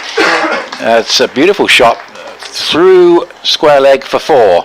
Just straight onto the pads of a left-hander, just illustrating the point that was made, the fact there's a right-left-handed combination which can be tricky for the bowlers, and what might have been quite a useful delivery for the right-hander was on the pads of a left-hander, Shrivens, who's hit it away for 4 through square leg. So 41 for no wicket, 269 to get. don't think the Vipers will be worried yet, but it's a good start, and this is another good shot. Goes straight out of backward point and well fielded there, because that was a good stroke through the offside, nicely timed by Shrivens, but went straight to the field. And I think that's McGoffin there, and did well to stop that. We've got no slip. We've got the backward point cover, short extra, mid off, mid on, mid wicket, backward square leg, and there'll be a fine leg and a third man, as well as here on the drive. This goes up to extra cover, and there is no run. So looks a good pitch. 41 on the board at the moment. Can these two go on and make it something really challenging for the Southern Vipers? Yes, Bess Heath 78, Beth Langston 58, put on an unbeaten 91 for the 7th wicket for the Diamonds, 294 for 6 against the Thunder at Chester Street. They had a bit of rain there, but not for long. 41 for no wicket here, chasing 310. There's a loose shot as Bell just digs one in slightly shorter, and Shrivens goes onto the back foot and tries to crack it through the covers, but it's a play and a miss, and it's on its way through to Carla Rudd. And Western Storm 228 for 7 in that one. The Lightning are already underway in reply. They're 38 for 2, so certainly that could be quite a close game. Western Storm 228 for 7, and their main run getter was Sophie Luft, who got 70 in that one. And we'll mention also the Central Sparks South East Stars one, where Central Sparks had collapsed a little bit last time we looked. As we go through this over from Tara Norris. It is Tara Norris, just opening up that scorecard as well, but just left arm outside and just blocked outside off the off stump. They had a bit of a recovery because they were 8 down last we looked, but the tail wagged and they got up to 229 all out, 5 balls short of the end of the innings did the Central Sparks in that particular match going on at Worcester, and they're going to have to try and defend that against the South East Stars, who are 26 for 1 on the 7th in reply. Yeah, they've already got Bryony Smith out, who's one of the keys that she's going to run a ball again. So I think she's second highest run scorer in the tournament behind Amy Jones at the moment. That's full delivery blocked down at the ground. Just well over 200 runs at least. 41 without loss. And just to let you know, Tom Wesley is out in that game at the Oval. He's gone for 47, which means that Dan Lawrence has now come in to join Alistair Cook, who's unbeaten on 80. And Cook not missing out on this opportunity to certainly get some runs, if he feels might be a bit overdue actually in Championship cricket. Johnny Tattersall playing for Surrey today. Have a quick look at that. He was playing there, there was a caught behind. Here's Tara Norris. Yes, down he is. Leg side, take a run. Has he joined there permanently? Is he just on loan because they've run out of keepers at Surrey? Yeah. I know he was doing the rounds a couple of places. He's good player, Johnny Tattersall, Yorkshire lad. Just a run off that ball, moved to 42. 2.5 overs left of this power play, which at this stage, that's the indigestion kicking in. At this stage, the Vipers were 45 for 1, 41 without loss. So pretty even at the moment. Grace Scrivens has looked the more aggressive of the two, both knocking it around quite nicely. That's again looking aggressive, and that's really well fielded by Ella McGacken at point. Got across and got 2 hands to it as well. We've seen so many sort of fumbles just on the ring with those powerful shots like that, and she's held on with 2 hands and made sure there's no run there. Well, I'll tell you what, I don't think the Vipers would be concerned at the moment, but had we had 30 fewer runs in wides, they might even be a little bit concerned by this point. Tara Norris in again from the river end, full length, and again she's targeting those stumps at the moment. She's really bowling straight, especially at Grace Scrivens, a left-handed batter. So that's just into the leg side, no run. Yeah, and left arm, a bit of variety. It's been impressive. After that first over where she bowled the 2 no balls, but she's only got good pace. And it's good left arm. There's a couple in the country. Swing as well. Yeah, say Tash Farrant is the best of the left armers in the country at the moment. That's again just strays a little bit wider off the pads for no run. Got Katie George, who's coming back from a pretty serious back injury that she's think she's targeting next season. She's obviously a Hampshire girl. That's the end of the over, 42 that loss. So there's good balance of left arm seamers in the country at the moment. Tara Norris just adds to that list if they do want to look at her. If she puts together a couple of good seasons and makes herself unselectable, we're going to see Georgia Elwes with not sure if I wasn't we've expecting seen to enough see of Georgia Elwes today. Quite so soon. But Tara Norris, who made her list A debut back in 2014, American born. Yes, Wisconsin. No. Yeah, Philadelphia. Philadelphia. I'm getting her mother up with Ian Holland. I don't think she ever played cricket out there. And when she moved over here, sort of 8 or 9, I think it was definitely a little video the other week where Paige Schofield was born in South Africa as well and came over when she was young. I don't think either of them had played cricket before coming over to this country. And Elwes, medium pace, on the pads, and if that's come off the pad, it would have been a wide if actually, because it was missing a leg stump, but it's actually, I think, gone away off probably bat on maybe onto pad for a single. Anyway, it's a run to a run to Griffith, and it means that the left-handed Shrivens is back on strike. So Griffith is there on 16, Shrivens 18. Sunrisers are 43 for no wicket, but because they bowled so many wides, instead of chasing 280, they're chasing 310, and that might yet prove to be a difference in this game. Rudd standing up to the medium pacer, and that's driven away into the covers, and good tight ring field here, just trying to, they haven't got early wickets, the Vipers, so they're trying to force a mistake with the ring field and create pressure. And let's see if it bears fruit, or whether these two can just wait for the bad ball and then just keep the scoreboard moving that way. But difficult to get singles at the moment with this tight field. As on the drive, this bisects backward point and cover for 4. Lovely shot, it was just slightly over pitched, and a good stroke there by Shrivens away for 4.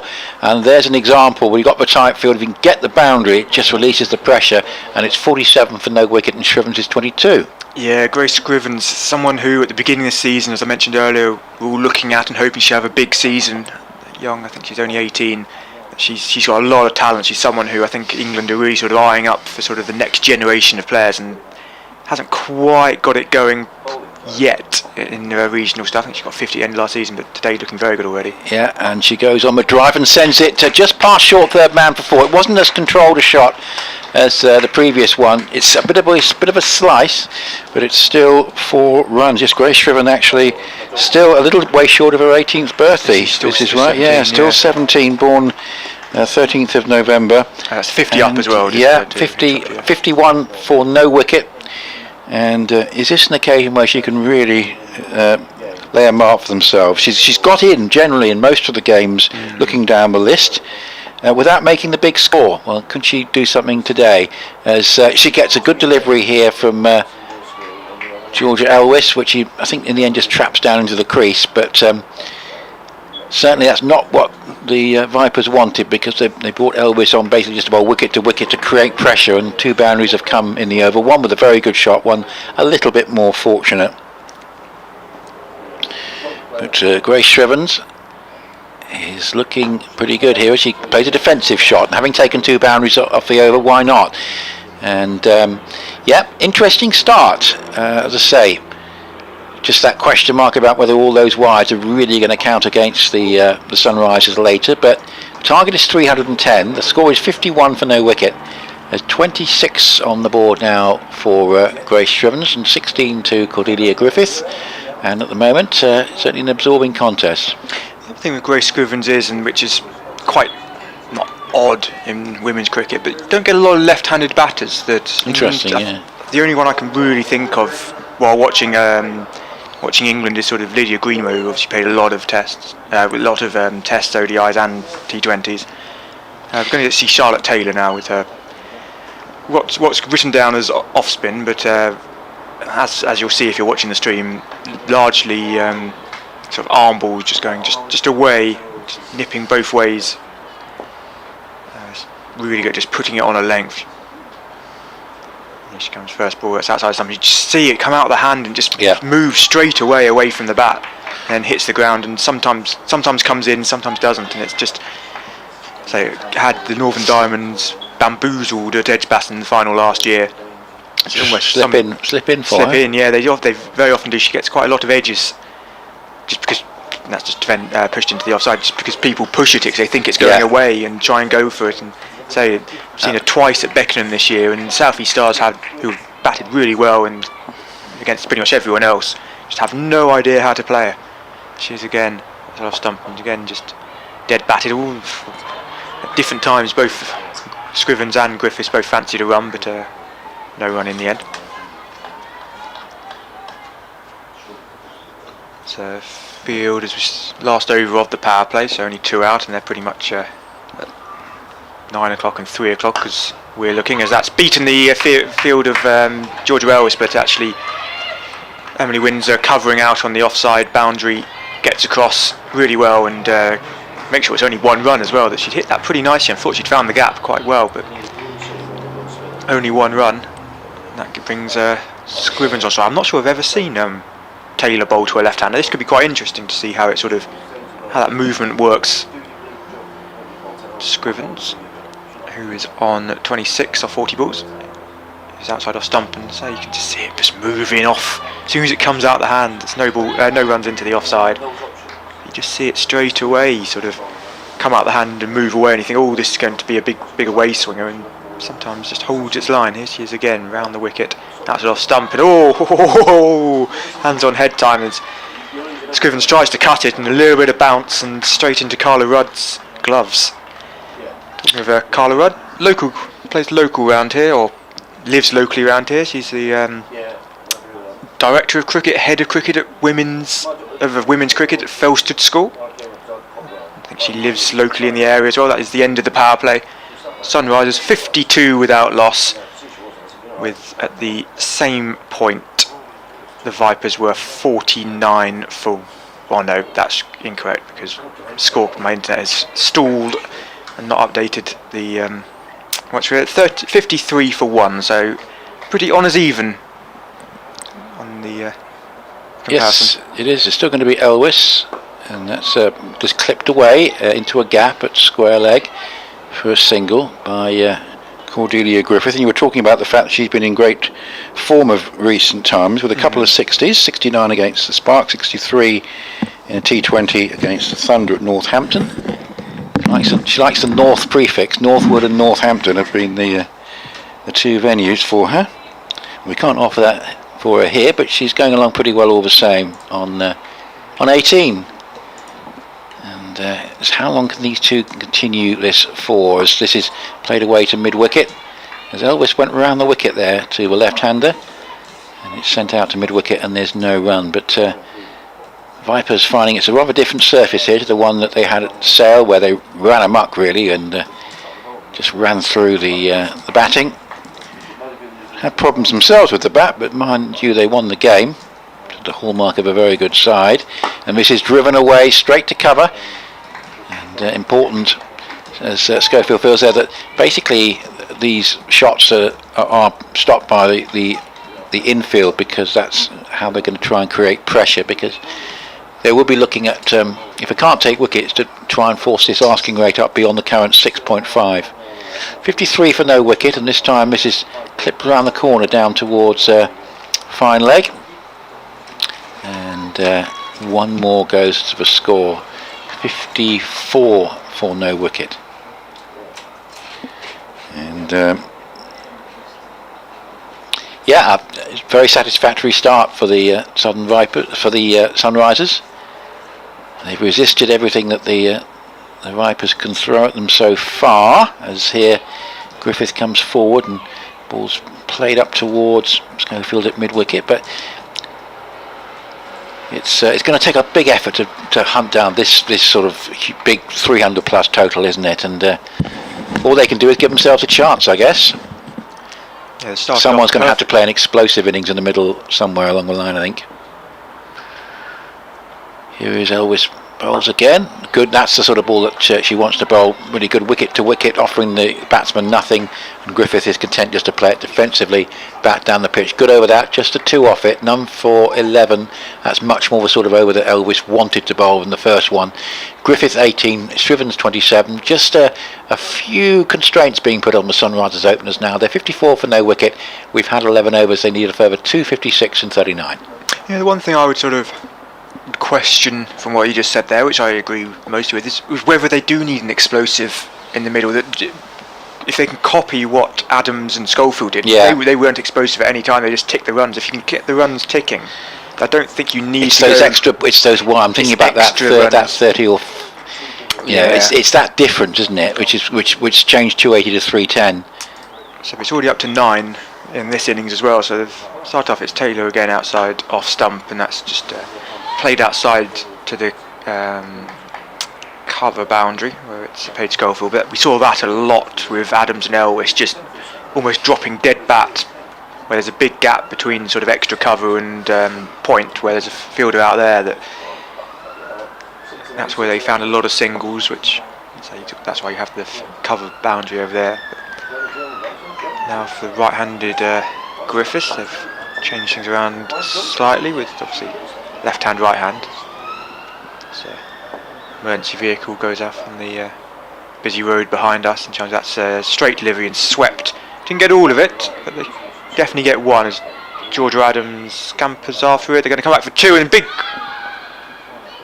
bit close there for Griffiths. Have stopped there and stared at the umpire just to check, but Cordelia Griffiths got back there. It was a tight second run. She didn't get all of it on the sweep, but taking those risks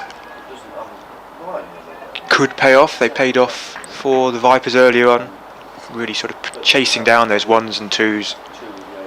Real hard graft, even with the short boundary, that you can get away with sort of waiting for the bad ball, but between those bad balls, making sure that if there isn't a bad ball, that you're still going 3-4 in the over. That's just moved away, and there isn't a fielder at cover where I thought there was, where the pillar's just in my way. Emily Winders dropped back onto the boundary. It's just going to be a single. It was in the air for a little bit of time there. Went like a bullet. But again, now Scrivens on strikes, the left-hander. So the field changes again. This is where it might slow up the game a little bit. The right-hand, left-hand, especially against the slower bowlers. That's a straight delivery, and Scrivens looks to attack, but then thinks better of it as it slows down and just hits it straight into her, just in front of herself. 58 without loss, clouding over a little bit here. No chance of rain. That's driven outside into the offside. Just a single out to Paige Schofield again. This feels a bit of a danger time for the openers here. The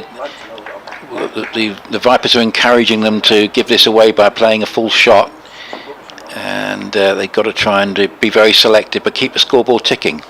Yeah.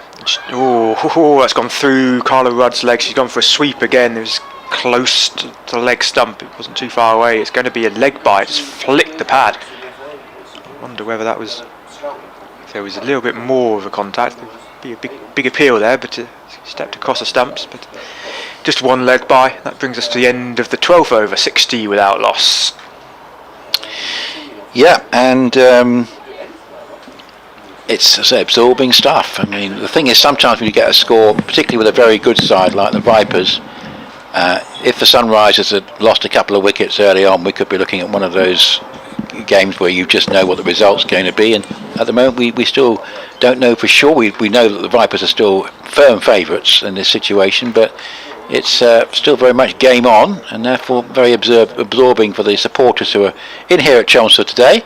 So it is cloudier than we expected as Elvis bowls, and that's a pull shot away for 4. That's a very good shot. She just dropped a little bit short of a length, and Griffith, who we've talked about these recent scores that she's got, she seized on the fact there that Elvis had erred in length and slammed it away past Schofield at mid-wicket for 4. Impressive shot. 64 for no wicket. Griffith goes to 25. Boundary and over. Yeah, plus a bit is basically going to do the job here, but a long way off. But a boundary off the first ball is very useful. That was the Vipers blueprint earlier on. That just showed her confidence there from Griffiths. Elvis bowls and Griffith will play to mid-wicket and there's no run. But the fact she's got a boundary off the first ball is good news. And to say, Elvis, the second over she bowled was an absolute prototype of what she was looking for. Wicket to wicket, just 2 singles.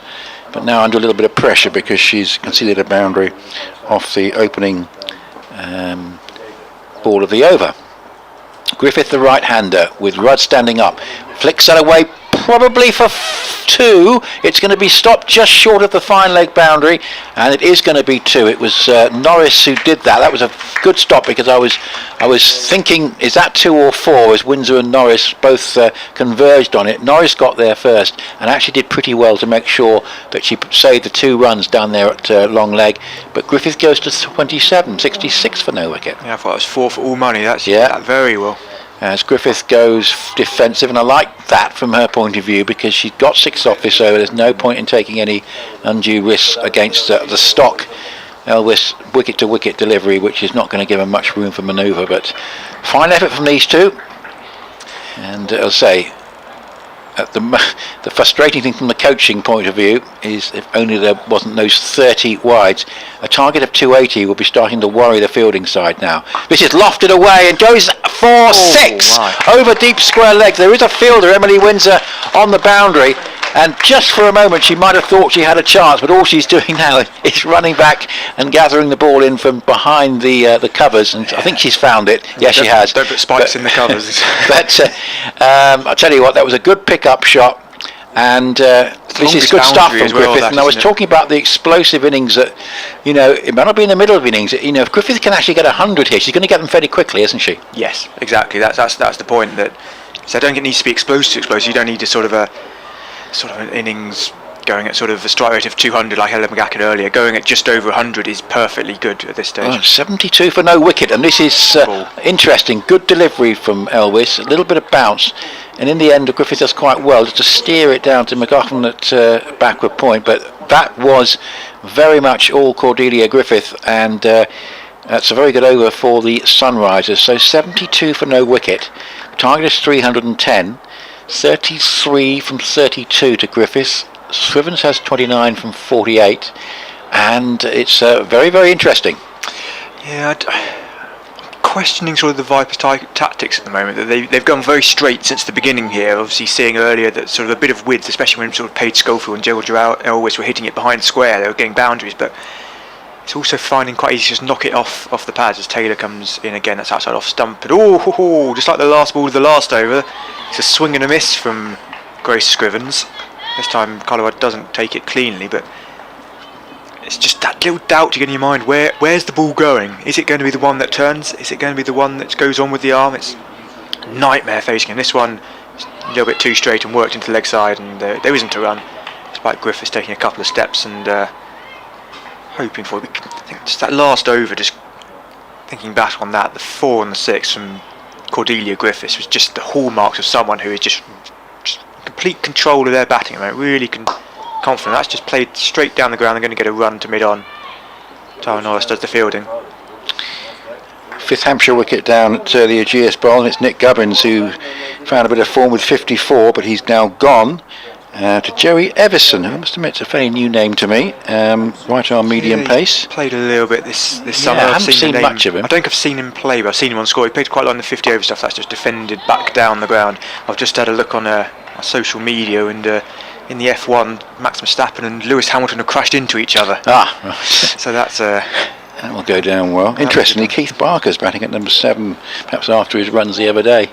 Who's still below? Do they bring in another batter? That's just pushed in, and they've pushed and round, and that's really good from Cordelia. That's what you do. There's a chance of a run out, but Grace Scrivens was there quickly enough. Yeah. So who's underneath that?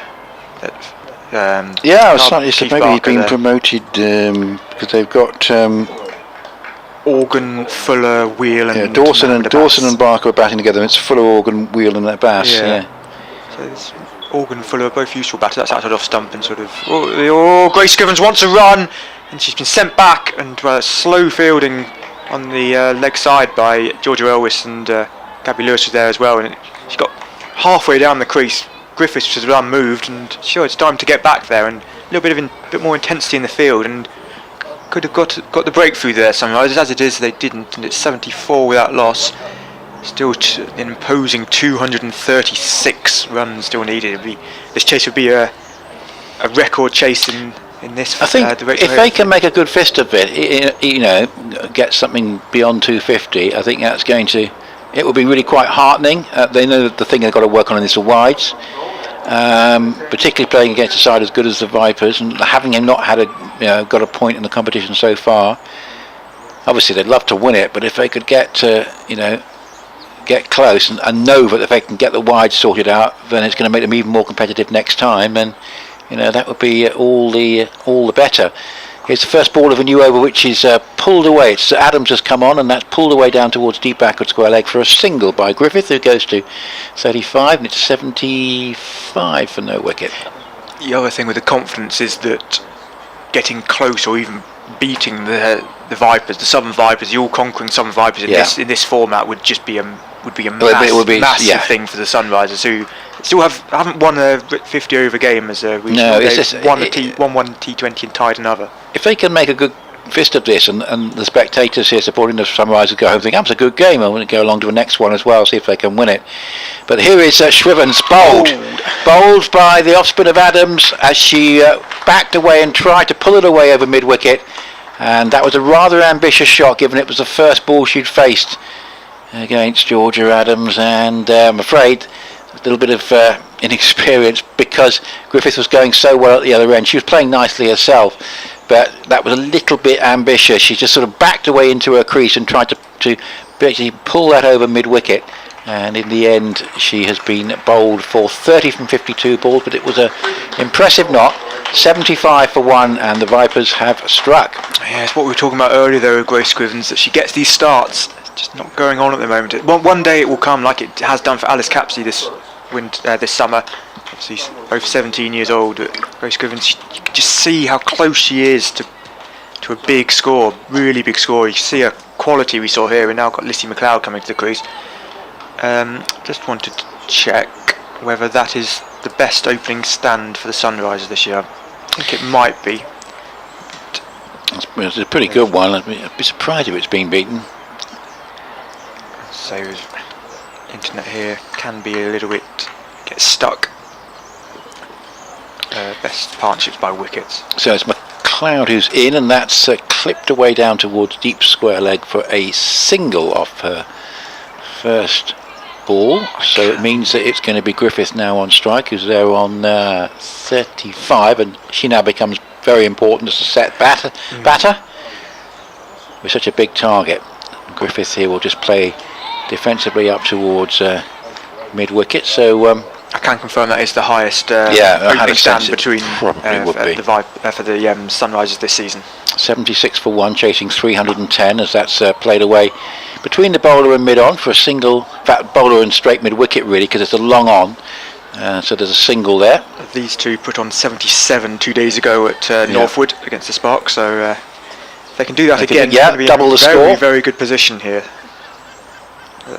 77 for one. We're in the 15th over. 310 is the target.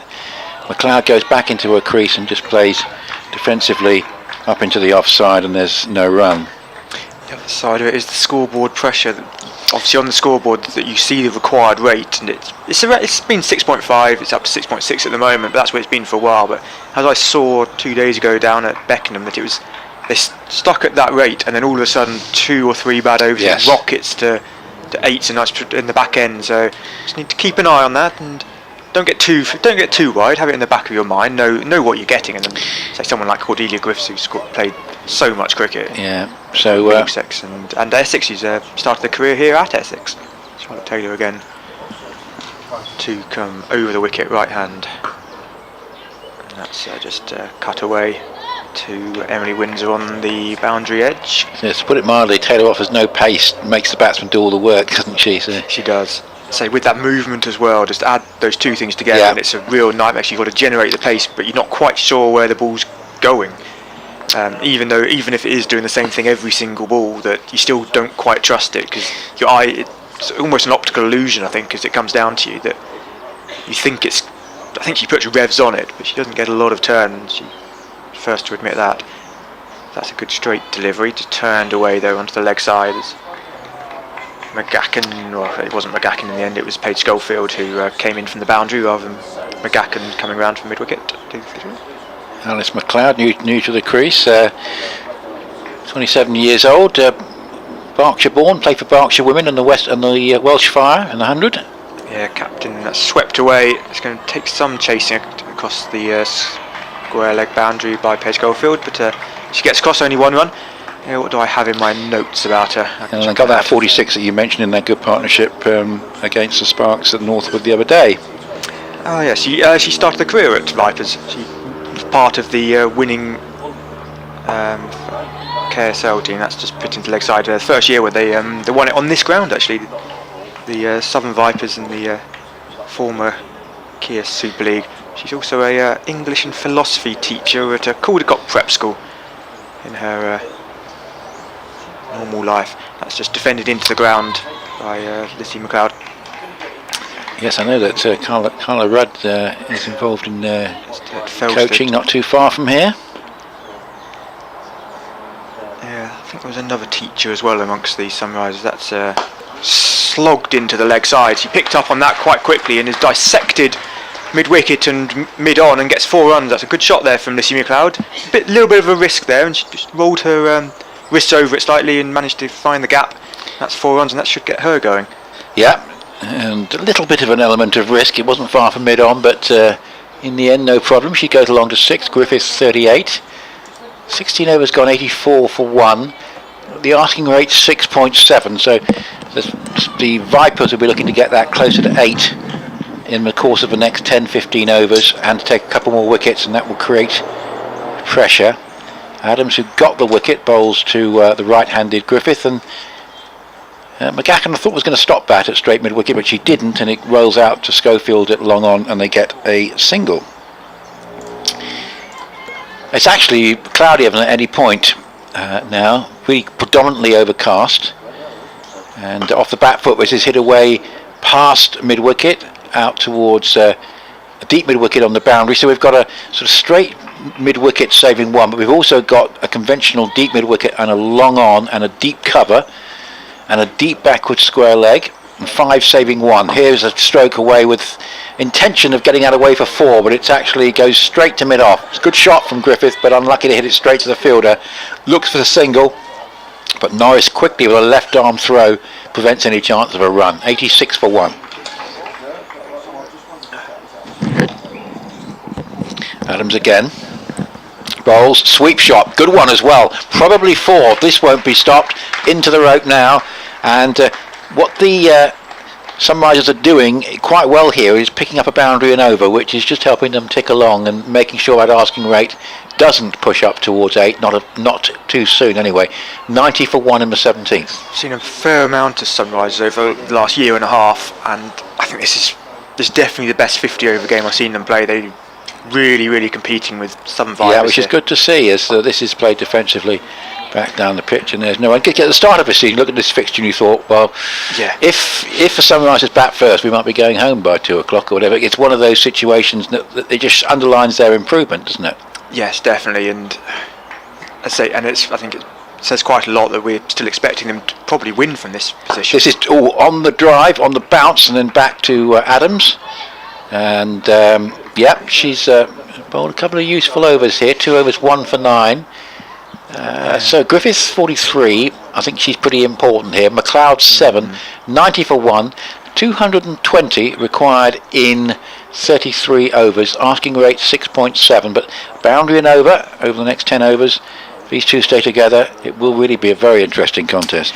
Yeah, and on the big screen it's just gone off now, but the Wasp is at 60% chance of a win for Sunrisers, which very healthy at the moment. Obviously it's a long way to go, not even at the halfway point, but just gives a sort of a quantitative example of how close this game is and that the Sunrisers are ahead of it. Here's Taylor outside off stump and worked to the leg side. It's gone underneath Taylor. She put in a dive. And they're going to get a run for it. That is Dan Lawrence, who was probably, I don't know what the phrase would be, someone who's desperate to get a knock. He got a knock at Cardiff, but he had to work very hard on a tough pitch and then gave it away a little bit. But he's already hit a 6 and 2 force, Dan Lawrence, at the Oval.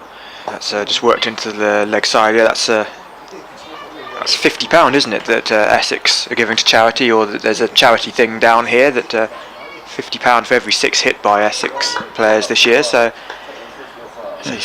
I've seen him hit some big shots this year down here. That's a full length ball, and to say it doesn't feel like it's ever going to get to Lissy McLeod, but actually he puts a bat on it. Yes, I wonder how much time Dan Lawrence will spend with England next year. You feel almost his natural suit might be the white ball.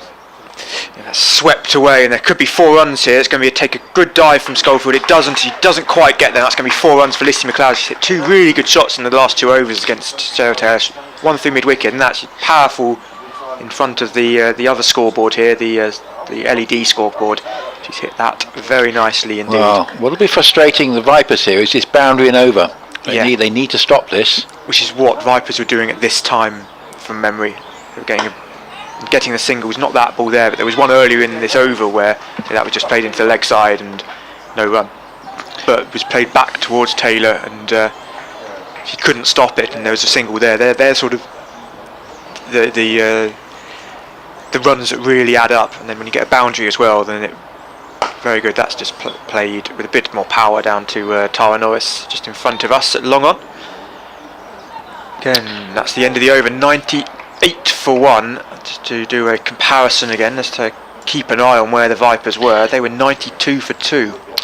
Fun and games today in Division 1 at Headingley. It sounds like an old style Headingley pitch, because Warwickshire all out for 155. Michael Burgess, who came up through the Surrey youth system, keeper batsman, 66, but there were 4 wickets for Ben Code and 4 for Stephen Patterson, and in reply Yorkshire are 27 for 3 with 2 for Chris Wokes. He's good to see Chris Wokes playing in that game. Here's the start of the new over from Adams, played up towards mid-wicket, and there's no run. So that's one of the bonuses, of course, the test match being cancelled. Suddenly we see the likes of Chris Wokes playing in the Championship, which is very good to see. 97 for 1. This is played away down towards short fine leg for a single by McLeod, and score goes to 98 for 1. And it's going to be desperately frustrating if the Sunrisers lose this game by 30 odd runs or less, looking at the number of wides, of course. That really will be a lesson, won't it? This is a sweep shot and well executed. Is this going to be another 4? It is! So again the sequence continues, as this time Griffiths just sweeps off length. Lovely shot, goes along to 48, and that was a fine stroke, and that 4 will take the Sunrisers to 100, and they've got inside 19 overs. So I imagine they're pretty much up alongside the Vipers at this stage in terms of progress. It was 92 at the beginning of the over, it's 99 as of now, so... Yeah, not much to choose. 102 for 1, off the back foot. Played away. They ran the first fairly sedately. If they'd run it really quickly, they might have been thinking of a second, but in the end, any danger is averted, because field are getting in quite quickly. But another single to Griffith, who's on 49. Now it's McLeod on strike, and she plays a stylish stroke for 2, probably, being chased back by Lauren Bell. No, they decide not to go for the second. They decide to go for the second very belatedly, and they get away with it. Now the truth is there was 2, but they actually took a long time before deciding it, and got themselves potentially into a real pickle. And in the end, if Lauren Bell's throw had hit, that would have been a run out. It's 105 for 1. One thing I'd say is Lissy McLeod isn't the quickest between the wickets. She's not like Cordelia Griffiths is an absolute whip it between, but McLeod coming to the danger end. Adams bowls, and McLeod sensibly after that plays a little defensive push up towards mid-wicket, because it's been another good over for the Sunrisers. 10 runs have come, actually having a look, it's 8 to confirm, 8 runs coming from it, but that will do. In the context, it's beaten the rate, and if you can beat the rate, you're doing all right. It pushes the asking rate down to 6.6. Sunrisers 105 for 1. Need a further 205, and they've got 31 overs to get them. And if you were looking at a win viz for this, and you sort of disregarded the experience and pedigree of of the Vipers and just looked at it as side A against side B, it'd be pretty close. Well, Wasp, I can see on there, it says 68%, or it's just dipped off again. So it's Taylor coming in back of a length and shoveled to long on. That's where they're finding runs. They're finding these singles just as they did earlier. That's the 50 for Cordelia Griffiths, her third in 4 matches. She's really found form. 50 or 48 balls, 6 fours, and that's 6 on the pull. She's in a real purple patch at the moment, and say very similar to how we saw both Adams and Elwes batting earlier. Very few risks, but going along at a nice rate, going over 100 strike rate. That's just driven in the offside again. So 2 dots from 2 balls, and they've not really played a shot. So turning this round slightly, we're talking about sort of the Sunrisers and the position they're in. As here comes Taylor, outside off stump and dinked just wide where a first slip would have been, but the first slip's been taken out now, and they're going to come back for 2 comfortably. What do the Vipers do from here? What do they look for? I'm looking at the bowling they've got, and the fast bowling was taken apart quite easy, or the runs came quite comfortably off them. Spinners have kept it relatively tight. Is Taylor outside off stump, it advances and slaps over the covers. Spins in the outfield, and they're only going to get 1 for it actually, because Emily Windsor on that offside boundary is incredibly quick. Very good fielder is Emily Windsor out there. A good arm to match. So yeah, I'll ask that question to you more directly. What do you think the Vipers should be doing? Yeah, we'll have a look after this ball. After this ball, sorry. Yes, we've so quickly with Taylor. I think that's gone. Looked like an outside edge, but I think it's actually just hit Carla Rudd's gloves and gone to where edge would have been. Taylor looks like breaking the run of boundaries in every over, unless if it isn't a 4 here, but it's still 5 off the over, which is okay. About the rate, isn't it? It's just slightly under. If you get 1 or 2 here, then you're in a very good position as she just leaves that alone. Yeah. And that's the end of the over. 110 for 1, 20 overs down. Still, I think they look to try and create pressure, Alex. That's the thing. I think they prey on the fact that this side hasn't won a game in the competition. They basically make sure they don't give anything away in the field. So they try and create pressure, get new batters in, and look to win it that way. I think Cordelia Griffith with this 53, and she's clearly a very talented stroke player, and I think she could be the person here. If she gets 130, 140, then that could well be this elusive victory. I think she might, now she's so set, I think it might be down to her to play the major role. With keeping it tight, building that pressure, do you bring, say, where they're sort of scoring runs is sort of that long on and cover reach? Yeah. But if you bring them up, then do they then start to go over, or do you want them to forcing them to hit over the top on that, hoping for the preying on the mistake. And with the exception of the mistake by Shrivens, which is probably, I think, born slightly of inexperience, where you're taking on the first ball you face from a new bowler and you try and hit it, basically into the executive boxes. That was just a bit of inexperience, and it's just a question of carrying on what they're doing, knowing this is a good pitch, and the boundaries will hurt the Vipers now with 9 wickets still left in the tank. Schofield is going to bowl from the Hayes close end, medium pace, and that's on the pads of Griffith, who play it away into the wide open spaces. There's a deep mid wicket. There's only one fielder who's actually now scooting across from short fine leg to mid wicket to remain the only fielder on the leg side. That is Ella McGuckin. Yep. So we've got a deep mid wicket and a long on and a long leg on the boundary, and 4 saving 1 on the offside. That's a nice delivery from Schofield, which beats McLeod's attempted back cut. McLeod there was looking to find the gap between short third and backward point. Had she done so, it would have been 4, but she missed it.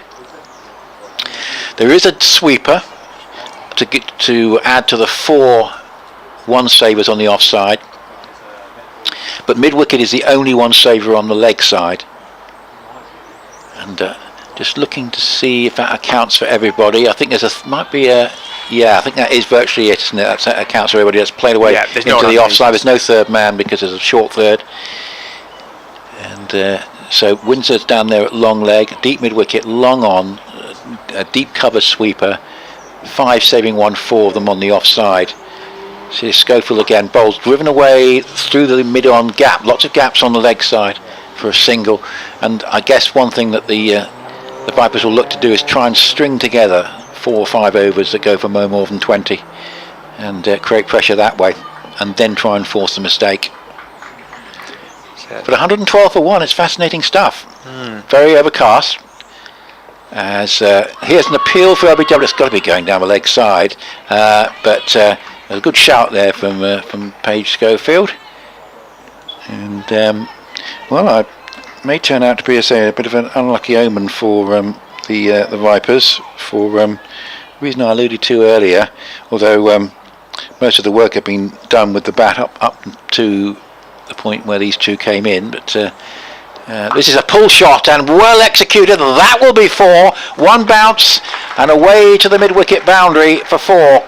Good shot again. She's so good at just picking up on anything that's just short of length, and she's hammered that away for 4 has Griffith. With that boundary she goes to 58 and scored to 116 for 1, and what had been a good over for the Vipers turns into one which keeps the Sunrisers up with the rate. 116 for 1. There's 29 overs to go, and the ask is now less than 200. It's 198. Yes, Griffiths picking up on that, just slightly short. It's not even a real long hop or anything too bad. It's just slightly too short, and she picked up on it so quickly. And there's a big gap out there, which it skips off the boundary in there. Taylor's already ready to bowl her over. That's driven quite attractively straight down the ground, but Gabby Lewis comes across and does the fielding. Yeah, I mentioned that Emily Windsor and Carla Rudd have had the pleasure of co-commentating with, and actually both faced 1 ball, because Emily Windsor was out first ball, and Carla Rudd was run out having only faced 1 ball. I hope I never get to play cricket in front of you. That's swept quite nicely, but straight to the fielder, out on the deep square boundary by Cordelia Griffiths. But I guess most of the work had been done there by Elwes and Adams beforehand. Yeah, and let's say there was good partnerships throughout as well. With McGacken putting on partnerships, there was Paige Schofield putting on partnerships, Gabby Lewis put on partnerships as well.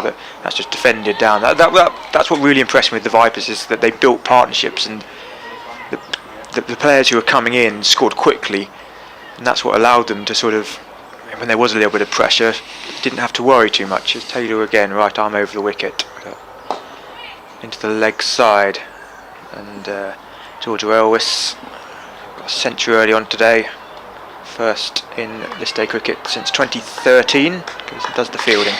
Alistair Cook, I think he's 5 away from 100 at the Oval, and doing something to rectify his slightly disappointing first class average this year. That's dabbed to 3rd for no run. So I think it was around 26 or something. It wasn't too hot, wasn't too crash hot going into this game. Did well in the 50 overs, but hasn't particularly fired in the championship. Taylor again to Griffiths, just walks inside the line and just dabs it into the leg side. And the over 119 for 1s. DLS, it's not, I mean, there's dark clouds above, so we're not looking at any rain here, but if just as a guide to where they should be in the chase, it should be about 108 is what they would need if it had a big downpour now. Still 191 runs to win, 28 overs still remaining. Well, that would be a way of getting your first win under your belt if we had a thunderstorm now, wouldn't it? I mean, they'd take it, wouldn't they? They'd definitely take it. Yeah. I say, even if they can just get close, it's going to do wonders, I think, for next season. Particularly, I mean, obviously I'd love to win, but that's going to be the priority, because they've got a decent chance here. Schofield is going to bowl to McLeod, who's on 20, 119 for 1, and McLeod will drive to long on for a single. Gives the strike to Griffith. That's no bad thing for the Sunrisers at the moment. Score goes to 120 for 1. McLeod has 21 of them, and Griffith 59 at better than a runner ball. Yeah, that's what Adams wasn't, was she? I think either of those two, Adams or Elwes, were at 50. I think there's 63 and 70 odd. Lovely shot by Griffith down the ground. That's going to go just stopped by long on, and did well, because not only saving the boundary but the second run as well.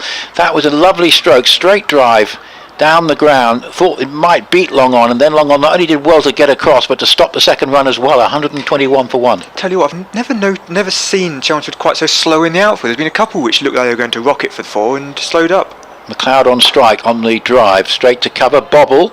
It bobbles out of the hand and goes to Norris at mid-off, but they don't attempt to run. Yeah, I mean, you've seen probably triple, quadruple the amount of cricket here, but usually the outfield here is really quick. Yeah. And as soon as there's been a couple, especially down to our left, to the long boundary, haven't really reached as you'd expect. Schofield bowls, played off the back foot, probably for one, down towards deep backward point. There is Elwis, the Centurion, and he whips a throw back into the bowler's hands, and it's 122 for one. So far a tight over, just 3 from 4 balls. Yeah, they needed this, didn't they, the Vipers? Yeah.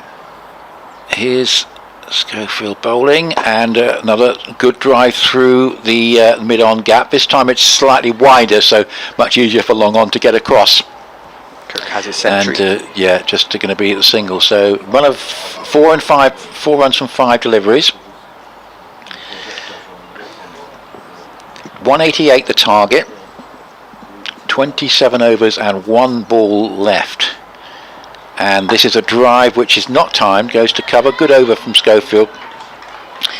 But I think we're getting to the stage now where we say that the Vipers really need a wicket. 123 for 1, 27 overs to go, 187 required. The asking rate still 6.9. The longer the Sunrisers can keep it below 7, the happier they'll be. That's what I was about to point out, the 6.9, it was 6.6 about 3 overs ago, and it feels like they've been scoring pretty quickly and at a good rate. Yet it's still creeping up, and if it keeps on creeping up, then it goes up to sort of 7s and 8s. That's where it becomes sort of unmanageable. But I couldn't really fault what they've been doing. Well, obviously you naturally accelerate through the innings, but 6.9 feels like it's quite a lot to go at for 27 overs still to go. Tara Norris is coming which is back. why I think I still don't quite buy the fact that although Win or Wasp or Win and Viz will say that the Sunrisers are favourites, I think considering the pedigree of the Vipers, this is a very, very close game at the moment though. I say the longer these two are there, I say they put on 77 the other day, they've already put on 47 or 50 balls here after 71 for the first wicket. I say that very unconvincingly. That's outside off stump and just defended to the offside. 75, sorry, for the first wicket. Well, Alistair Cook's managed to get his batting average into the 30s now with this. As long as he doesn't get out, that's the key thing, of course. So let's have a look at the other Rachel Hayhoe Flint games today and say what's going on elsewhere during this over. Tara Norris is at the top of her mark now, so I'll wait till the next ball. Griffiths on strike, left arm Norris to right-handed Griffiths into the pads, and they're going to take a single to mid-wicket where it's an easy run in the end to McGacken. Let's start at Diamond's Thunder, the sort of the local derby up in the north, the Riverside. Diamond's got 294 for 6 in reply. Thunder 13 overs in, 45 for 1. So that feels like that's in a very close holding pattern at the moment. Western Storm 228 for 7. Lightning really struggling in response to that. 85 for 5. Here's Norris. Back of a length too short, and Lissy McLeod's going to knock that around the corner, and that's going to be 4 more for Lissy McLeod. She moves to 26. Score moves to 128 for 1, and that's the boundary for this over, and that sort of gives them a bit of confidence. The 50 partnership as well for Griffiths and McLeod. 2 in 2 games for them. 55 balls, just 25 minutes. 27 of those for Griffiths, 26 for McLeod. Very evenly shared around these runs. McLeod's. Yeah, Norris will be disappointed with that ball. Yeah, it was just a bit of a nothing delivery really in terms of a get out for. Yeah, I think she found her best bowling against Scrivens, another left armour over. That's played into the leg side, and there's always a run there, and potentially a bit later on when they're going to be pushing for runs there could be a 2 there, but she got the pace off that quite nicely. And in the other one, the one that's most sort of notable for these two teams, mainly for Southern Vipers, whether they do qualify today for at least the eliminator. Central Sparks versus South East Stars. Central Sparks scored 229 in their 50 overs, 69 for 3 in response to the South East Stars. About 20 overs gone there. Norris down leg side, and that's going to be a wide ball, and that's going to be so that was either going to be a wide, or if she got a bit of bat on it, that's going to fly into the hospitality stand over there. So that's 2 balls this over, which Norris had just not quite managed to get straight enough. And so we talk about the 30 30 wides earlier on in the Southern Vipers' innings. So I think we're up to 12, 13 extra balls in this one with the no balls as well. That's slapped down the ground, and that is going to be 1 bounce, 2 bounce, 4 runs for Griffiths. That is a fantastic shot down the ground. She moves to 66 now. That might be the best shot of her innings so far. This is a big over. What have we got now? We've got 2 fours, 2 singles and a wide, and this obviously is going to knock the asking rate down, and this is a very good over indeed for the Sunrisers. Yeah, I can see why they brought Tara Norris back, try and make a breakthrough. She is a good bowler of sort of breaking partnerships, but it's not worked here, as that's worked into the leg side, and that's going to be another single. They look for 2, it's going to be McLeod coming to the danger end, and they decide against it. And how many is that in the end? That's 8, 9, 10, 11, 12 runs in the over. That didn't quite work for the for the Vipers. It's 135 for 1 now, still 175 to go. We're getting to the halfway point. Yeah, and I think for the first time now, I think in the Vipers camp there'll be a little bit of concern. I mean, it might be the other game goes their way, but there'll be a little bit of concern now in terms of this match. 135 for 1 coming up to the halfway point, and they have to get Griffith out. Griffith gets 120, 130 here. I'm pretty sure the Sunrisers are going to win. Here's Schofield bowling to her, and she plays another of those very nice looking on drives. Long on is almost waiting for that now, and collects a single. But that was a big over. The 12 off Tara Norris's over, brought back to try and break the partnership, and the over went for 12. Alistair Cook has got his 100 at the Oval, and batting with Dan Lawrence at the moment for Essex. That's also available online via BBC. Essex, this is hit in the air. This could be the wicket they need. Mid-wicket catch should be taken. Dropped. Well, that could be a big moment. It was in the air for an awful long time. I think it's McGahan there, and she had to wait a long time for it to come down. Looked like she got in the right place, but in the end couldn't quite hang on. They got a single. They needed that wicket. I mean, she had to go a long way, and it went a long way up. It looked like it was just going to carry a bit further over her head, and it just dipped, and she didn't get in the right position for it. Yeah, escape from McLeod there. They got a single. Griffith drives up to cover, and there's no run. Complete miscue. She knows how fortunate she is. And, well, that could just be the break for the Sunrisers. 137 for 1. One thing I have noticed just before then with Cordelia, the amount of balls they've bowled straight at her stumps, and she hasn't looked like she's going to get beaten there, that she's got a bat Here's down. Schofield bowling. Oh, fantastic shot down the ground. That's gone for a straight 6. That's probably the shot of the day all round, and I think the Vipers know they have to get Griffith out here. What a terrific shot. A beautiful shot straight down the ground, back where the ball came from, and into that black side screen on the full. I think it probably just pitched into the advertising boards, but it cleared the boundary rope by a distance. 74 from 65. This is very, very impressive. 143 for 1. They need a further 167. Here's Schofield bowling, and that's run down towards short, fine leg. Quick single, good rotation of the strike. And what we have now with that 6 is effectively 2 very good overs for the Sunrisers back to back, which are beating the asking rate. And 144 for 1. Yeah, Wasp says 83% now. I don't quite think it's that high. No. But say the required rate was 6.9 at the beginning of about 2 overs, going back down to 6.6, which is very manageable. This is very, very impressive from these two to kick into gear. McLeod on the drive, just past the stumps that were non-strikers then. Initially Schofield might have been looking to try and deflect that onto the stumps to run Griffith out. That would have been just the luck that maybe the Sunrisers feel has gone their way in the past, but what luck there was in that over went their way with the dropped catch. We have a mid-innings break, 25 overs. Really fascinating. 144 for 1. Griffith 75 from 66, being supported by McLeod 28 from 33. And if you just look at this now as a game on paper, you say the batting side really should win from here.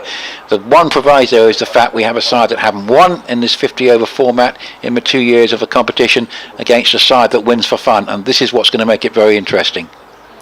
Yeah, I'm not sure where I'd be putting my money at the moment. If it's fascinating, at the moment, I keep on thinking, there's going to be a big sort of 5 overs patch where the run rate goes through the roof, or they start taking wickets, and it's never really come. They've just ticked along nicely. They've scored at a good rate, but there's been a couple of risky shots. We saw sort of Listy McLeod playing through mid-wicket. that shot down the ground there could have had a bit of risk there from Griffiths, but so the Vipers are having a bit of a team talk here. They're all in a sort of a we're in timeout. We're in 100 timeout territory. I know here, we are. aren't we? And say they have. You don't see it like this, where they're sort of all on their feet, and it looks like there's some stern. Where I can see Georgia Adams. She's sort of bumping her hand against her other hand and sort of really gesticulating and really passionate in there. Actually, Georgia Adams. She's known as being a good captain, a good leader. This is where we can really sort of show what her mettle is as a leader, how she can get something out of her bowlers. Make sure she can keep it tight in the field. Well, I'll tell you what, without those 30-odd wides, this now would be fairly straightforward, isn't it, as a chase? It still could come back to haunt them, the extra runs that they gave away for Sunrisers. But yeah, you can sense from that huddle how urgent the Vipers regard this situation now. It's quite an acute one. So I've not seen too much of them this year, but I saw pretty much all their games last year. I've seen 2 or 3 of their games this year. I've never seen them sort of tested like this before. That every time I've seen them, they've really sort of put other teams under a lot of pressure and been on top of games. I know they've lost a couple of games this year, but it's 50 over cricket. It's a fairly new situation for them. So it's a big second half here. Taranos is going to continue from the river end. Her last over got knocked around for 12. That's what she can come back with here. She's going to come round the wicket to Cordelia Griffiths. So it's also key for the 2 batters who've had a drink as well. They need to sort of get their concentration back on. Here's Norris. Again, a straight delivery to Griffiths, and she just puts it into the leg side, takes an easy single. So 5 more of those and they'll be fairly happy with that as well. And if there's a bad ball, which Norris did offer up in the last over, they can take that advantage of that.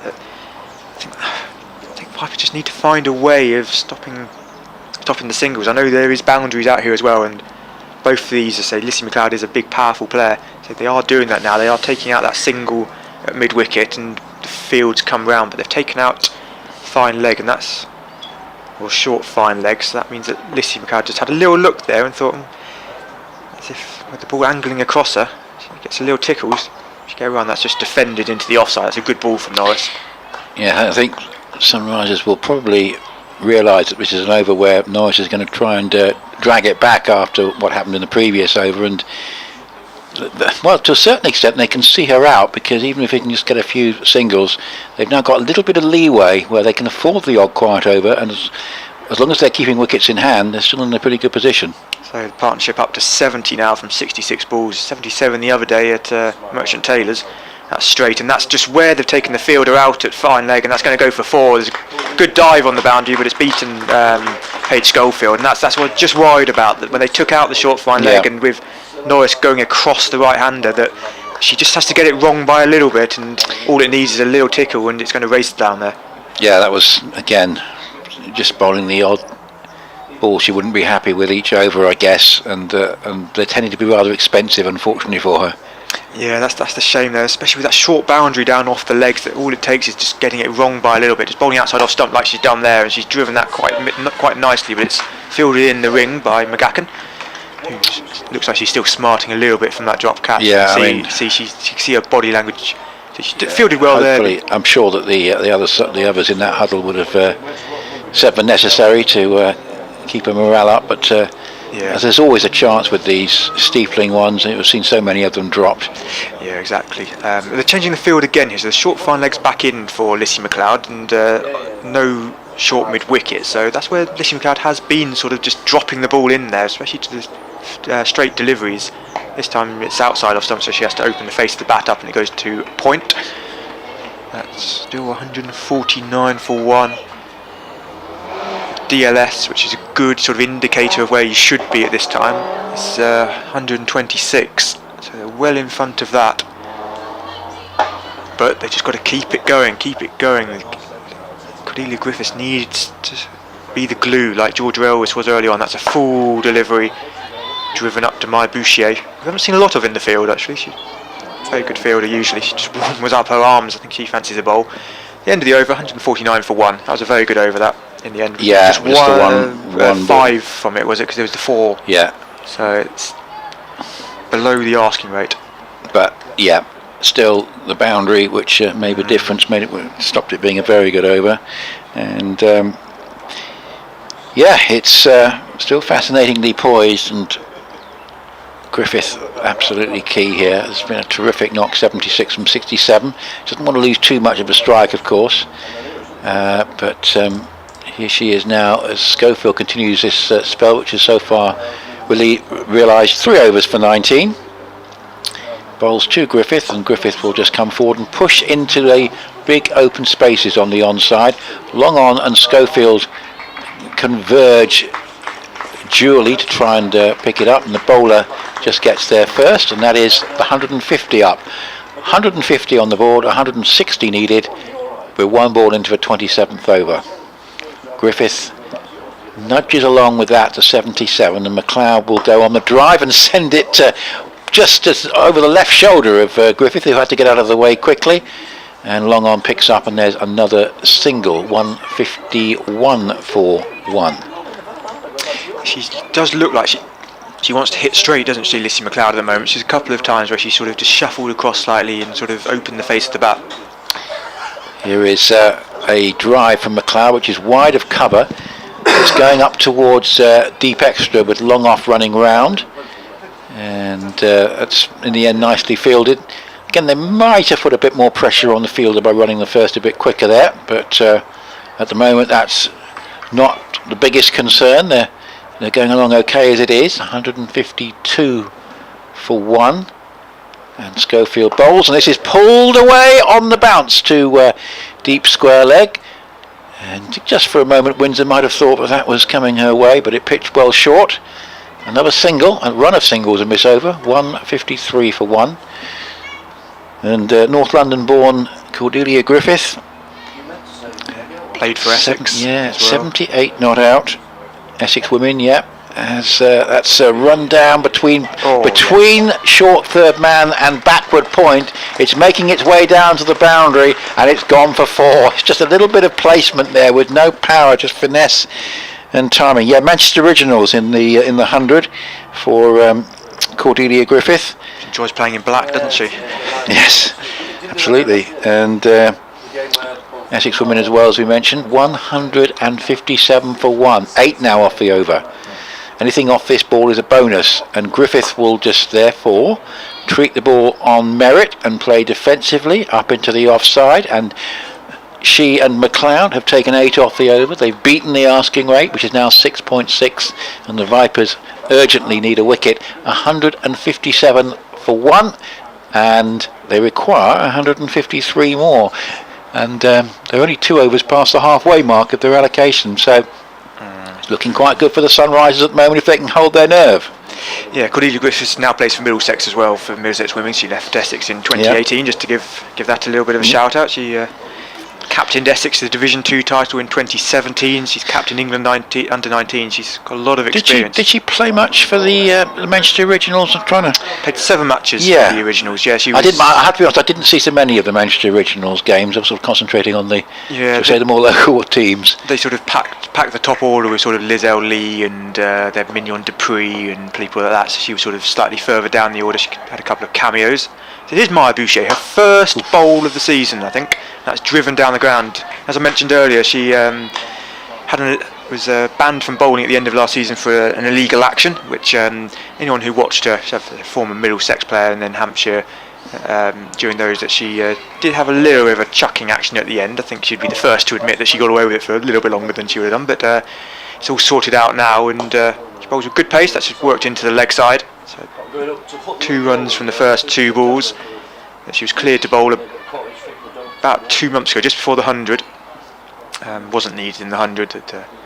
Brave had a very strong bowling attack, but has opened the bowling sort of at a county level. So did offer a bit of pace and a bit of swing. She bowls good line and length there. That's batted down the ground by Lissy McLeod. Yep, good start. 2 off the first 3 balls.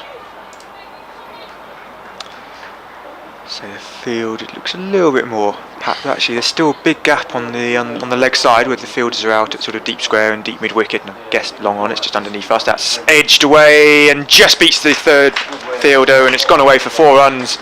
And just after a good start, she's bowling good line and length, not offering a lot, and just a bit of width, and Lizzie McLeod gets an edge, and she moves to 39 now. They're not getting a boundary off every over, but they're getting a boundary off enough overs at the moment. And there's another one. So it just feels like they're just in control of this chase now. Yeah, I mean it's really about holding the nerve now because they're in a very dominant position. Here's Boucher again. She made her England debut last week. That's flicked off her pad, but actually this time Lauren Bell is positioned at short fine leg. She missed the game here for England because of COVID contact with someone else, she and Charlie Dean, and then 25 with the bat. Obviously didn't bowl in either of the games, and then 1 in the second game. Here she is again. A bit of a shortened run up. Just defended. That's a textbook forward defence by Lissy McLeod. End of the 28th over. 22 still to go. 163 for 1. And I can't do maths quickly enough. I need it spelled out to me. It's 147. Yeah, 147. And still the asking rate is, every time we've looked at it, it's been around the same, 6.7, because the odd over that goes below that is cancelled out by one that goes above it, and basically they're keeping up with the asking rate. And Sunrisers at the moment, if they don't lose wickets, particularly that of Cordelia Griffith, should be in line for a fantastic victory. Still some way to go, but my word, they couldn't have dreamed of being 163 for 1 after 28 overs. So I'm adding Lissy McLeod here. I think she's batting very nicely now. I think that while you want Griffiths, if you can get McLeod, that would be a big wicket at this stage. Well, she's really in, she's really knocking it around nicely. And so these two batted well the other day, putting on 77. They've put on 88 now. That's the highest partnership of any wicket in this for the season for the Sunrisers. Yeah, and here comes Lauren Bell, who's back on at the Hayes close end. She bowls it delivered, it's wide of the off stump. Griffith tries to crack it away through the offside, but in the end just slams it down into the ground. Completely miscued that one. I can tell you that the South East Stars are not going to make their didn't look like they're going to make their 230, but they need to beat the Central Sparks. They're 91 for 6 after 23 overs, so it doesn't look particularly good for them in that one at Worcester, as this is quite a long way wide of the off stump, and Lauren Bell will look back and see the umpire signalling a wide. Still getting a bit of swing though, Lauren Bell. That moved away, that usually by this stage the swing's gone, that Lauren Bell's usually having to bowl sort of stump to stump a bit more, but she'll get, even though it was a wide, she'll get a bit of pleasure out of that, knowing that she'll still get a little bit of movement out of it. 163 for 1, two fielders swap places. Norris and Taylor in front of us. Taylor's going to come into short third. 4 saving, 1 on the offside, 1 on the leg side. Here's a straight ball with Griffith. Probably gets away just off the pad, but there's huge open spaces there on the leg side, and anything that goes in that direction away from mid-wicket is going to be a run, and it's a leg by. That was a good ball, that tucked her up nicely. We haven't seen too many of those which have been sort of just back of a length and tucked up. It's more often when it's full and straight. So looking good for the Central Sparks in that one. Equally looking pretty good for the Western Storm, although that probably be a closer game, with the Lightning 99 for 5 in the 28th over, chasing 229 to beat the Western Storm, as that one's outside the off stump and left alone. A little bit of swing again, but McLeod, realising the danger, has nothing to do with it.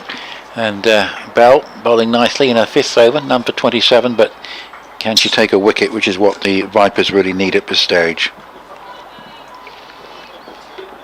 And Northern Diamonds, that big 294 for 6. The Thunder are 63 for 1 in the 20th over, so finding it really hard going. That's pitching off stump, and it's leaving the batsman outside the off stump, and again left alone by McLeod. So this is the first really tight over for a time. We've only had the wide and a leg by, but the Sunrisers can afford it. 165 for 1. It's that subtle movement away, and you don't want to sort of throw your bat at it, especially at the position they're in now. They know they can afford a couple of quiet overs, and they might be thinking if Bell's getting swing in these overcast conditions, to just see her off.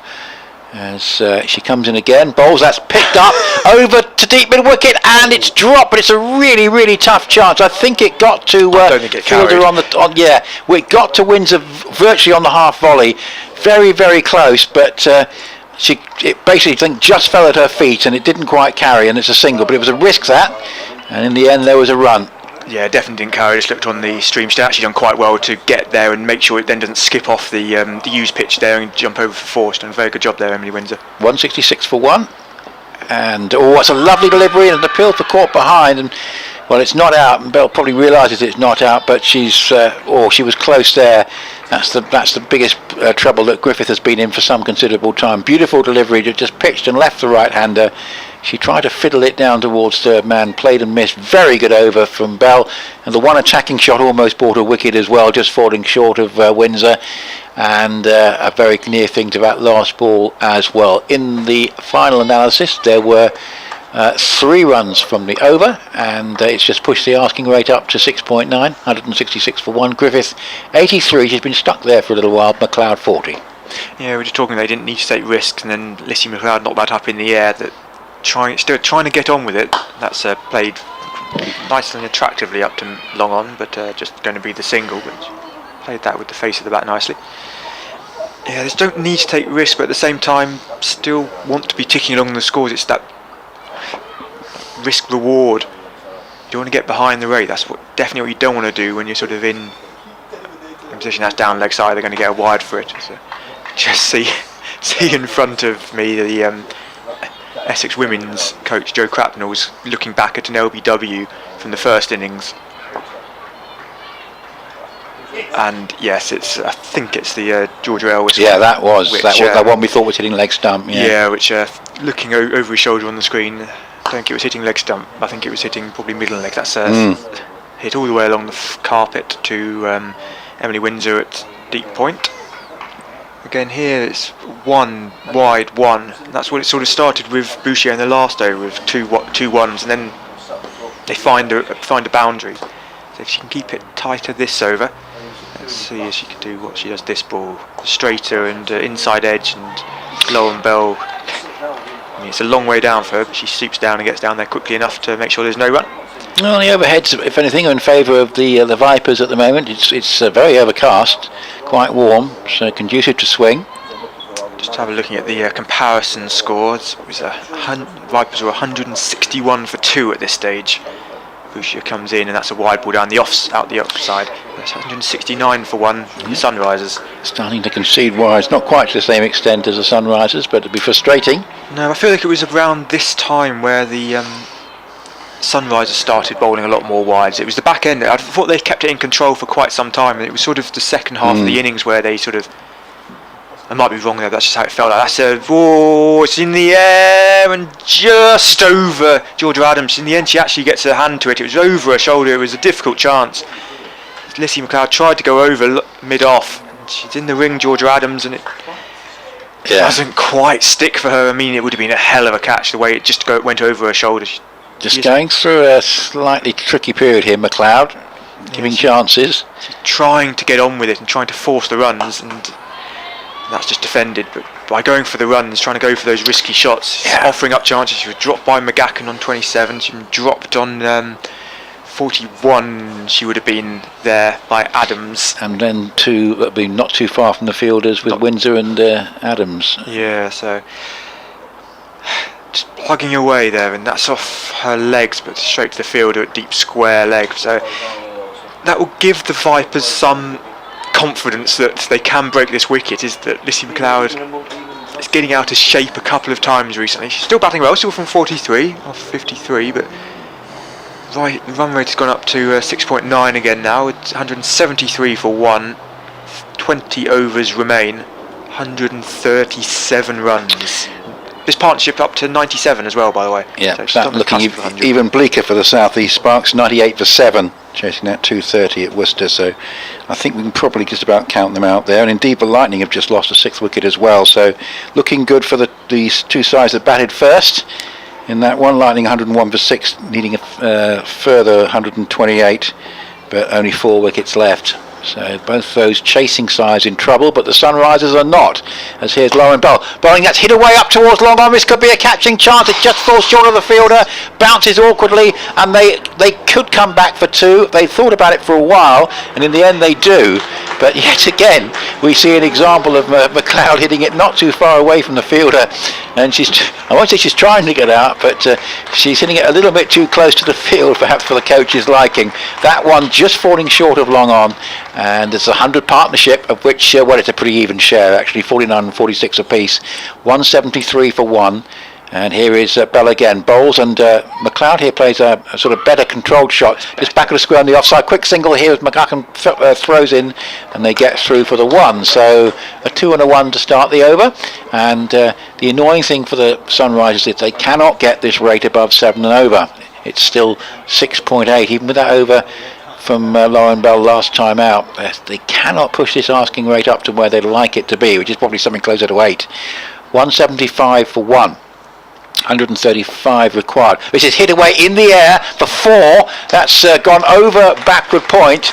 Got enough bat on that, steered it away, and 4 runs for Griffith takes it at 88 from 77 balls, and this is turning into a profitable over. Lauren Bell has gone for 7 in the first 3 deliveries, which is not what the Vipers want at this point. No, it was in the air for quite a while, that, but I didn't feel there was much risk attached to it. She seemed to play it really well and sort of knew what elevation she could put on it. It was sliced a little bit. She was using the pace of Bell very effectively there. Bell looking to break through, bowls to Griffith, who plays actually a pretty good shot, having just hit the boundary. She does that favourite shot of hers through mid-on for a single to get what is the 8th run of the over. And the Sunrisers at 181 for 1. What an opportunity this is. It's right there for them. Will those wides still make a difference in the end? It's a narrow defeat, you have to say that they will, but at the moment they're favourites. 181 for 1, 129 required. Bell bowls, hit away up towards cover, and doesn't get through, but they've got the runs from this over, and there's still 1 ball to come. 181 for 1, and the only wicket to go down was Grace Shrivens. That feels like quite a long time ago. And that was a slight giveaway on her part when she tried to attack Georgia Adams to the first ball she'd faced from her and was bowled. Bell bowls. Interesting delivery. She threw that one right up, and in the end McLeod had nothing to do with it. And the end of the over, but it's a good over for the Sunrisers. Griffith 89, McLeod 47, 181 for 1, means 19 overs to go and a further 129 required at 6.8. Fancy that was an off cutter, that. Yeah. Sort of moved off the seam coming in as definitely off pace. It was a very good ball that from Lauren Bell. Good to see a good bit of variety there from her. That obviously bowls a lot of swing, but when she comes back she has to bowl those variety balls, and very good. The one thing I would say, we haven't really mentioned the batting that's still to come for the Sunrisers as well. That Fran Wilson has scored hundreds of runs for England in this format. Naomi Ditani is a very good batter. Kelly Castle's got some runs before, she ticks it along, she definitely counts herself as an all-rounder. So would Jo Gardner. Maya Rogers, I've seen her record before as well. That there's still batting to come. Here's Charlotte Taylor, who's come back on at the river end. That's slapped to sort of a wide long off. At the moment, they might be thinking that Castle and Rogers won't need to bat. No, and Gardner as well. But if they do lose a couple of wickets, that they're not complete. That's the point I was making. Is that you're right. That it's not all on these two. If these two are at the end, then you'd think they'd won. But that's just played into leg side where there's a fielder. That there is batting still to come, and good high quality batting. And that's why now the margins for the Vipers are they're closing in, aren't they? Because they've probably got to bowl them out to win almost. That's swept, and that could be 4. No, it's not. It's it took a bit of pace off on the outfield with the spin, so it's only going to be a single from this McLeod. It seems like she's calmed down a little bit after offering a couple of shots going through the air. That I think she's been calmed down a little bit by Cordelia Griffiths and realised she doesn't have to give her wicket away here. Doesn't have to go over the top every ball. Shots like that are fine, because then Cordelia Griffiths can play shots like that, and actually she hasn't got the pace quite as well as I thought she had, and is only going to get a single down to 3rd. Yeah, Taylor obviously fairly economical with her bowling style, and she's done a pretty good job. Her economy rate is just 4.3, but she hasn't been able to take a wicket. No, but say you don't mind that if you've got the economy down. Yeah, the other bowlers around her haven't kept Yeah. the economy down. So it's good that someone has been for the Vipers. That's just played into the leg side, and actually they don't take a run because Ellen McGacken's stuck out a claw and it's stuck really nicely, and there's no run. Yes, had wickets been falling, Taylor here bowling at 4 and over would be, really increasing the pressure. But because they've been able to score at the other end, he hasn't quite been able to have the effect she might otherwise have done. But the run rate is still at 7s. If a wicket does fall and they don't get going straight away, then that can go up to 8s in 3-4 overs quite quickly. That's played quite nicely along the floor, but just for a single through the leg side. That's the thing. That I think the rate is still at a position where you have a couple of quiet overs, and you are right. But the longer this goes on, the less margin for error they've got, because then the batsmen have got more licence to attack as with wickets in hand going into the last 15. But I have to say that it's a pretty delicate situation, this one, for the Vipers now. They're 184 for 126 just required. There is this batting to come, as we were saying, and the asking rate's still 6.9. It's refusing to get up to 7 from the Vipers' point of view. But it's almost as if, because they've got these wickets in hand, even if there is the odd quiet over like that, because the pitch is so good and they are getting these scoring opportunities, you feel that there will be runs to come with the set batsman. I think this could be an interesting period as well for the Vipers if they can build pressure. McLeod's on 49 at the moment, but you've got Griffiths in the 90s as well. If you can keep them sort of on these just before milestones, keep under a bit of pressure, then this could be a good period for them. The next one played defensively, just like that, up into the offside, and there's no run. So keep McLeod on 49 for as long as you can, really. I think try and build a bit of nerves, and same with Griffiths on 91 at the moment. If you can build some nerves there, maybe you can buy a wicket out of it. 185 for 1. So Bell was expensive last time out. Looking to take a wicket and be a bit more economical here if she can. 125 required. Bell under cloud cover from the Hayes close end. Bowls are wide outside the leg stump unless it's brushed the pad, and it hasn't. So Vipers conceding a few wides now, and as I say, they urgently need to break this partnership. Realistically, you feel they're going to have to get the Sunrisers sort of 7 or 8 down to win the game. If they can keep wickets in hand, they should have enough in the bank to get these 125. As here was a drive from McLeod, and it's well stopped at cover. That's really important at this stage for the Vipers, not to give away extra runs, and that was a very good fielding by example from Georgia Adams at cover point to make sure that was a dot ball and to keep the pressure on McLeod. So I'm keeping this pressure just before this 50. If she doesn't get 50 in this over, then it's going to get really nervy for her. Yeah. So better over this from Lauren Bell, and here this is cut away off the back foot, goes straight to backward point, so a little bit of pressure building, but normally you'd say in a situation like this, the batting side has now won itself a little bit of leeway and can afford not to worry too much about the odd quiet over, because they've got 9 wickets in hand. It's gone up by 0.2 the run rate in just this over. I think it was 6.9 at the beginning. Yeah. 7.1. That's what I keep on looking at, and I've seen before that just can get out of hand just without you noticing. Bell bowls, and that's just chopped away off the back foot for 1 as there's attempt to stop it at cover. In the end, it's picked up by the sweeper, and that's 50 for McLeod. It's in the end, the last 10 runs or so were very eventful, with probably up to 3 close chances being offered, but she has got there, and she's got there with 5 fours from 65 balls, and continuing this very impressive partnership for the second wicket. Yeah, I think that's going to be comfortably the best score she scored for the Sunrisers. Pretty accomplished. Griffith on 91. Bell bowls to her, and she just gets this is a very good over from Bell. Just plays defensively up into the offside, and there's no run.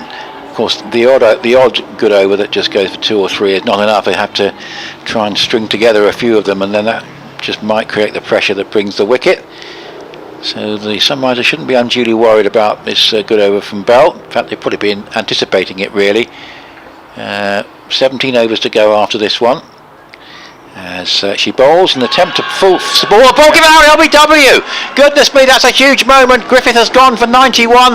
I thought it might be a question of height and perhaps leg side, but she was going on the pull shot. She just went inside her crease, looking to work it away through mid-wicket, and a very fine over from Bell is capped off with the big wicket of Cordelia Griffith to put the Vipers right back in the game. What a terrific innings.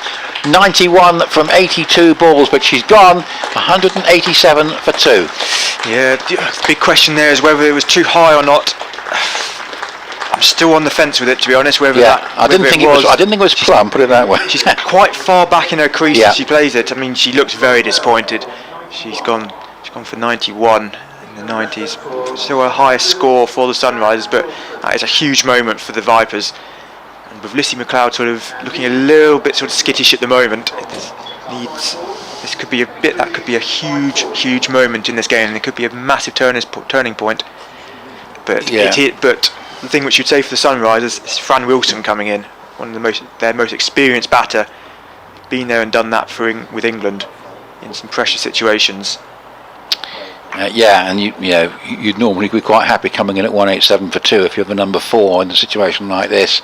Still with 17 overs to go. There was the wide, of course, in the over, but apart from that, that was a really top over from Lauren Bell, and it might just prove to be a turning point in the game. They really had to get a wicket, and they've got the prize wicket of Cordelia Griffith, who so deserved the 100. Charlotte Taylor to continue from this river end in front of us, rolling away from us, and that's just played into the leg side by Lissy McLeod, so she moves to 51 now. I'm going to see Fran Wilson for this first time, how many games has she played for England? I've got that written down on the note here. 64 games for England, 1 test, 33 ODIs, 30 T20s, but not played for England this year.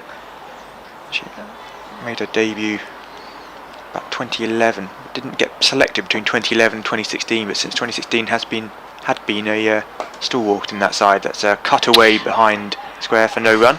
At the moment, looking at the extras, 34 wides bowled by, or runs in wides, probably about 28 wides bowled in reality by the Sunrisers, and 11 for the Vipers.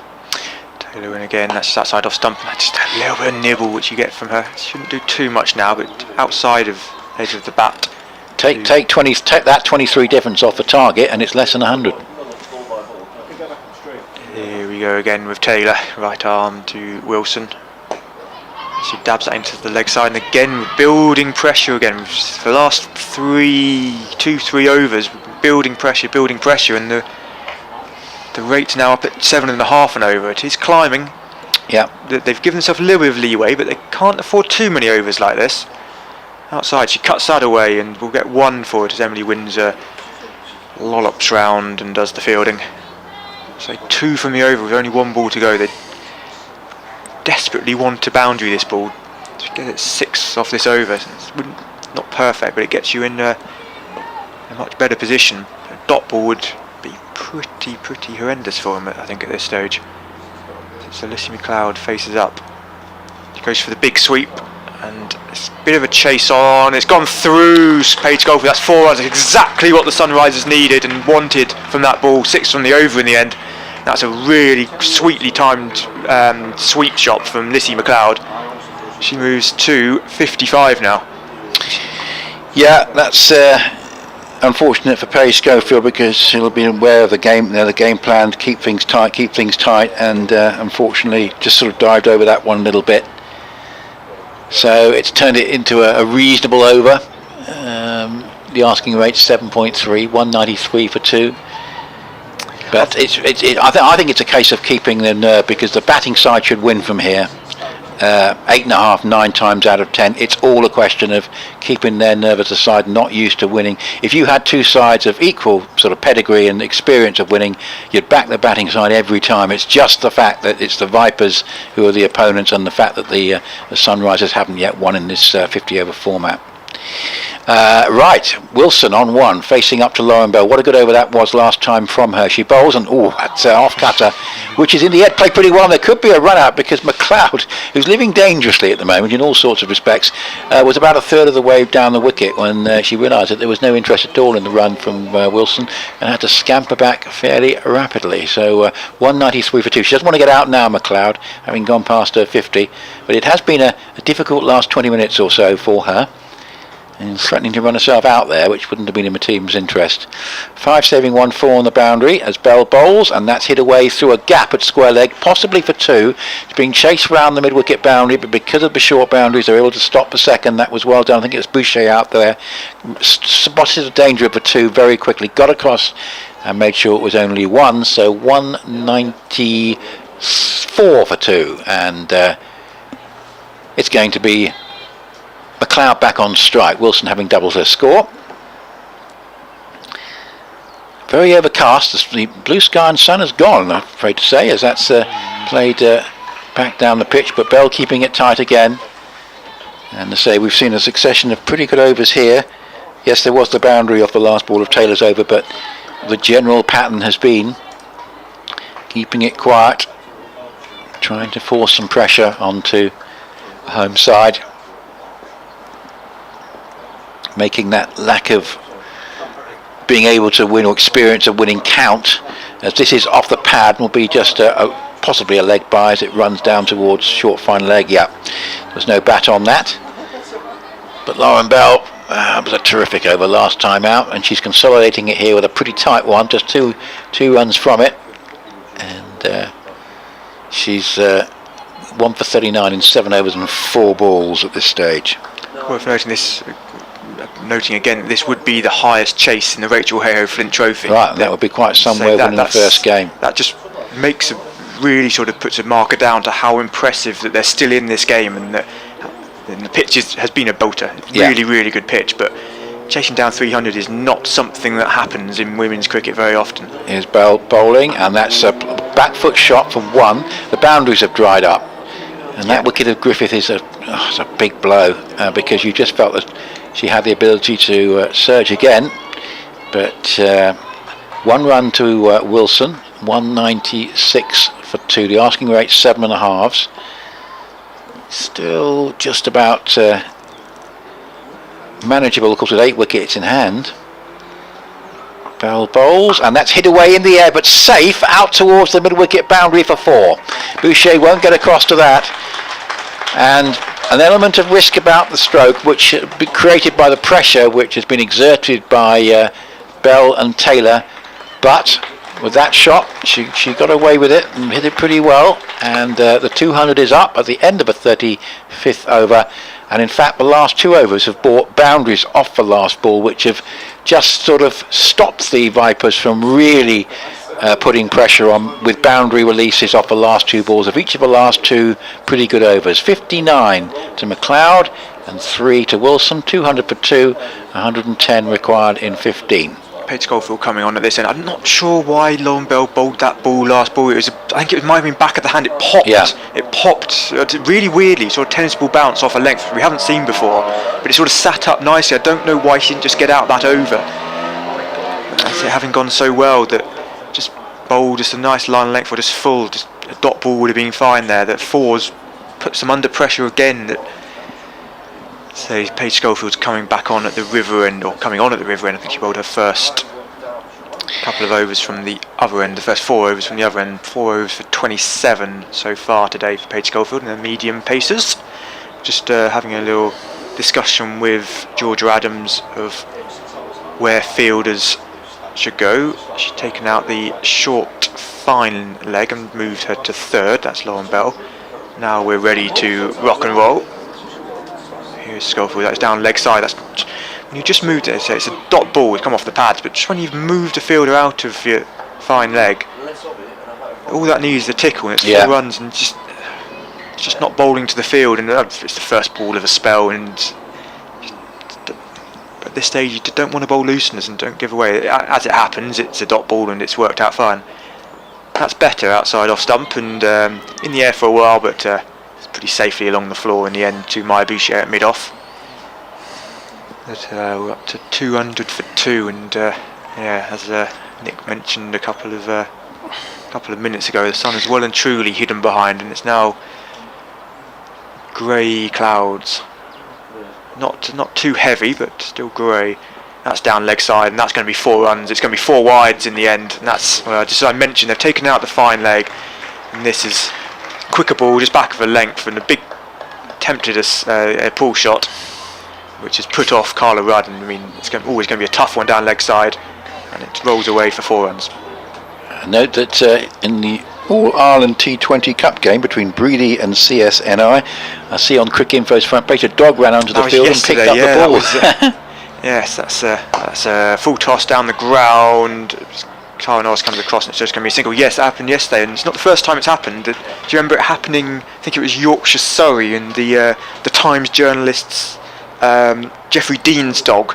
Right, that's the sort of thing you want. I mean, it could be the old Lillian Thompson in the '75 World Cup final is when the ball disappeared into the crowd. We can run 10 here, I think Jim Loker said, imagining their conversation. And, but you've got to try and extract the ball from the jaws of a dog. But I think on that case that Yorkshire were fielding, and I think it was at Guildford or one of the outgrounds, and they sort of let the ball go really old. It's about 20 overs old, and they sort of stopping. That's a slap through covers, and that's going to be 4 runs. That's a lovely shot. So that's now 9 from the over, 10 from the over. Yeah, it's why I just feel the batting side should win 9 times out of 10. It's going to take something, they're going to have to do something really quite special here, the Vipers, and it's the best thing they can do is try and prey on the fact that the Sunrisers aren't used to winning.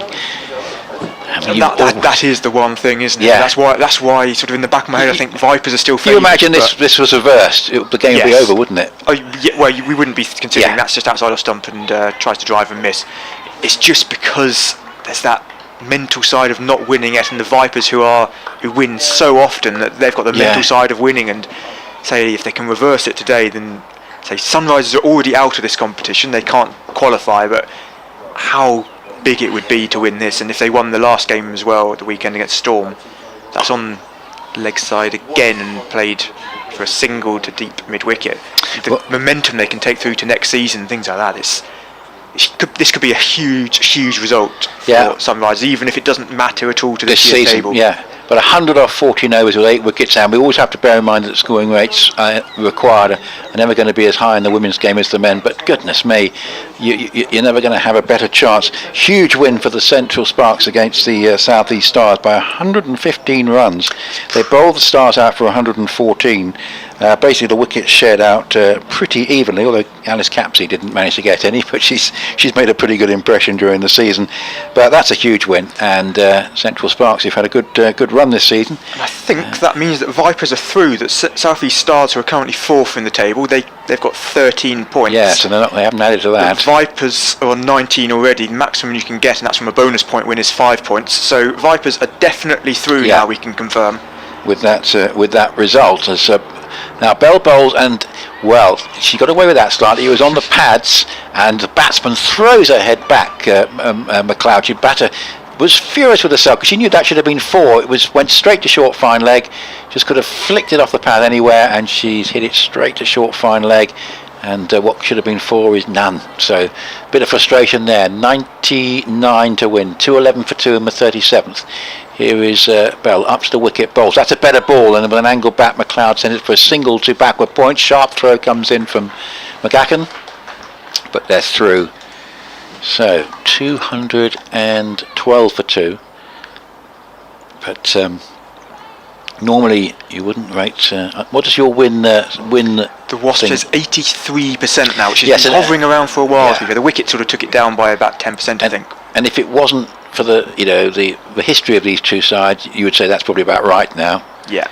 212 for 2, 98 required on the 37th as Bell bowls, and that's a good delivery. And Wilson is content just to play it defensively up to Boucher at mid wicket, and there is no runs. A huge win there for the Central Sparks. You've had, certainly had some eye-catching results. Been doing very well in the competition. Say they won by 115 runs, having been 178 for 8 after 35 overs as well. Yes, they had that late surge, which in the end took the game out of reach of the Stars. And here's a delivery which is outside the off stump, and good pace from Bell. And Wilson tries to back cut it, but she plays and misses. And this is another good over from Lauren Bell. But again, you just feel 8 wickets in hand. You should be able to get enough scoring opportunities. They'd be very disappointed if they don't win from this situation. They would. Bell with 1 over left after this. That's another important point. Yes. So here is Bell from the Hayes close end, bowls, and that's hit away. Good shot through the covers. That may well go for 4. Is it going to be hauled in? No. Nice piece of placement there by Wilson, and there Bell just over pitched on off stump, and she went through with a drive. And once she got it past cover, the sweeper couldn't get round in front between the sort of pavilion and the executive boxes, and. Another boundary, 216 for 2 with 1 ball left of 37th over. Yeah, we talked about Georgia Ellis earlier with the point to prove. Fran Wilson also has a point to prove. Here's Bell again, bowls, and this is driven and stopped nicely by, I think it's Adams there at cover, and that was, again, important piece of fielding, because although mid-off was backing her up, running round, it was so well timed that, but I think it could even have beaten both fielders if it had beaten cover. Adams had a chat with Bell, possibly about whether she's going to bowl this last over now or whether she'll bowl it later. I have a feeling we might as well bowl it as soon as possible, really. 216 for 2, Wilson 8, McLeod 65, and there are 13 overs to get 94 with 8 wickets in hand at 7.2. Georgia Ellis is coming back. She was quite expensive in her 2 overs bowling earlier. 3 overs earlier. She went for 23. That was when Griffiths sort of took, and Scrivens both were going quite nicely. But at this point, she's someone, so we talked about it with her batting earlier, but her bowling as well, she's got so much experience. If she can come in and keep it tight for 2 overs, she's one of the players on the pitch which I'd look at to be able to do that and really put some pressure on. But early on didn't quite work for her. That's down leg side and just beats. It's going for 4. It's gone underneath Lauren Bell. I mean, it was always going wide of her and it was hit pretty nicely. It was a poor ball, if in fairness. It's going to be 4 runs for Lissy McLeod, who moves to 69 now. It's difficult there for Lauren Bell. Tall, of course, and she had to get down there and try and judge. Well. Yeah, it's a tricky one. Unfortunately, went through her. But that's a great start. So Elvis again. This time it's down leg side. They're appealing for a caught behind. She's not given a why. Or Lissy McLeod has told us what's happened there. As she touches her pad and very much. I thought there was a little sound. I mean, I've got the headphones on and can't quite hear as well as I would without them. But she said very quickly that the umpire had no interest, and Lissy McLeod said very quickly that's hit pad. So, but it was another ball down leg side. What can Elvis do this time? She gets that straighter, and that's played straight back at her on the ground, and that's a dot ball. So 4 ...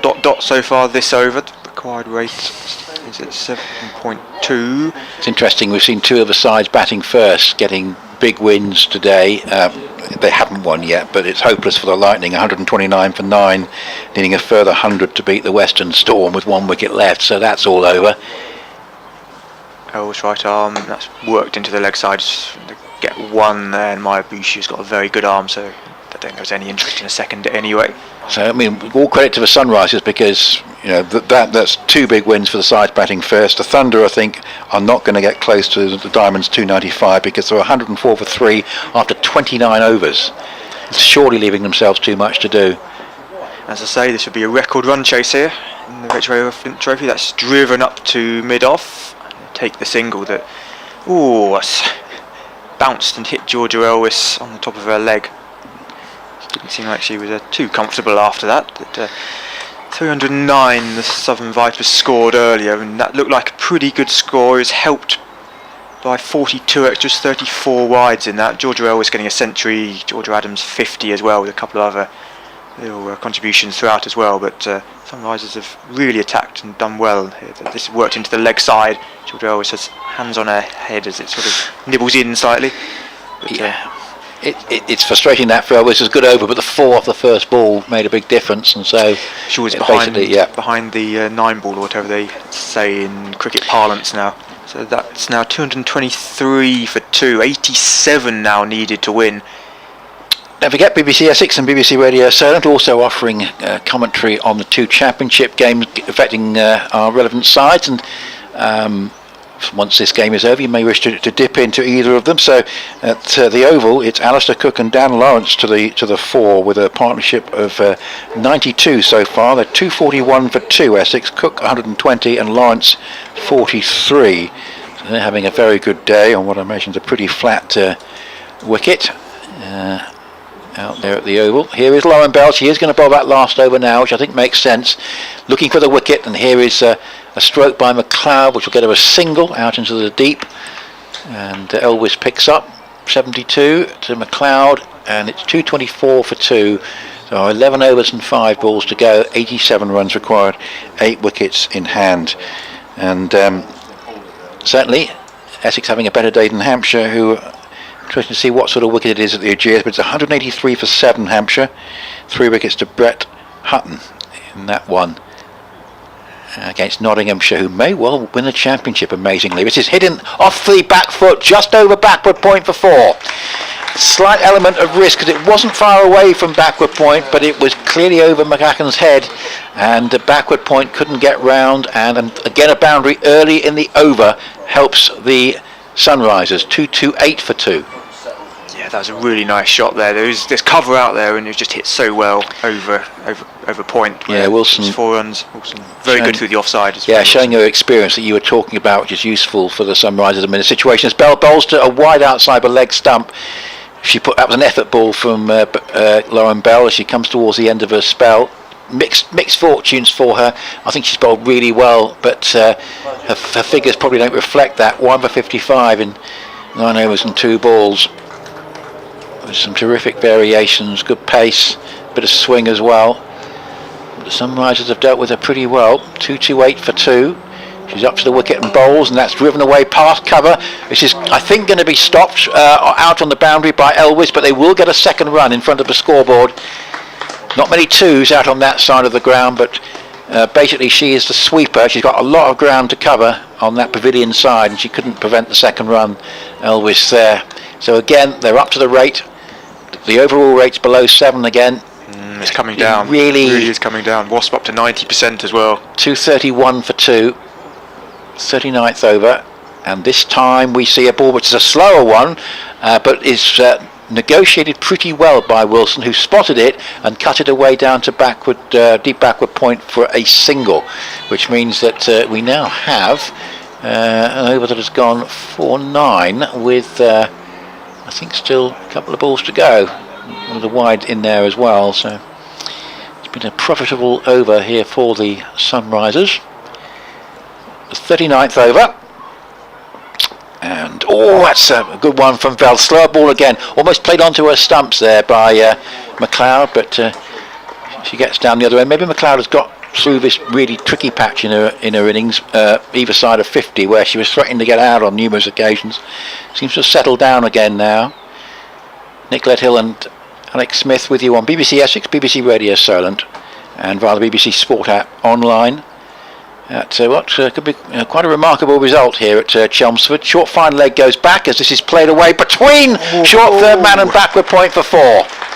That's a big over, and I think Lauren Bell knows it, and Georgia Adams knows it, as Lauren Bell just releases her headband and contemplates things. It's a 50 partnership off only 36 balls as well. This has really turned it. Like we were saying just before the fall of the Griffiths wicket that there was batting still to come, and this has just shown, as the Vipers did earlier, the batters coming in, scoring quickly, and that's exactly what Fran Wilson's done. Really impressive from her. I just felt, even though there were those quiet overs, they almost got past the period in the innings where the Vipers had time to build pressure because they had more runs on the board.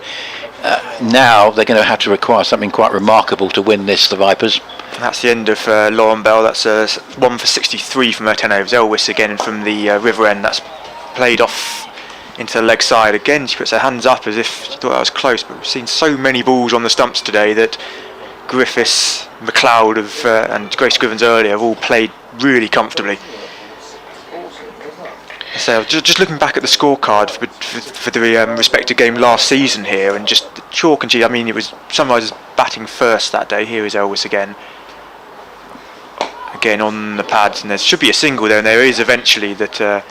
For a second there, it looks like they wouldn't go and take it, but it did beat Elvis. But that day, Sunrisers scored 202 in 46 overs, and it was knocked off in 36 overs by the Vipers.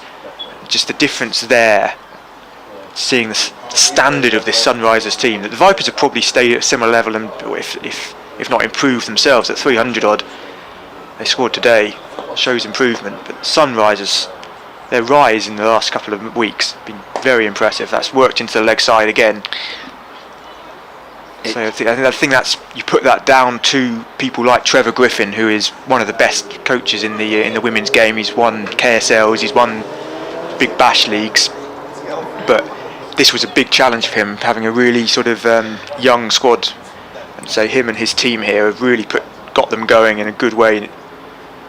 That's into the leg side again. Of course, they haven't won this game yet, but you can see the signs of improvement. And also the fact there's 4 singles in this over, or 4 balls, but they know it doesn't particularly matter because they've now got such a lot of leeway with 8 wickets in hand that they can afford an over that just ticks along for 4 or 5. And always has been bowling a bad ball and over. Yeah. So in the overs she has bowled so far, so they can wait for it. One to come. There's still 2 balls left in this over. There could still be a 4 ball here, and if it's a 4 ball here, then that takes us up to 8 for the over. That takes us to 5 for the over from 5 balls, 5 singles.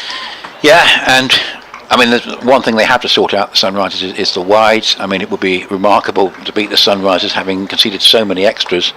You could say now with that wise differential, the game's virtually, the game would be over if it would be a formality. Still a bit of work to do. Last ball of Elvis is over, and that's just pushed into the offside, no run. The other thing with that, just chatting to a couple here, it is just a 1 bowler short. If they had a Lauren Bell or someone like that, that's what would be the difference. And say if Maddie Villiers comes back, she could be that bowler who gives you that tightness from one end, and she should be back for the last game. I'd like to think. I can't say that definitively. I mean, if the Vipers don't win this, do they think they might have made more than 309? I think so. Yeah. But I wouldn't say that too many more than that. No. It is the second biggest total ever, but definitely this season. I can't remember. I didn't have last season's to hand. I mean, the other thing is, did Adams and Elvis? Adams, while she was glued it together, could she have gone slightly quicker? I think we're picking at hairs here. I think 310 should be a winning score. And what we did say was how well the Sunrisers would do not to sort of fall apart in the field in those closing 15 overs. Yes. That's such an important factor as well, which I think they'll look back on if they were to win the game. Now Adams is going to have a bowl, 1 for 17 in 3. Bought a wicket earlier, didn't she? She got Grace Scriven, so I think she's hoping that she can do that again. He's going to bowl to McLeod on 76. McLeod on a pull drive sends it past mid-wicket up to long on for a single. McLeod seems to settle down, doesn't she, Alex, after that skittish period? When she was just around before 50, she's hit a couple of really clean boundaries, and she just off her legs, she's hit a couple down to sort of the hospitality area. And I think Fran Wilson coming in as well. I mean, Cordelia Griffiths obviously is experienced as well, but Fran Wilson I think has really sort of calmed her down. They've done these two have really sort of worked well together and sort of worked what works out there. Yeah, a short third man and a backward point almost next to each other to stop the ball being threaded between the two. So instead, and quite sensibly, Wilson hits it square for an obvious single out to the sweeper. Yeah, she's known to be a good cutter as Fran Wilson, and that's you can understand why they've put two in there, that she will sort of rock back as many times as she can. 243 for 2, that's a full length delivery, played away past the square leg umpire for a single out towards deep square. They don't need to particularly take risks at the moment. The asking rate back down below 7s again. 245 for 2 means that there are further 9 overs and 3 balls to go. 66 runs are required, an asking rate around about 6.8. Adams bowls, and this is hit away down the ground past Adams' outstretched right hand up to long on for a single. But what they've done in the last couple of overs is just basically collect singles, and they know that that's not going to leave them too far behind. So again, keeping themselves really right in contention, as this one is played straight to mid-wicket this time, and throw comes in. I come back to what I was saying probably about 20 overs ago, and it's really sort of come back to me again. I think they've bowled too straight for too much of this innings, and too many times being able to just work it into leg side for 1s and 2s. Adams bowls, and this is hit away in the air. This could be a catching chance for 2 or 3 fielders, and it falls between them. Now, I had to say the Sunrisers haven't had much luck with some of the miscued strokes that have been played by McLeod. She, alternatively, has had an awful lot of luck, but she's still there, and that's the crucial thing, and it's the sort of thing the Sunrisers need to get over the line for the first time in this 50-over competition. Again, she chanced her arm, and it was a complete top edge, and 2 or 3 fielders were converging, and it fell between all of them. So McLeod gets a single, goes to 79, 247 for 2, and Wilson is there on 24, 247 for 2, means 63 are required off 9 at 7s, and normally you say the fielding side has got no chance, but it is the Southern Vipers against a side who haven't won in the Rachel Hayhoe Flint Trophy, so anything could still happen. George Wells to bowl away from us from the river end. Oh, that's a big LBW, and given that is the end of Lissy McLeod, and that again has this turned the game a little bit again.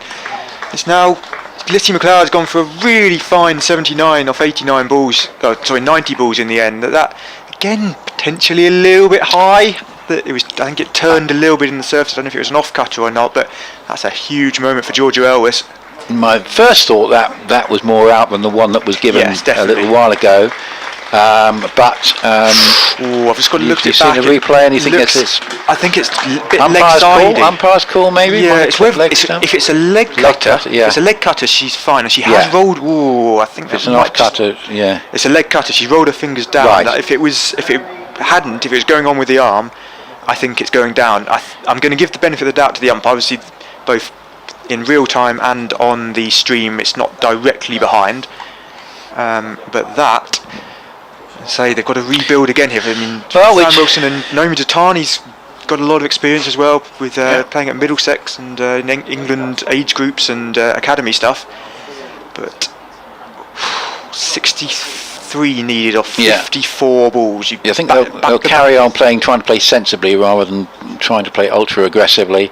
Yeah, just always say look for a runner ball, and if you can get a bound, or when you pick up the boundaries, say just to confirm, that was 79 off 90 balls for Lissy McLeod.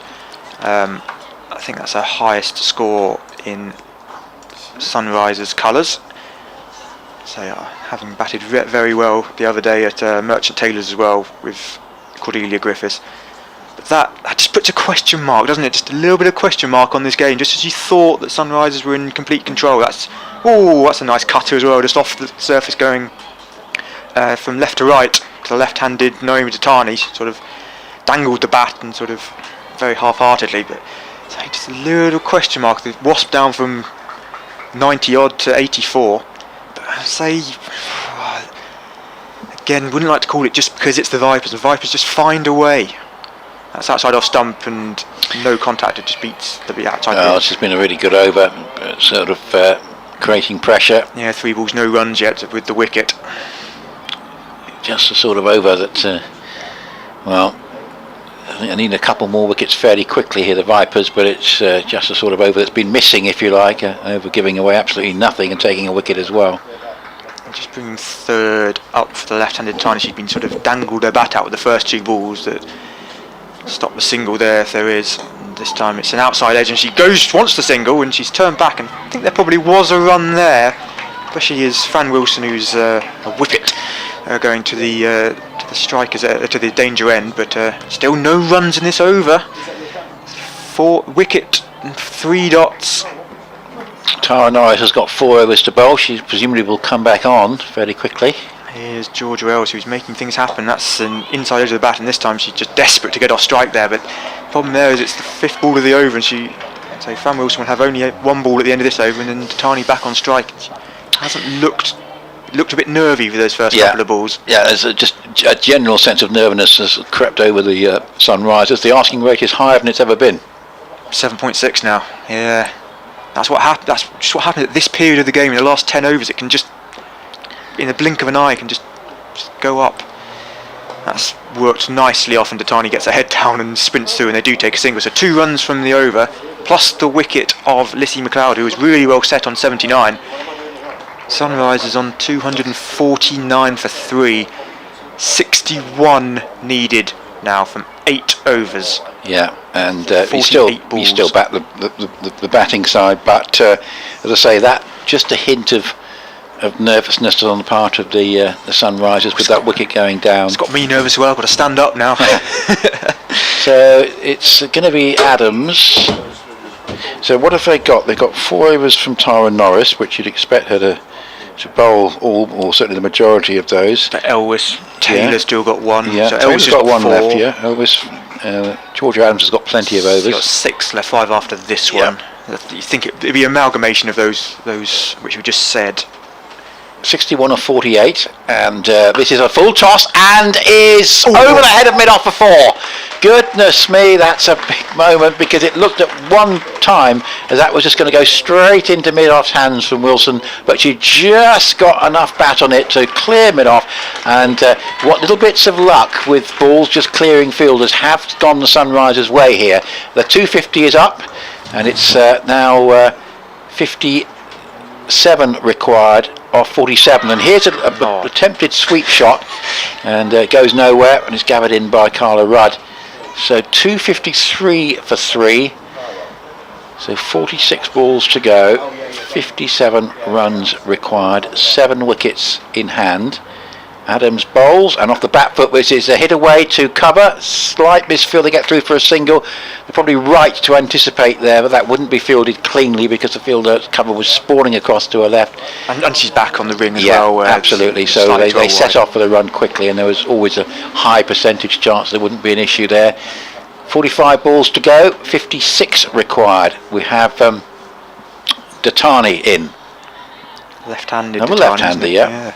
Lauren Bell goes across into the point position.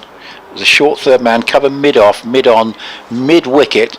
Then there's a deep mid-wicket on the boundary and a deep backward square leg and a deep cover. And here Tatani hits it straight to cover, and there's no run. Hit that quite well, though. That's the one thing you'd say to Tatani. That's the positive you can take from that shot, is that she's hit that quite well, but straight at the fielder. 56 off 44, 7 wickets in hand, 254 for 3, overcast at Chelmsford, and this is floated up and hit over the bowler's head, but caught at mid-off, surely, yes it is, and Datani goes, and there could have been a wicket earlier in the over.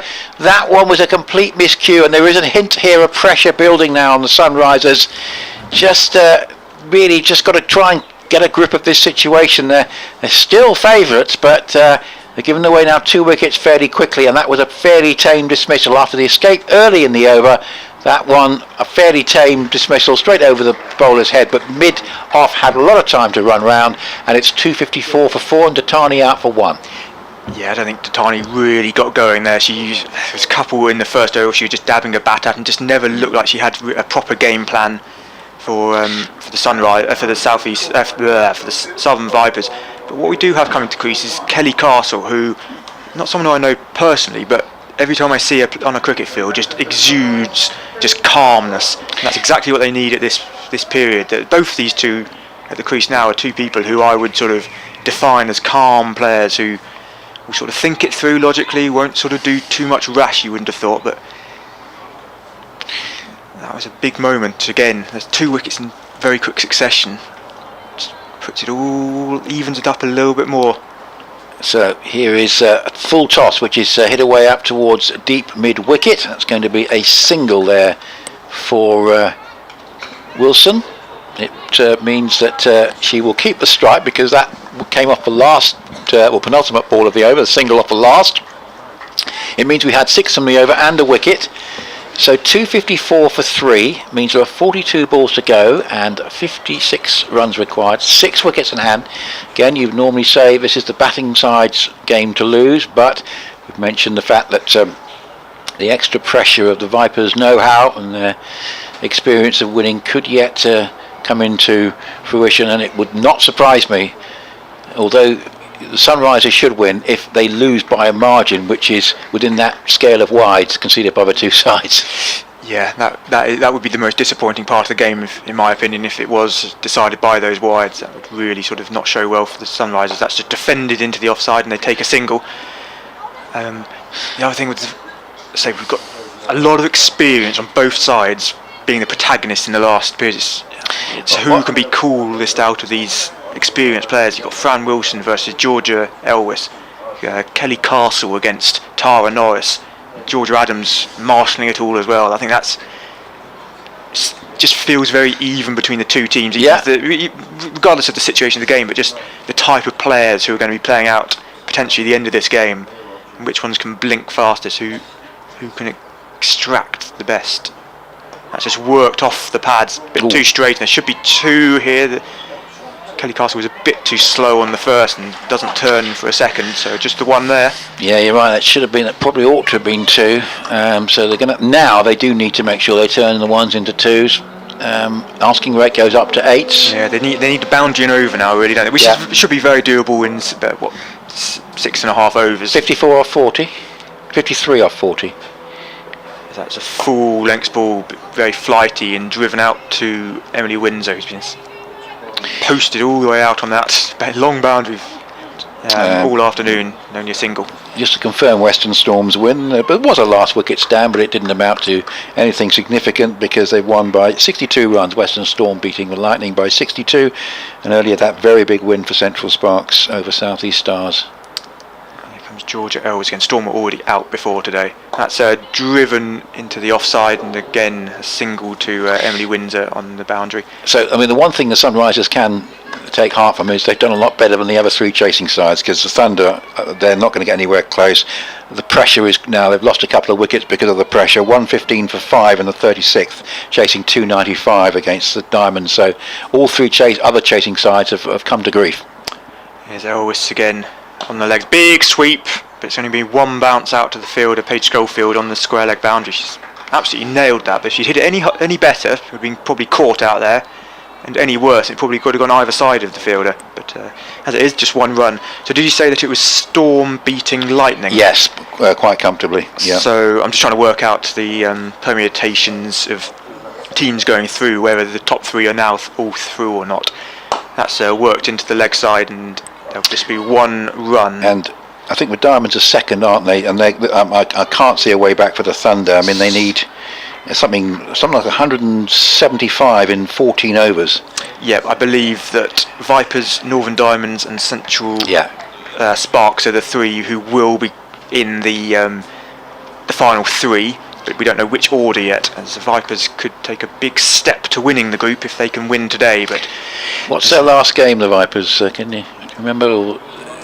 Got one more to go. They have Northern Diamonds in the last so game, it's a clash of the top two. So that could be a decider of who wins the group. As Central Sparks have now gone top of the group. They've now got 22 points. Vipers on 19. Diamonds are on 18. But obviously the Vipers and Northern Diamonds have played one game fewer, or they're currently playing their game in hand. 49 off 36 as here Adams bowls, and that's played away out towards deep mid wicket for a single. So Castle goes to 4 with that. 262 for 4. 48 from 35 for the Sunrisers to get their first win in the competition. And well, it's quite tense now after those two relatively quick wickets. Adams still on at the Hayes close end, keeping it pretty tight. That's played up towards long off for a single. There are runs more or less anywhere on the leg side, which I'm sure that's interesting. Actually, they're trying to plug a bit of a gap there at mid wicket. So look at that rate going. It's heading towards 9s, and 9s. I think 9s is the real cut-off. You don't want to be chasing more than that in the last 47 5. off 34, and this is played off the back foot again for another single. So the boundaries have dried up. They are taking runs from most balls, but so the boundaries have just dried up a little bit. Castle hops along to 6 with goes to 5 with that one. 264 for 4. This is a full toss, and it's swept away. That's a poor ball at the wrong time from Adams. She's bowled really well, but she'll be very annoyed with that. Full toss on leg stump, swept away by Wilson for 4, and that's a big boundary in the context of things where they've just been struggling to find the rope. 268 for 4. We've got now 32 balls, 46 runs.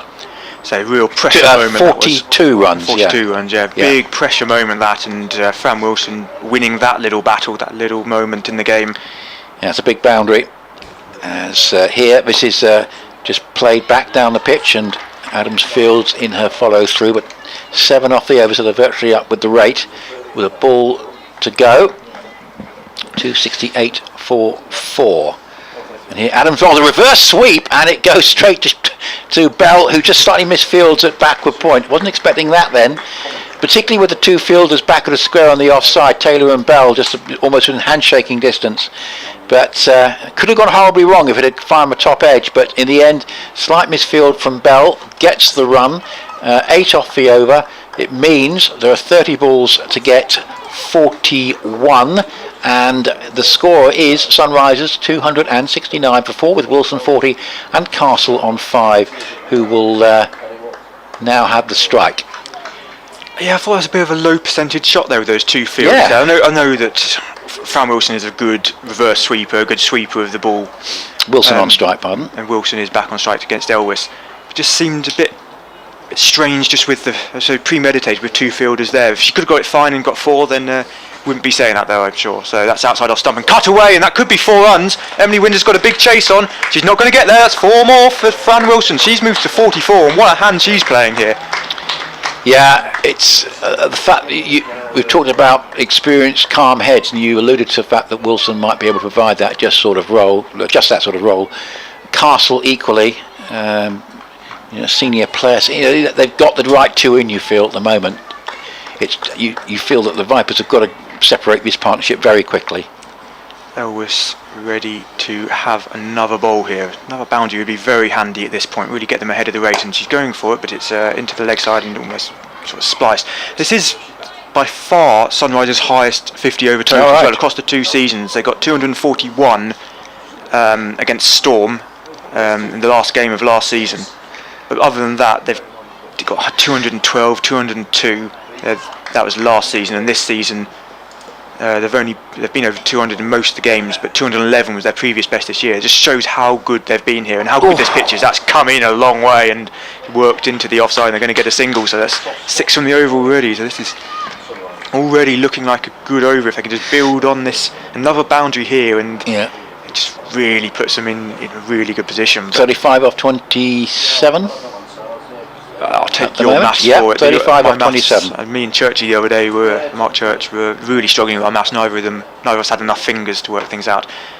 Works her way outside of offside, and then is not going to take a run to Tara Norris at mid-off. That she gave herself a bit of room to try and play that down the ground and didn't quite get it past Tara Norris. Would we expect Tara Norris to be bowling sort of by now, or are they going to try? Well, I don't think you're going to change Georgia Elvis from this end, and I think Adams has bowled well from the other end. I think she's kept it tighter than anyone else, and more likely to take a wicket. That's in the air, but does it split the field? And no, Gabby Lewis does the fielding. It's only going to be a single, was in the air through mid-wicket. I'm just thinking about Norris providing that something different, perhaps but without the swing, I mean, the different angles could be interesting. But without the swing, it's...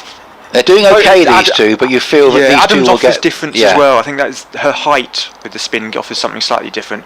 That's defended, and they're going to take a quick single there. Really well run again. That's a really good over. There's that 8 from it in the end with 4 singles in the 4. That's the blueprint of what they needed to do in these last 4 overs. There you are. And here we are. It is going to be Tara Norris. The reason I was saying that was I was just feeling that while those two were bowling, these two are going to get the runs if they stayed in against those two. They need a wicket, and perhaps that just means something different in the sense of Tara Norris. Bit of a gamble, maybe. She's also the experienced bowler. She is the senior bowler in this attack. Lauren Bell has bowled all her overs now. That if she isn't the bowler you turn to in these conditions, you sort of have to ask a couple of questions of when you would use her. That she should be good, and really important little. She'll bowl the last 2 from that end, won't she? Absolutely, I think so. Elvis from the last 2 from this end, you would think. So you're listening to BBC Essex, BBC Radio Solent, and online via the BBC Sport app. Nick Leadhill and Alex Smith here at a cloudy county ground. The weather has disappointed this afternoon, but the cricket hasn't. It's been an absolutely absorbing game. We're going to see, almost certainly, we're going to see 600 runs in a day, barring something remarkable. So the spectators who have come in, I'm sure, have really enjoyed what they've seen. Some fine stroke play from both sides, and a courageous chase by the Sunrisers, which at the moment, after those 2 quick wickets went down, they're back on course to win again, and that's why the bowling change has been made, and Norris is coming back on. He's going to bowl from the Hayes close end. 33 from 24 balls for the Sunrisers to get that elusive 50 over win, really. Been timing coming, pardon me, but yeah, been a while in coming, but it could be today against the most unlikely opponents, perhaps. Got a helicopter overhead. Here comes Norris bowls, and that's almost played on, I thought, but no, in fact it's a smart piece of work by Carla Rudd, who was just going for the stumping. See, I thought for a second it was caught behind, then I thought it was a stumping, and in the end it's just a dot ball, which is equally as good for the Vipers at this stage, really. It means further 33, but now only 23 deliveries to go. We've got Castle on strike on 7. Here is Norris, left arm around the wicket, bowls, and that's just played back down the pitch. Quick single, Norris shies it for stumps, misses. I think that would have been out if she'd hit. It was really put an urgent run to try and rotate the strike. It just went to the right of Norris in her follow through. She reacted well, picked up, threw left-handed, and had she hit, I'm sure that would have been out. I'm almost tempted to say she could have run the wickets down rather than thrown, or got at least a bit quicker. There was enough time there that a little bit of extra little second of thought process might have been the way to go, but obviously in that period she just saw the stumps, saw a big run out chance, and that was very, very close. 32 off 22. Norris from the Hayes close end bowls a full length delivery, which is driven to long on for a single. So Wilson with that 47. That dipped very nicely. Yeah. I think you might have heard on the effects mic that we've got just in front of us, cameraman Jake, Amar Carr's dad, and Joe Crapnell in front of us, and shouting "run hard," which I think there could have run a lot harder there to try and push for the 2. I don't think there was a 2, but no, just the impetus there. 31 off 21. Norris bowls, and that's a swivel pull down to fine leg for a single. So it's one's coming at the moment, not finding the boundaries, but scoring off all but one delivery in the over so far. 3 singles from the over to date. We're down to the last 20 deliveries of the match, and the Sunrisers require a further 30 runs with Wilson and Castle at the crease. It is Wilson on strike on 47 with Norris to bowl to her, and she goes on the reverse sweep, appeal for OBW, not out. It goes down to short fine leg. They've got a single. Throwing the wrong end there, that could have been a run out chance as well. It's a leg by, could well have been a run out with a throw to the other end from Taylor. But the pressure is on. I think just both teams just need to take a deep breath. Yeah. That both teams just feel, I used the word earlier to describe a bit of Lissy McLeod, but skittish. That both teams just feel a little bit scrambled at the moment. Just need to take a deep breath and just try and work out what they're trying to do. What Norris has done here is stop the boundaries. 29 off 19. She bowls. This one is hit away, miscued, just wide of mid-on, single. So Norris, I think, he hadn't taken the wicket, but what she has done is stop the boundaries that had been coming, and that's just created a little bit of extra pressure, forced the asking rate over 9. So we're down now to the last 3 overs. Wilson 47 and Castle 10, 282 for 4, meaning that a further 28 runs are required in 18 deliveries, and the longer they can stop the boundaries, the Vipers, the more chance that they will have as that asking rate inevitably goes up, it being already over a run of all. Indeed. Oh, this is not what I expected. Charlotte Taylor. She's got 1 over left. I mean, her 9 overs have gone for 40, so she has bowled tightly.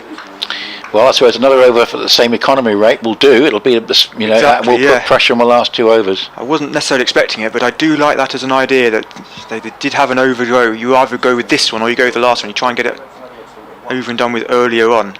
It's a good start, flighted up, and it's just knocked over mid-wicket, and there'll just be one. Gabby Lewis does the fielding at deep mid-wicket, and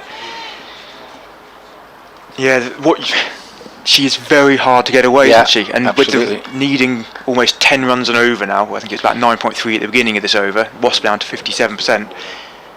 Someone who doesn't go for many boundaries is vital and crucial at this point. Here she comes again with the right arm over the wicket, and that's out. No, dropped. Tara Norris made the ground up at mid-on. It was hammered at her. She got it in her hand. I think she landed and it just popped out at the last moment. That's Fran Wilson on 47. 26 off 16. She's disappointed because she'd done so well there. Just spilled out of her hands. Yeah, she made up the ground very well. That just having a look, Taylor's only gone for 3 boundaries in her 9 and a bit overs. Comes down the wicket again, and that is stumped. And that is the end of Kelly Castle. And that again, just the wicket. It's not just a wicket; it's the dot ball for the Sunrisers and for the Vipers. That is a really crucial moment. And again, feels like it's now going toward the Vipers. Yeah, the Vipers are favourites now. This is the pressure building, and this is why bringing Norris back was good, because that was a tight over. This is another tight over. Bringing Taylor back has worked again, and they could be getting themselves out of a real corner here, the Vipers. And I'm sure this margin, if it is a victory, they are trying to put bat to ball. It still may pay off because they've got batting to come. They just need to leather a couple of boundaries and the whole thing will change. But the momentum has moved towards the Vipers in the last few minutes. There's no doubt about that. And they do need a boundary, and just a little bit of an element of desperation, the near catch and then the stumping. So Joe Gardner is the new batter. So last year down at the Ageas Bowl she got a 30 odd, and very quick 30 odd at that. But then I saw at Northampton, and she was at the end couldn't get them over the line with the tie. First ball she goes for a big sweep that's high in the air. Gabby Lewis is coming in, but definitely defending any further runs rather than trying to get to the catch. And actually I think that was the best option there. That one is probably better than Wilson has to take charge of this, and so it's 48 at the moment of 43 balls, but 2 balls left of this over. Just change in the field. Tara Norris goes to backward point, and I can't quite work out who. I think it's Georgia Elwish. Yeah, Georgia Elwish has come to mid-off, where they're trying to come down the wicket to Taylor, and I don't think that's the way you try and hit her. She goes across her wicket, and she hits that really hard, but it's going straight to Boucher, who's on the boundary. One bounce, just one run, and Fran Wilson knows she absolutely nailed that shot. Yeah, and it's gone straight to Boucher, and the field placing's worked out pretty well here, it has to be said. 24 off 13. Here's Taylor in last ball of this over, back foot, and cuts it and hits it quite nicely wide of the infield. Going to come back for 2, they want to, and that could be out. That is out. Oh no, it's not out. She put in a dive. I thought she was in the air when the bells went. No, not out is the cameraman who's got a zoom on, shakes his head at me and says not out, and I'm definitely going to agree with him there. It was a really good dive from Fran Wilson, really good hustle of run, very tight, and a good shot from Gardner to find the gap. Well, there. So what do we need the last two? 22 from 2 overs. Yeah, it looks like the wides are going to make the difference. It but is. One thing that Sunrisers can take a huge amount away from this game, even if they don't win it, they'll be frustrated. And the one fear we had for them has been borne out in terms of the expectations of winning of the two sides and experience of the two sides. But let's see what happens to. I mean, I have to be honest, they're going to have to hope that Norris now bowls a similar over to her first one when it all went horribly wrong for her. That was the one with the 2 no balls in, wasn't it? Yeah, but, I'm just looking at where are your boundary options here. I reckon if you can get it past fine leg or third, there are your options. 22 off 12, and Wilson hits this away for 6. Oh my What word. a terrific shot. She's picked that up off length. She could yet be the match winner, and she goes through to 50 in a most splendid way.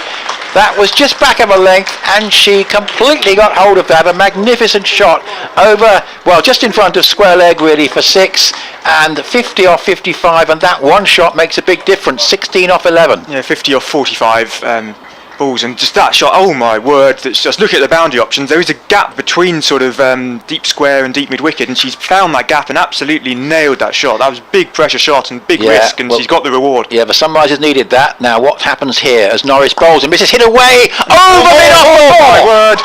There was an element of risk, but she got that beautifully off the middle of the bat and just clear of Adams for 4 to the extra cover boundary, and suddenly it's 12 off 10, and suddenly the Sunrisers are favourites again. Yeah, you look at this Sunrisers team and think they lack experience, and then you see Fran Wilson and you think, oh, she's the one who you need to go, and today she's really doing the job she's in this team to do. For an England international, England contract, She's 59 off 46 in a real pressure situation. 6-4. What should do this? 12 off 10. Left arm Norris bowls. Reverse sweep. Appeal for LBW. Not out. They've gone through for the run.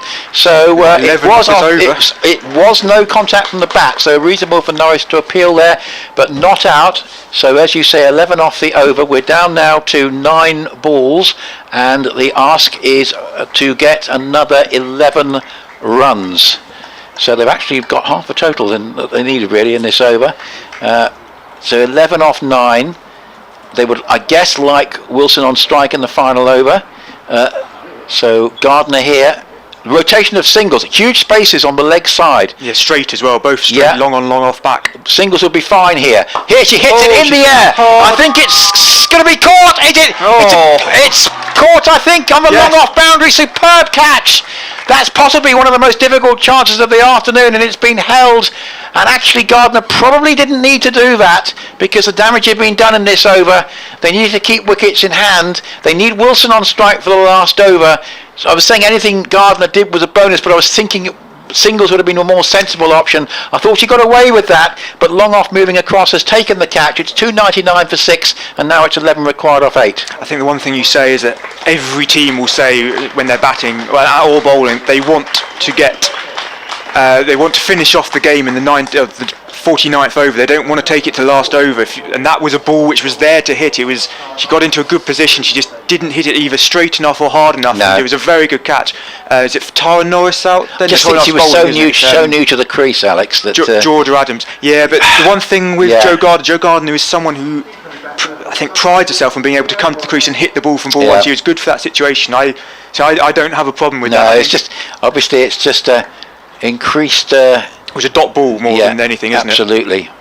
So here is Norris to bowl, and Wilson, who's back on strike, plays it to cover. Sharper Stumps comes in, but that is going to be a single. Pulled out of the throw there, didn't she? There was no one really backing. No, so Gardner caught by Adams. That was a very good catch by Adams off Norris for 3. We are now down, I think, to the last 7 deliveries, and ball. the 300 is up, so it means there are 10 required off 7. Do you give the single here and give away a run to get Wilson off strike, or do you?